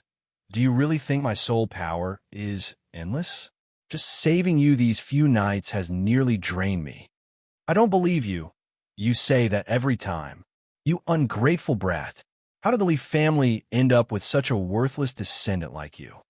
Who told you to reside in my body, deliberately absorbing my spiritual power and altering my spirit root manifestation, causing me to be detected with mixed spirit root talent? The argument between Leah and the elder in his mind grew more intense, causing him to cough uncontrollably. The resentful Fox King took a step toward him, locking his murderous intent on Leah, making him feel as though he were in an ice cellar. At that moment, Leah's vision suddenly darkened. He looked up instinctively and saw a dark purple figure standing before him. It was him. Leah recalled that when Elder Chan had seriously injured him outside the Mystic Valley, this mysterious demon cultivator had saved him. The elder had said this demon cultivator used the demon shadow, divine skill, of the Thousand Autumn Pavilion. Leah had previously racked his brains, but couldn't figure out his connection to the Thousand Autumn Pavilion, attributing it to mere coincidence. But now he was shocked. This mysterious demon cultivator had appeared again. Gu-in, performing the great yin-yang transformation, looked at the resentful Fox King and sensed that his opponent's cultivation level was merely equivalent to the divinity transformation realm. To be safe, he still threw out a lifespan detection.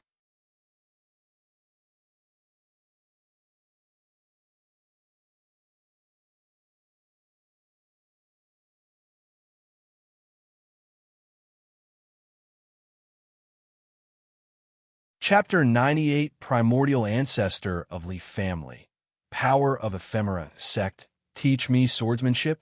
Leah suspected he had misheard, but the other person did not seem to be joking. The ancestor's voice echoed in his mind. Don't doubt it. With his cultivation level, there's nothing on you worth calculating. Even if you include the entire Lee family, that's still the case. It must be because of some relationship. He feels a certain responsibility to look after you. Guin gripped the North Sea heavy sword and raised it, pointing the blade at him. At this moment, Lia's heartbeat almost came to a halt. Being pointed at by the sword, he felt suffocated. Before he could think any further, the tip of the North Sea heavy sword emitted a burst of sword intent that swiftly penetrated his eyes, making his entire body go rigid. Upon closer inspection, a figure could be seen wielding a sword within his pupils, performing the Taitsong divine shocking sword. It was unclear how much time had passed. When Leah woke up, there was no sign of Guin, only the North Sea heavy sword standing in front of him, unmoved by the autumn wind. Taitsong divine shocking sword. Leah murmured to himself. It seemed he had thought of something, and his face changed dramatically. He exclaimed in shock. This sword intent belongs to Sword Venerable Fudao. He had visited the heavenly repair platform, deeply impressed by the sword intent contained within the words, righteous path. Something unforgettable for him, as it represented the strongest sword cultivator in his perception. Ancestor. That person just now was Sword Venerable Fudao. He is not a demon cultivator. Leah instantly felt a surge of excitement, even clenching his fists. The intricacies of the tight song Divine Shocking Sword made his blood boil, feeling that he had received a peerless inheritance, something even surpassing the dragon image Divine Primordial. As long as he mastered the tight song Divine Shocking Sword, he had confidence in sweeping across all the geniuses of his era. Leo was excited for quite some time before he suddenly realized the ancestor hadn't spoken, and he couldn't help but ask in his mind, "Ancestor, why aren't you speaking?" He was somewhat panicked. Could it be that the ancestor had been captured by Sword Venerable Fu Dao? Despite frequently bickering with the ancestor, without him within, he wouldn't have nearly the same level of confidence walking through the world of immortal cultivation. "I'm still here." The ancestor's voice rang out, instantly soothing Li Ya's panic. Right after, the ancestor's words puzzled Li Ya. The Taitsong Divine Shocking Sword is a Li family swordsmanship. The Emperor-level sword technique is just an incomplete version of the Taitsong Divine Shocking Sword. Liu was moved. No one in this era could possibly know the Taitsong Divine Shocking Sword. It had already vanished during my lifetime. The existing Emperor-level sword technique was something I compiled. The ancestor's tone became complex.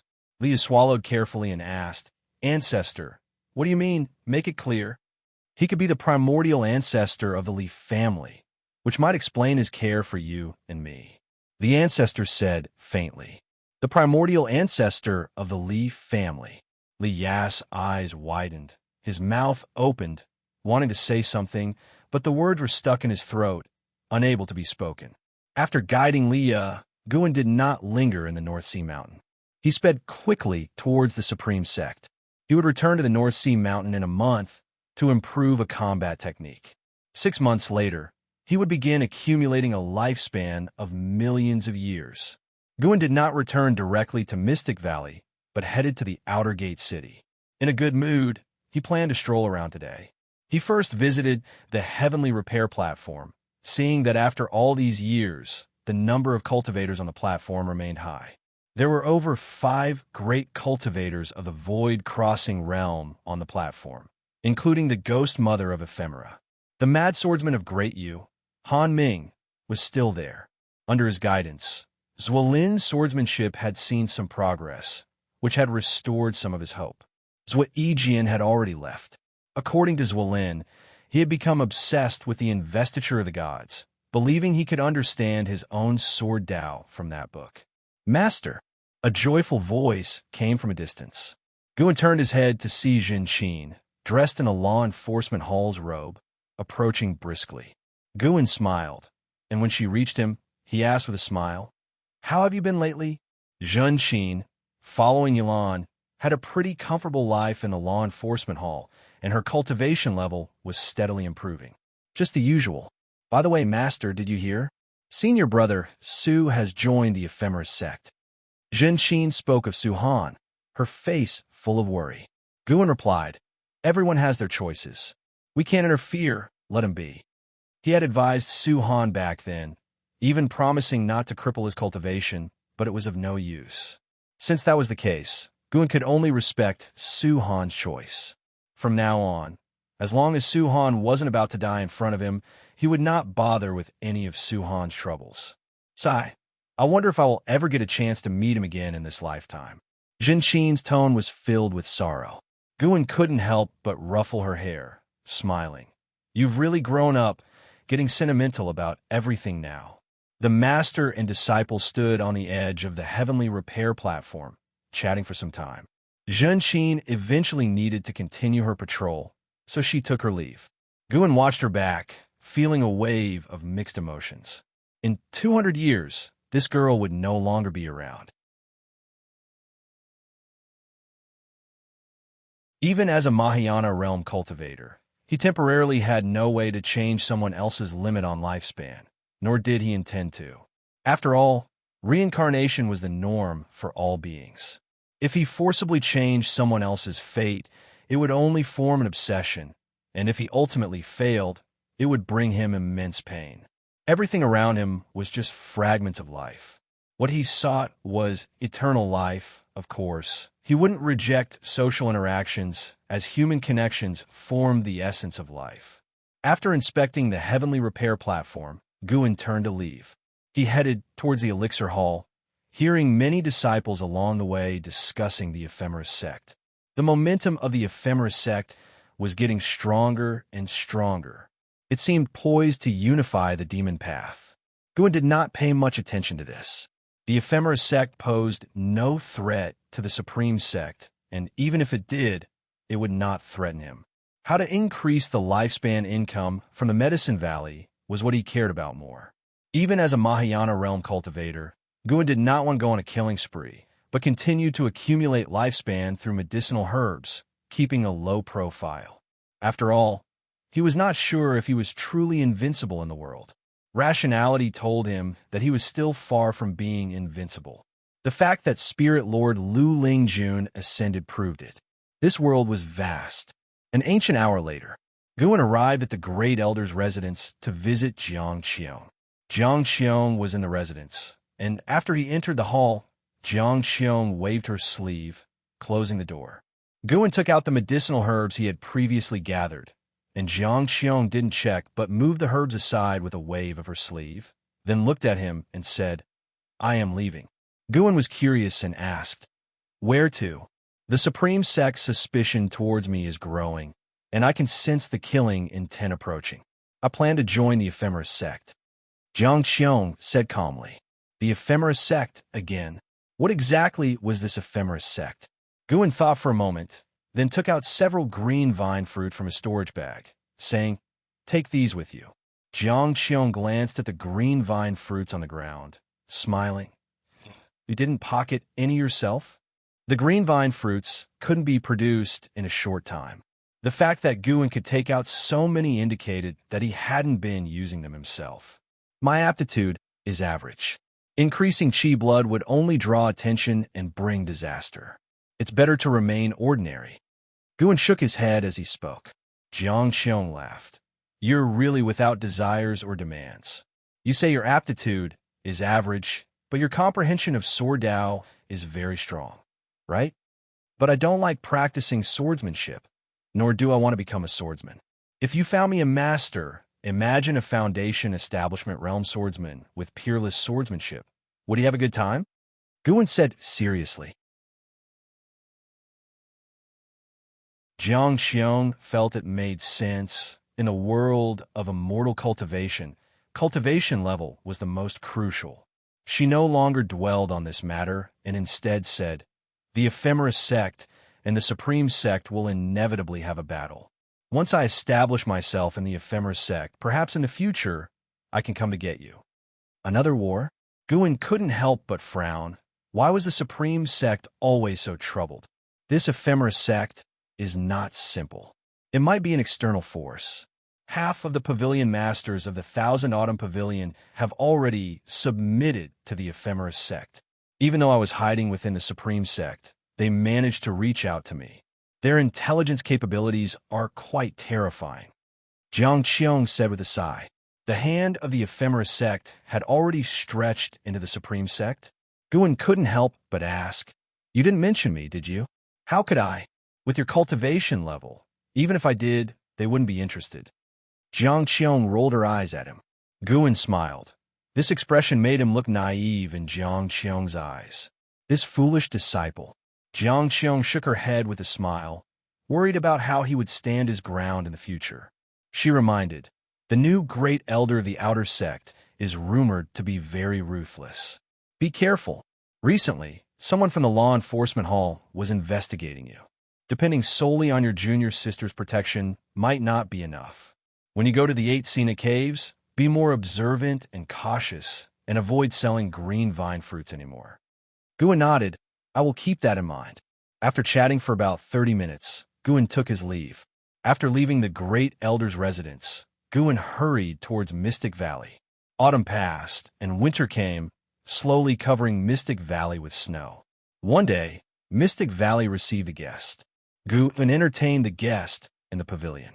The sect leader is already instructed, from now on, if you encounter any problems in the outer sect, you can come directly to me.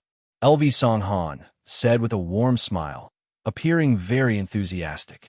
This was the new great elder of the outer sect. LV Songhan's hair was entirely white, but his face did not look old, and when he smiled, he seemed like a big, naive individual. Despite his enthusiasm towards Gu, and he was actually a nascent soul realm cultivator, and, as described by Xianxia, a rather challenging figure. Guan raised his cup, smiling. "Thank you, Elder LV, for your care." They exchanged drinks, becoming more and more animated in conversation, eventually addressing each other as brothers. At noon, Guan finally saw LV Songhan off. After he left, Yang and I appeared beside him like a ghost, marveling. "You really are getting more impressive, even making brothers with a nascent soul realm cultivator." Guan shrugged. "You can call me Brother Gu as well." "Looking for a fight?" Yang and I glared at him, poised as if ready to draw her sword. Guan cleared his throat and said, "I heard the ephemeris sect is rising. Be more vigilant in Mystic Valley. Don't let the thieves from the ephemeris sect steal the medicinal herbs." Yang and I nodded slightly after hearing this. Afterward, Guan turned and left, watched by Yang and I as he left through the transmission array platform. Strange. Why did he suddenly mention the ephemeris sect to me? Could it be that he has guessed my identity? Yang and I thought with a frown.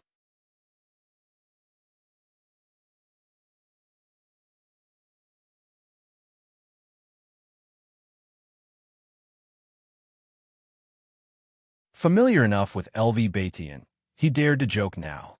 Of course, his greatest confidence lay in his own Mahayana realm cultivation level. LV Batian shook his head, smiling. "Without advancement, one regresses. If I relinquish the sect leader position, it won't be long before I am labeled a traitor of the supreme sect, showered with all kinds of slander, perhaps even accused of being a demon path spy. Moreover, the LV family and Gu family, who support me, won't allow me to step down. In the supreme sect, cultivation level is paramount, but sometimes it's not all that matters." His tone was meaningful, as if hinting at Gu, and changed the topic and said, "Recently, a sect called the Ephemeris sect emerged in the immortal cultivation world. You must have heard of it, right?" Having stayed in the supreme sect for long, he had developed feelings for it. LV Batian nodded slightly, then picked up the wine pot and poured wine for Guan, saying, "The supreme sect has long known of the Ephemeris sect's existence. 200 years ago, the Ephemeris sect tried to infiltrate the Taitsong dynasty. At that time, the imperial family was under their control. I led the supreme sect into battle against the Ephemeris sect in the North Sea, driving them back. The Ephemeris sect's resurgence likely comes from thinking the supreme sect is weakened by the recent war. Indeed, the supreme sect is temporarily unable to stop the Ephemeris sect from consuming the demon path." Guan asked in confusion, "What should we do? Let them grow unchecked?" LV Batian calmly replied, "No matter. The Ephemeris sect planted spies in the supreme sect, and we did the same in their sect. The Ephemeris sect has many branches, but we haven't figured out their origins yet. Know thyself, know thy enemy, 100 battles, 100 victories. Let's wait and see. Besides, I am preparing to break through to challenge heavenly destiny." This was called no matter? Not even knowing how strong the enemy was.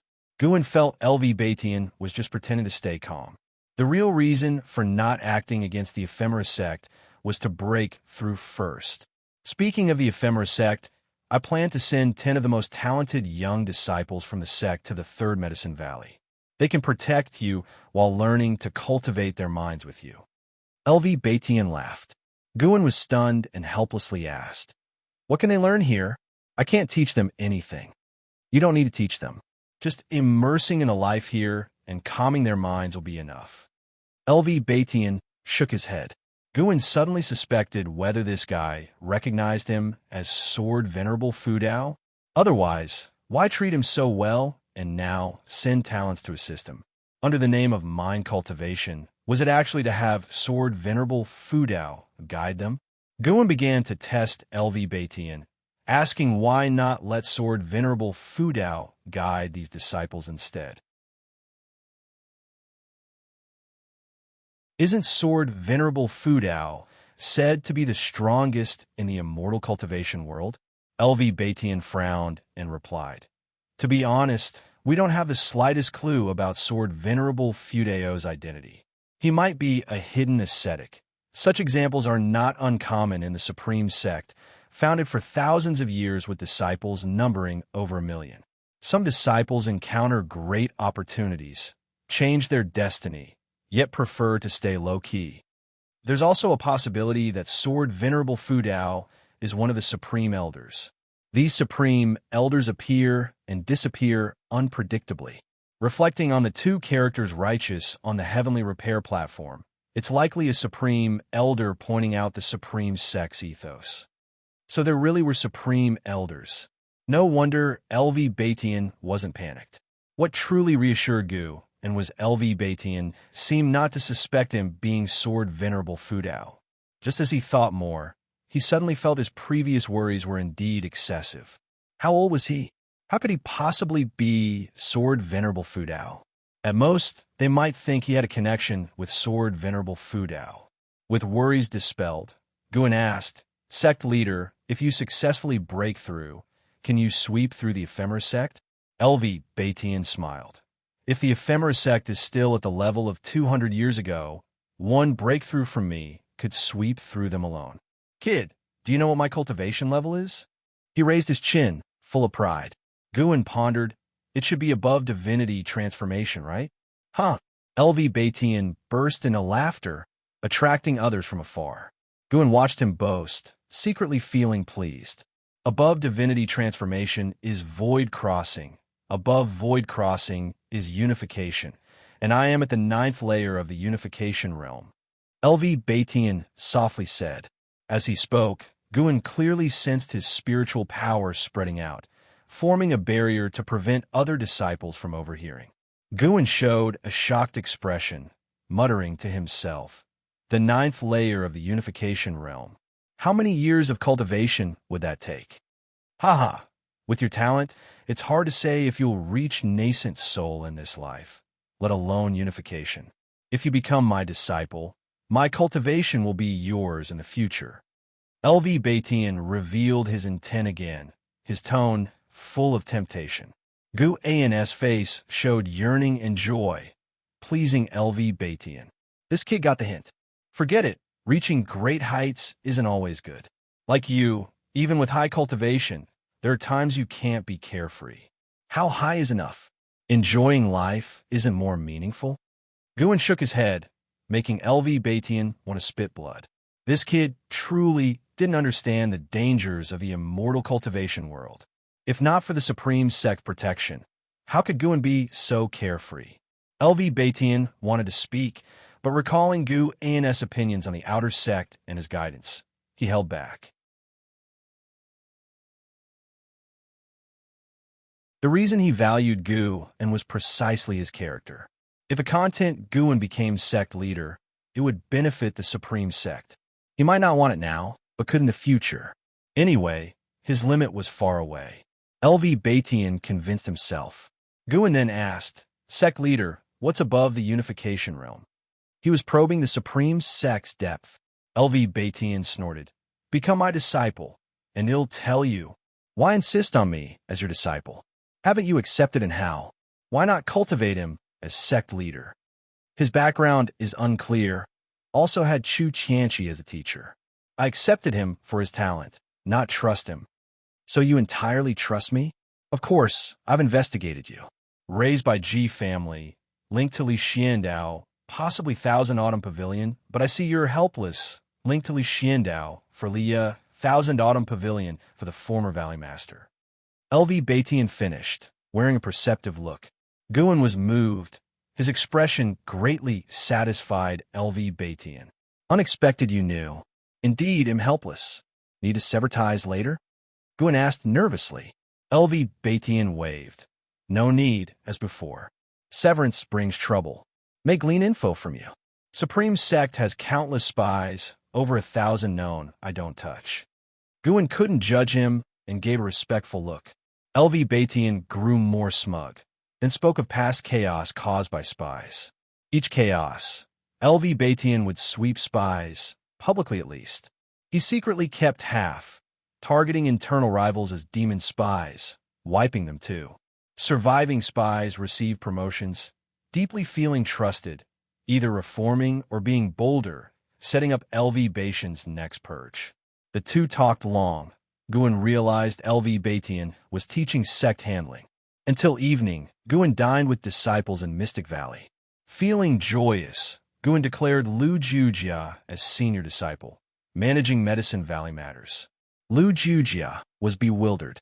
Yang and I frowned, thinking he suspects me. Never interacted with Wuxia, suddenly making him senior disciple. She felt she needed to act.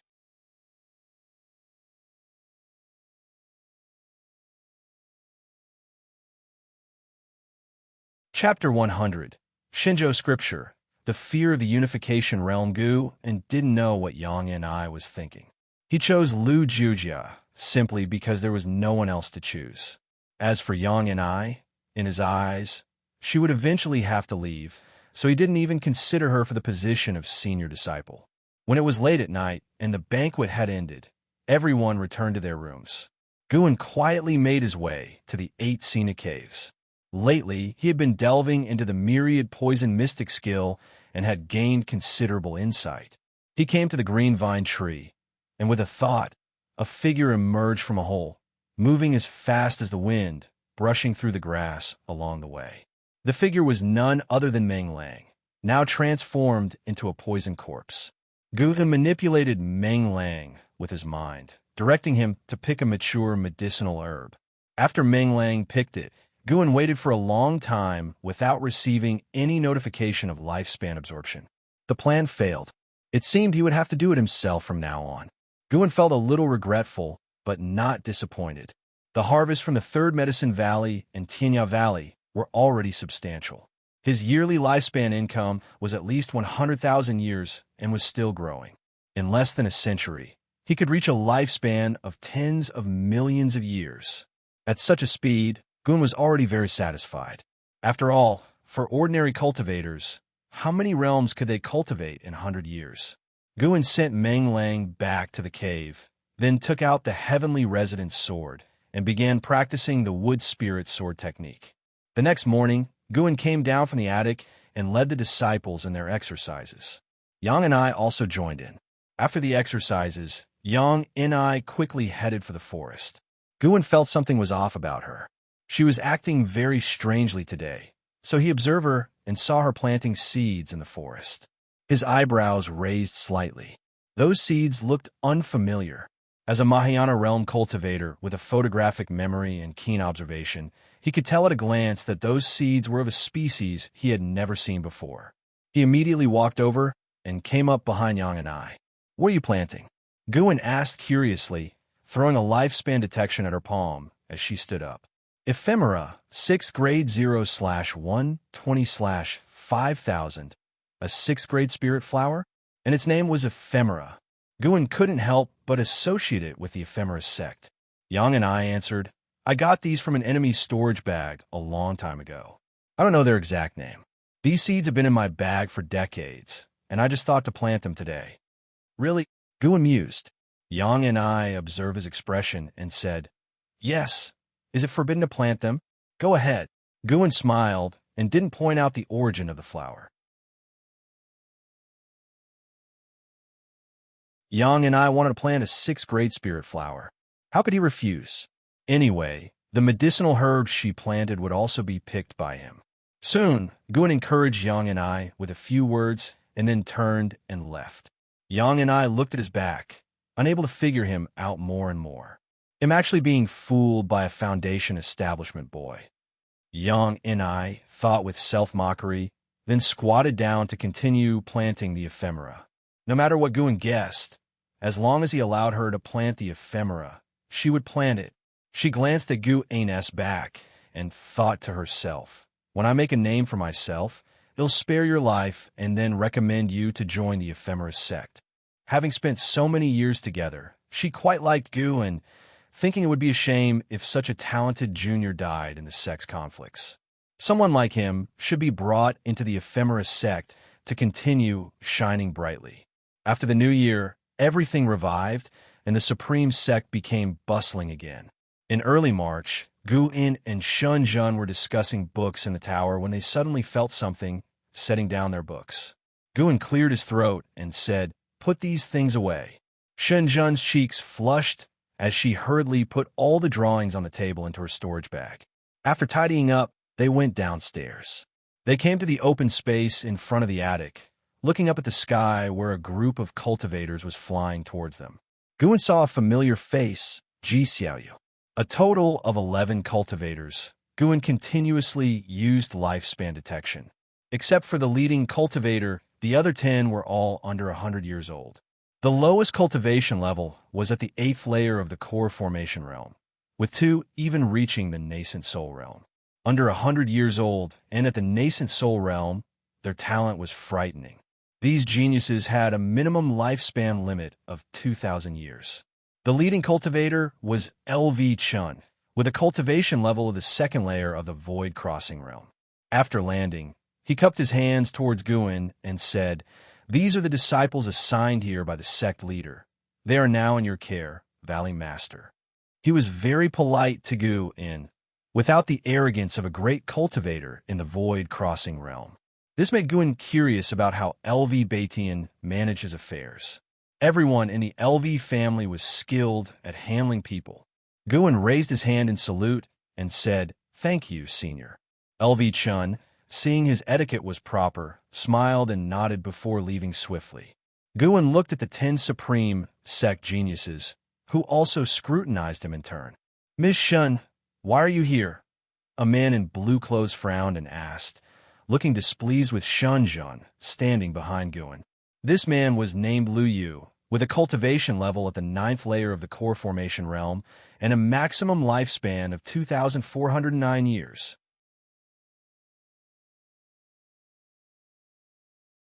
Shun Jun ignored him and said to Gu In, "Since you have guests in your medicine valley, we'll be leaving. Next time, we'll be alone." Having said that, she leapt into the air, quickly disappearing behind the mountains.